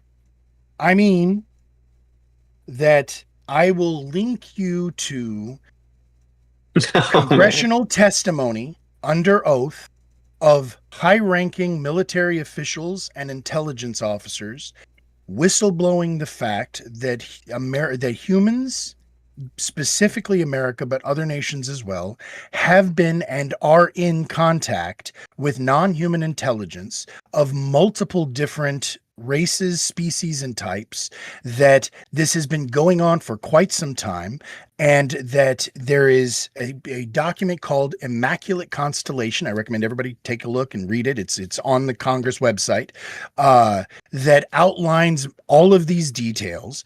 There is constantly video footage coming out now that is from the Department of Defense, or the Department of Shooting Things, that has been acknowledged as being real and legitimate and unexplainable by them. Now, you can keep telling yourself, oh, that Hellfire missile bounced off of a balloon that kept flying at the same trajectory and velocity. I guess if that's how you need to sleep at night. But we are to a point where there is irrefutable evidence, and our government has publicly admitted that they have evidence of vehicles that defy physics that they cannot explain. So yes, So I guess I have to say, Radish, you're not wrong on the UFO thing. Like UFOs, unidentified flying objects. we call them have been UAPs caught. now, big guy. I'm Unidentified aerial phenomenon. I'm Go on. old Get hit to fashioned. the language. Not all, to not the all of them lingo. are ships. Not all of I'm them are old ships. fashioned. Go on. Okay. Put some Anyway, respect on it. however, it's funny how whenever this conversation gets brought up by our government, it's at the time when something really big, other than aliens, is happening. It's a fucking distraction. Also, I personally know multiple people who have lied under oath. Sure. I thought you were going to say, I They- personally know aliens. People They lie would under never oath. give Those are themselves the up. people. Commit perjury every single day. Sure. I guarantee you, in the King County District Court, there are at least 30 filings that are perjury every single day. Sure. So that under oath doesn't really mean anything to me, because once you've seen how Okay. many people don't give a fuck, it doesn't matter. My Then we just follow up. refer to Hold the on, physical horse. evidence. Go ahead. Yep. My follow up is, even if they did exist, what's the point then of us just knowing Exactly. about it? It's a distraction. What have they done to contact a normal person, not just our government, or like what's their aim or purpose? The explanation, according to the whistleblowers that I named earlier, this is not me coming from some fucking book or some website or some mouth breathing Appalachian who claims he's seen something in the sky. We're talking about actual government officials. Mhm. Look up Harry Reid's involvement in this. Look up Christopher Mellon's involvement in this. Look up Lou Elizondo. Look up again David Fravor. I will give you all of these high-ranking military and government officials who have testified before Congress about what they know, what they've been exposed to, and just so that everybody knows, because this is super relevant. The reason that this is happening right now, I know it seems like a distraction, Gorps, and the defense against that is there's always something going on. Right. So anytime this comes up, it's distracting us from something else, but that something else is distracting us from something else. There's always one distraction or another. The reason that this is coming to the hang on, let me finish this. The reason this is coming, because it might answer your question before you ask it. The reason this is coming to the forefront right now is because a dude named Harry Reid, who persuaded me to be against term limits, was able to finally get wrapped up in the COVID. Everybody remember that everybody bitched about that giant spending bill, the omnibus spending bill. Then people were like, I can't fucking read all this. Wrapped up in there was a tiny little thing that made it so that it's the law that the Pentagon and all of its contractors must divulge anything they know about non-human intelligence and unidentified aerial phenomenon to the appropriate congressional committees. Now, that I don't remember which exact oversight committee it is, but there's one that has all of the access and decides how much gets spent. They should know what that money is going towards if it's a thing. Now, that made it so that anybody who knows that those companies did not follow the law are now legally protected under whistleblower protections to come forward and say, I have evidence that says they're not telling you the truth, Mr. Congressman. That is what these two hearings has been people who are willing to go under oath and say, the law says they're supposed to tell you stuff. I know stuff that they're not telling you, and I would like to give it all to you. They, on the public testimony, they said the things that they were allowed to say publicly, but there were several times that they say, I can tell you that in a confidential setting. That's called a skiff. I'm sure we all know about that. I remember hearing that during all this. They They were prohibited from getting a fucking skiff. The government, whoever it is that decides where these committee hearings happen, they were told no. The Congress people who have the clearance to hear this were told, no, you cannot have a confidential information forum to be able to hear the things that person is going to say. Have they subpoenaed the actual Department of Defense? Yes. I do believe that they have. I believe that is. What do you think? We got the bullshit hearings, which even that was explained or not. Same thing that happened with the Epstein files. Yes, pretty beautiful. Thank you, Vijay. Yeah, but now we have 3 million of those, right? Yeah, that are we have redacted testimony in ways that are illegal from the law that literally said that they had released them. Right, but that's more than what we're getting from this, and this law is like 4 years old that we're talking about. So what I'm saying is, most people don't know about this law or care about this law. Most people dismiss it and think it's unimportant. Right, now, but to answer that, because this is what Castle on it. And they are. You're not hearing about it in the mainstream news. They stopped covering. I'm asking you what happened with that subpoena. You're supposed to know this. I'm sorry, I do. They just had another hearing just a couple, I want to say it was a few weeks ago. They're still pursuing. Have they held anybody in contempt? Not yet. Okay, so you can blame right now our house for the reason we don't their have. hands are tied. Like I said, they're still fighting to try to get access to a skiff so that they can hear the rest of the information. They have No, subpoenaed that's people. irrelevant. That's irrelevant to subpoenaing the actual Department of Defense. That is I on will a look into this. that is on our house for not subpoenaing them and then holding them in contempt of the house. There was one particular dude who I don't remember what he had. The Bushmills was catching up with me. There was one particular dude who, in one of these hearings, said, "Look, I will be the first one to say that if they don't come forward with this, I am going to invoke the blah blah blah blah blah blah blah, so that we no longer fund them until they come forward with this." I don't know where they're at in that process, but I will look into it for you. Been 4 years. Because that is a great question. Well, and once again, like I said, nobody is as concerned about this as they are. This is exactly why I can draw this back to a way earlier conversation. This is exactly why we should not give them barracks or semi-nice hotels. We should give them the Motel 6 that you can pay by the hour at, because they deserve nothing more. I agree. You're not wrong. So real quick, Castle, to answer your question is to the why of this. So the main reason that this is relevant is because of 0 point energy and because of faster than light travel. Okay. So if both of those technologies are actually in existence, the story goes, again, I repeat, read the Immaculate Constellation document. It is on the Congress website. If you just Google Immaculate Constellation, you can take your time, read through the PDF. It'll answer a lot of these questions.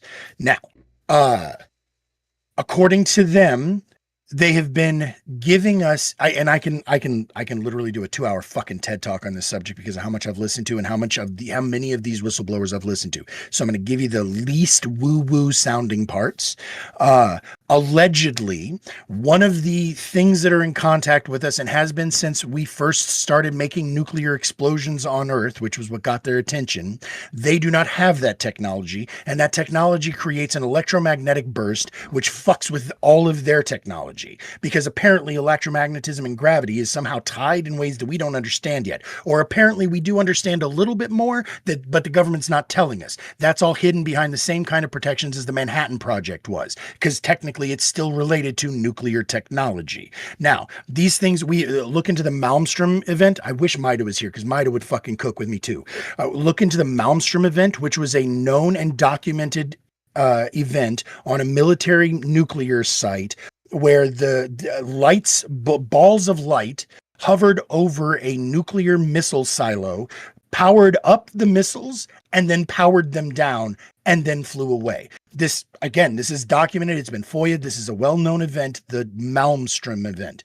Other countries have reported the same thing. These particular species have been monitoring us, I presume, to make sure we don't fucking blow ourselves up, but allegedly because they don't have that technology, they're trying to learn that technology. So there is a technology exchange. A lot of the vehicles that have been recovered have not actually been crash landed. They've been dropped or gifted to us. They have been found whole in many cases. And they're there to say, hey, you figure it out. And we're trying to figure your shit out.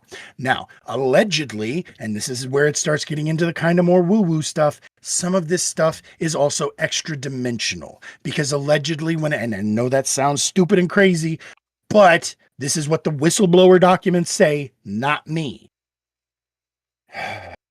Yes, the balls have found the hole.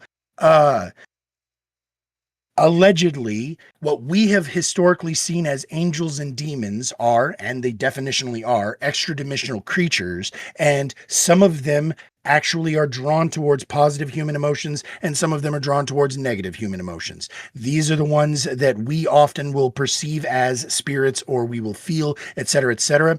This is a thing that has been documented and talked about, and I know the Skywalker Ranch has a stigma to it, but if you look into the actual story of the Skywalker Ranch and what studies have been done there and the things that have actually been documented as being like we don't know what the fuck that is, it's pretty crazy. But that is one of the places where there are thin spots or places where these things allegedly, apparently can go, whatever. It's fucking sounds nutty. But there's different things that we've been in contact with. How do we feel about the mole people? I was gonna give you the benefit of the doubt until you started talking about angels and demons. All woo-woo is just science we don't understand yet. That is not true. Talk to any schizophrenic.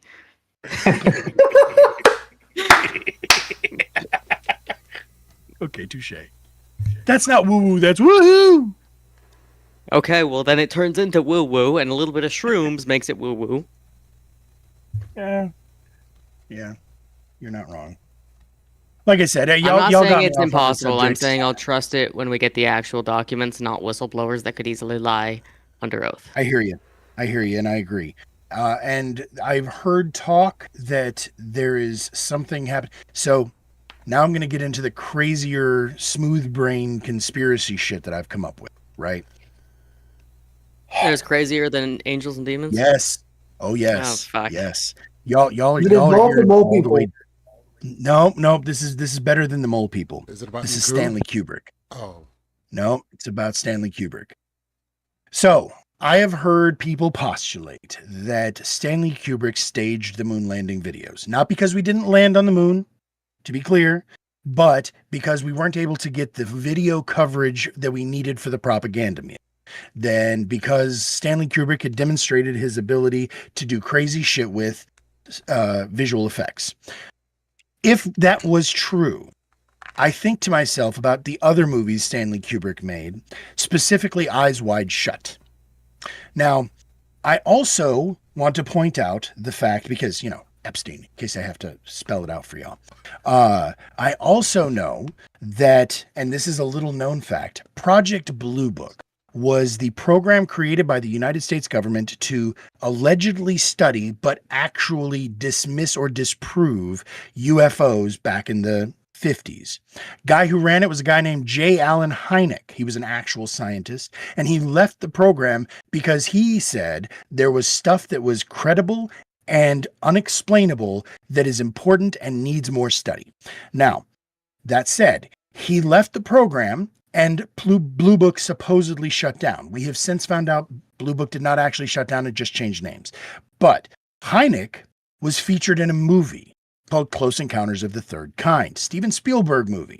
So Steven Spielberg, in his preparation for the movie, looked for the people who knew the most about the UFO phenomenon. J. Allen Hynek, the guy in charge of Project Blue Book, of course, was number one. He is actually in the movie. His partner, Jacques Vallée, is represented as the French dude in the movie, Close Encounters of the Third Kind.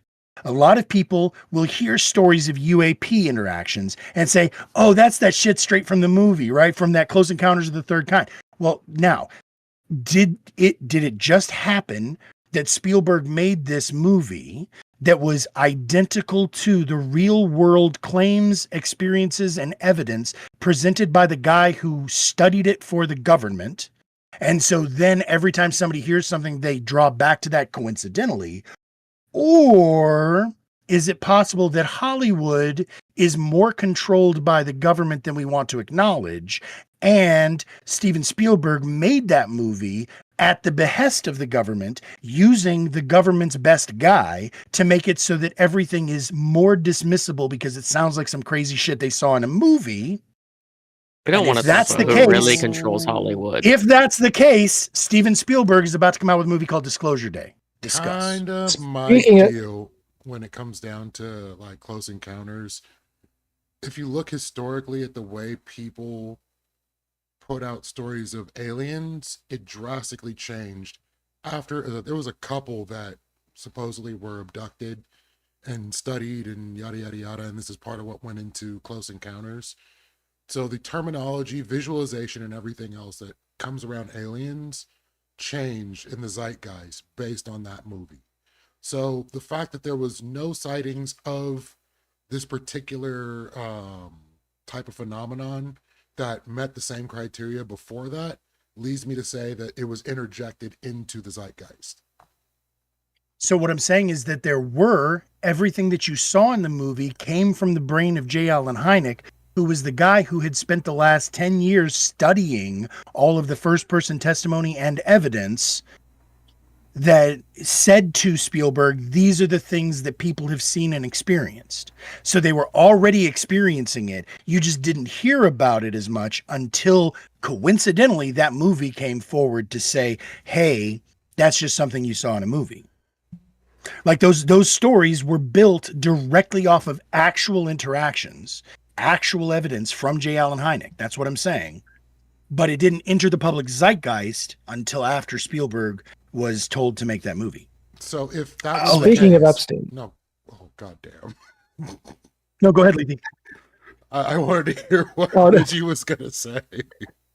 But Okay, go I'm ahead. about to exit the zeitgeist. I'll catch y'all later. peace out. Good night, Chief. Appreciate you hanging out as always. Later. See you later. Okay. Because I won't forget what I was gonna say. Speaking of Epstein, did you Speaking of guys? Epstein. Did you guys Yeah, hear aliens the new took conspiracy? No, did you guys hear the new conspiracy that he's alive? Yeah, I heard it. Yeah, it's not a Yeah. new I conspiracy. didn't know It's that been was around new. for Yeah, a no, long that was- time. He's been there. He's hanging Oh, out. no, But I no. think Hanging out I with think his Lana Xbox Tupac. account playing Fortnite in Israel is the Yeah, new thing. That was the one. Yeah, that's what I was. That's the one I'm referring to. Is that there was this? It was discovered. His Fortnite account was discovered because of the his emails that were leaked, and so people looked up his Fortnite account, and it's been active since. It was actually the most active, like right after he was supposedly dead, and it's been active as recently as 2025. And where was it you Oh, said? Israel. It's based in Tel Israel, Aviv apparently. specifically. Okay, so now I'm going to do the opposite of what y'all just heard me do, and let me be the skeptic. Let me be the professional. Oh, suddenly we're Uh, skeptical when we're talking about pedophiles. Oh no, I can be equally skeptical for the UFOs, buddy. No. Well, you want me to hit the thing first before we go rolling down this hill? Yeah, this is just going to be a real quick one. I don't know what happened to his Xbox, but maybe it got sold to a charity or it got given to in-laws or something, and they turned on the Xbox and have been playing on whatever the account was already installed. That's all I was going to say. What were you going to say, Lethy? Oh, I was back to the alien Oh, so thing. So, like, Yeah, back to the aliens. That's fine. had this movie never come out, I don't think the way people viewed aliens, because I think the way people viewed aliens up to that point was more like the day the Earth stood still, and the depictions that people would Or give. Mars with them. Yeah, Yeah, so War of the Worlds. basically, whenever somebody had to give a description of an alien that they came in contact with, it was more in line with those things versus the imagery of gray aliens. You didn't get gray aliens until after Close Encounters.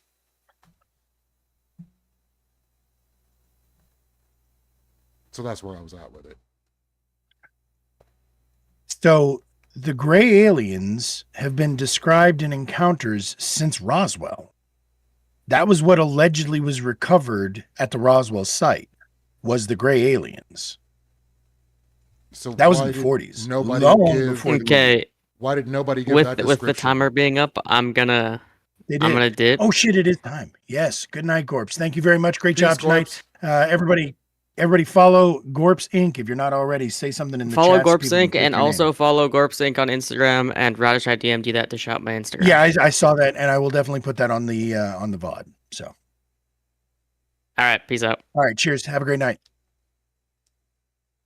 I mess with Yes, Gorps a Castle lot, but I does like seem nice, Gorps. Bisky. Oh no, Castle's Yes. not nice at all. Castle Gorps- was a very bad. Gorps man. was the first person I ever collaborated with on the streams. Funny enough. So Gorps and Let's Chief have been around since the beginning. Back to that whole like, because this is the other part of like, I don't. For those of you who don't know the horseradish lore, whenever I started this stream, I had intentionally grabbed two people who were on opposite sides of the fence, got them into the hot box out here, and I had this studio was purpose built for this, and we had multiple cameras, multiple camera angles. You can still see some of the VODs on the YouTube channel, so you can at least know who Barbie and Roddy were. But that said, I didn't know how Twitch worked. I had seen Tim Pool and I had seen Joe Rogan, and I got tired of yelling at the fucking camera or yelling at the screen, all of the shit that the idiots weren't asking or saying. And so I was like, you know what? Maybe I should just fucking do it. And somebody that I worked with had made a comment about this. And so I went to that person. I was like, hey, you want to do it with me? And so there was a total of 4 of us. And John was the one who suggested it. He was the canary in the coal mine. He was a generally apolitical dude who my logic was, if he falls asleep in the corner, then it means the conversation's gotten boring. Right. So I had a capitalist, a communist, and me, right, a centrist, having conversations every week. And that was why it fell apart, was because Barbie happened to be a trans lady, and Roddy being a MAGA supporter, it was inevitable that eventually that was going to go sideways, and it did. And so basically, the everyday stoners fell apart. That's what we were called. And John was like regularly falling asleep because every single fucking week it was capitalism v communism v socialism. And so that's why anytime somebody wants to bring that up, it's like, okay, look, I have listened to this for hundreds of fucking hours, and I have gotten it distilled down to a simple solution and understanding that it's like, look, unless you're going to bring something staggeringly different to the fucking conversation, please just don't do this to me. I will literally bang my head on the fucking table. So with that said, this was when I was at like 47 followers, something like that. I was like, you know what, guys, this is a cool idea. I enjoyed it. Peace. This was about 6 months in. And then that was when I just started streaming by myself. And so that was, I started out with a panel of my own. You know what I mean? Instead of doing this, never even occurred to me. Oh, fuck, you can talk to people on Discord. That's swell. Like, I was like, I got to get people in the fucking studio with different cameras. The amount of money I invested in fucking tech and how many things, how many mistakes, the learning curve. Like, this is my 8th mic I've purchased. And this was because I had bought a mixing board and I didn't understand how that was supposed to work. Like, so I didn't know that I had a powered mic and a non-powered mixer. So the amount of hours that I banged on and that's where Chief came in. Like I said, Chief is a sound designer, like for movies and stuff. So he came in and was like, did you try this? Did you try this? And so ever since then, if y'all ever hear him like bash on me for my audio, like I listen immediately, I jump on command when the man says I need to do something. I'm like, yep, okay. Because he's helped me with so much fucking audio problems. So anyway, the point here is that this stream has had a huge arc, and I'm glad at how it's turned out. I asked the question, and I don't know that everybody got the chance to answer. So did anybody else have thoughts on how the format changes worked? I'm trying to, I don't remember who all did answer. Oh, you already know my answer. You saw my character count. You're making me work too hard. But did it not feel like you were more engaged? I was absolutely more engaged. Like I said, so it would be difficult to form the questions before the show starts because, like, literally, it's just addressing things that are said or not said. So I think it would be kind of a waste of energy to try to propose the questions, but then also trying to propose those questions on the fly while taking notes on those questions is a little difficult as well. It's effort. Yeah.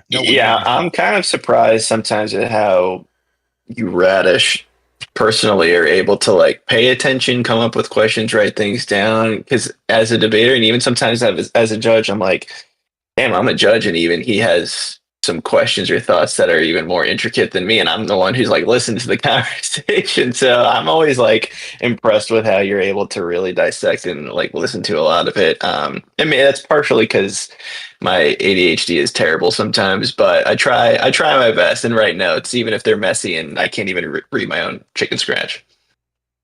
So the answer is that's the trick to how I debate.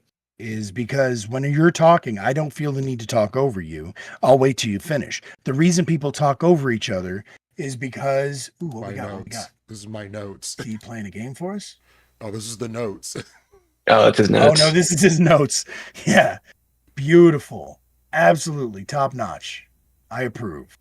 Again, so mine were this page and this page. Usually each page gets like I said, it's not like I didn't take notes tonight. It was just less notes because I was more focused on a different. So when I'm taking notes, if I'm listening to you in a debate, the things that you say, like the high points, the themes and the concepts, I'm going to jot down just a couple words to be able to jog my memory if I look back at it. And if you say something that I have an immediate, wait a minute, that doesn't make sense, I will just put like a 3 or 4 word question that will jog my memory again. When I see what you said and I see what my question was, I will understand where it was that I was going with that and be able to go back to that.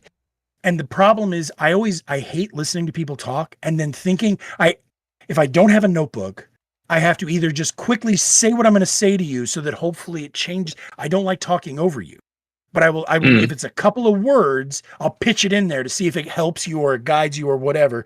Plus, if you have ever taken any improv classes, being able to feed and form is a skill. It's a trick, right? So like you're on a rant, and I throw a couple of cents in there, and you have to take that and be able to roll it in. It's part of improv acting. Anyway, the point is, I will put stuff in there to kind of feed what you're saying or form what you're saying. But other than that, I'm gonna write it down so I don't have to just sit there and think about what I was trying to fucking say. And you keep saying a bunch of shit, and I'm not actually listening to it anymore. That's what I don't understand is how people in a debate. Well, no, I do understand it because they just don't, and that's what makes debates shitty. How often do you see people talk past each other in these debates where you're not addressing the fucking word I just said? And that irritates all me. the time. Yeah, all the time. Because they're just sitting there waiting for their chance to say their important thought. And it's like, motherfucker, write it down. There's plenty of time. We don't have a timer. I mean, we do, but it's really just for show. It's so that I know how long I've been working. But because that's another thing with streaming is I'm sure every goddamn one of y'all knows there are times where it's like, oh fuck, it's been 12 hours. What have I done with my day? So having that timer up there, I had it up there before I started doing the debates. It was easy for me to just repurpose it, but I would do it so that I know, okay, I've been on the clock for 4 hours, kids. We're in overtime now, you know? Yeah, writing down the notes in just short form makes it so that I can go back after you've had all of your say. And I'll be like, okay, blah, blah, blah, blah, blah. You said this, and this is my question to that. And then either you can then monologue for another fucking 5 minutes. I'm not going to lose my question. I'll bring it back. When you're done, I'll be like, okay, so back to what I asked you. I said this, and I have no problems with that. And I was listening to what you were saying, and I was critiquing what you were saying in real time. So even that, I'm going to get there. I will get my turn to speak. I can wait till you're done with your turn. So.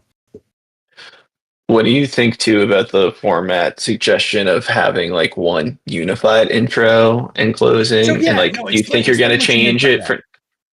Yeah, so I guess because Gorp was talking about having more time for open discussion, and I felt like if we wanted more time for open discussion, maybe just having less of the three separate intros with three separate cross examinations, and then another three intros with three other cross examinations. Like that cross can just be condensed into more of the open. We can still have like one cross each, but then everything else after those two crosses, you can just push it into open debate at that point.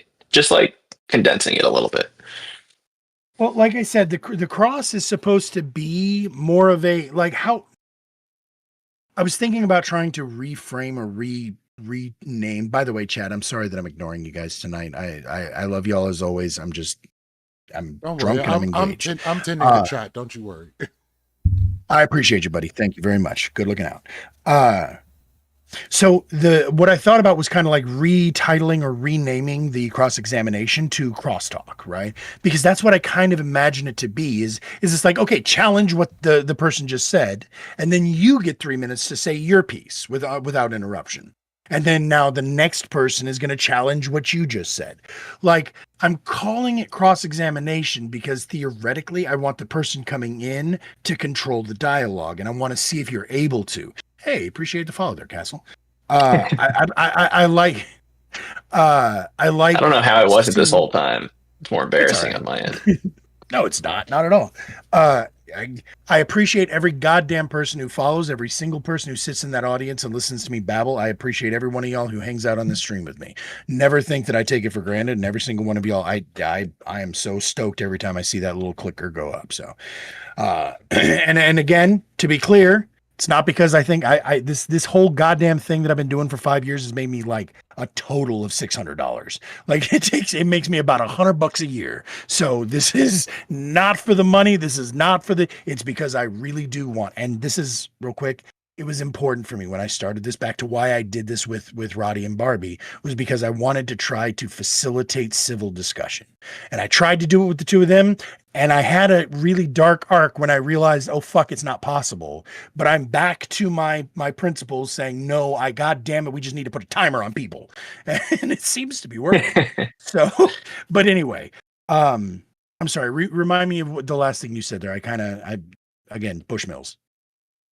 Just about the format. So, like, are you thinking of doing it any different for next time Thank you. based on Thank you. the feedback?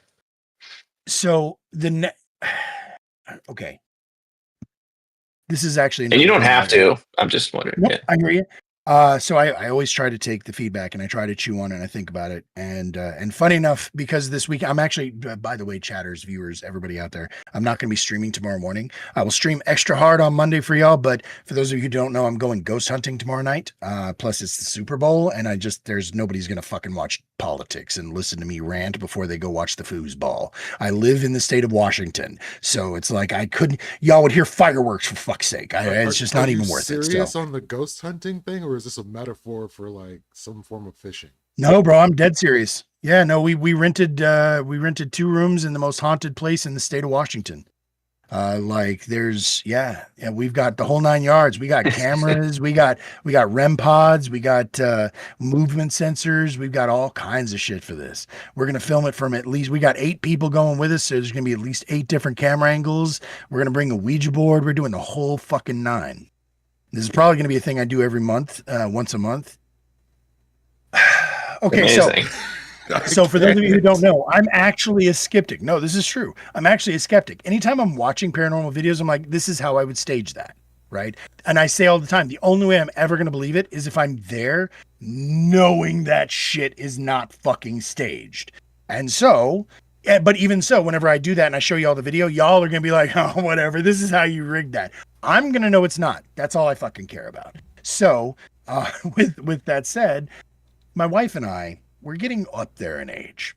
Back in our 20s, back in our youth, we used to have a bucket list plan where it's like, okay, once we finally growed up and we've paid all of, like, we're middle class. If we ever reach middle class, this is our life goal. And that was to go around to every state and go to every single roller coaster in this country. My wife and I are thrill seekers. We're adrenaline junkies, always have been. Okay.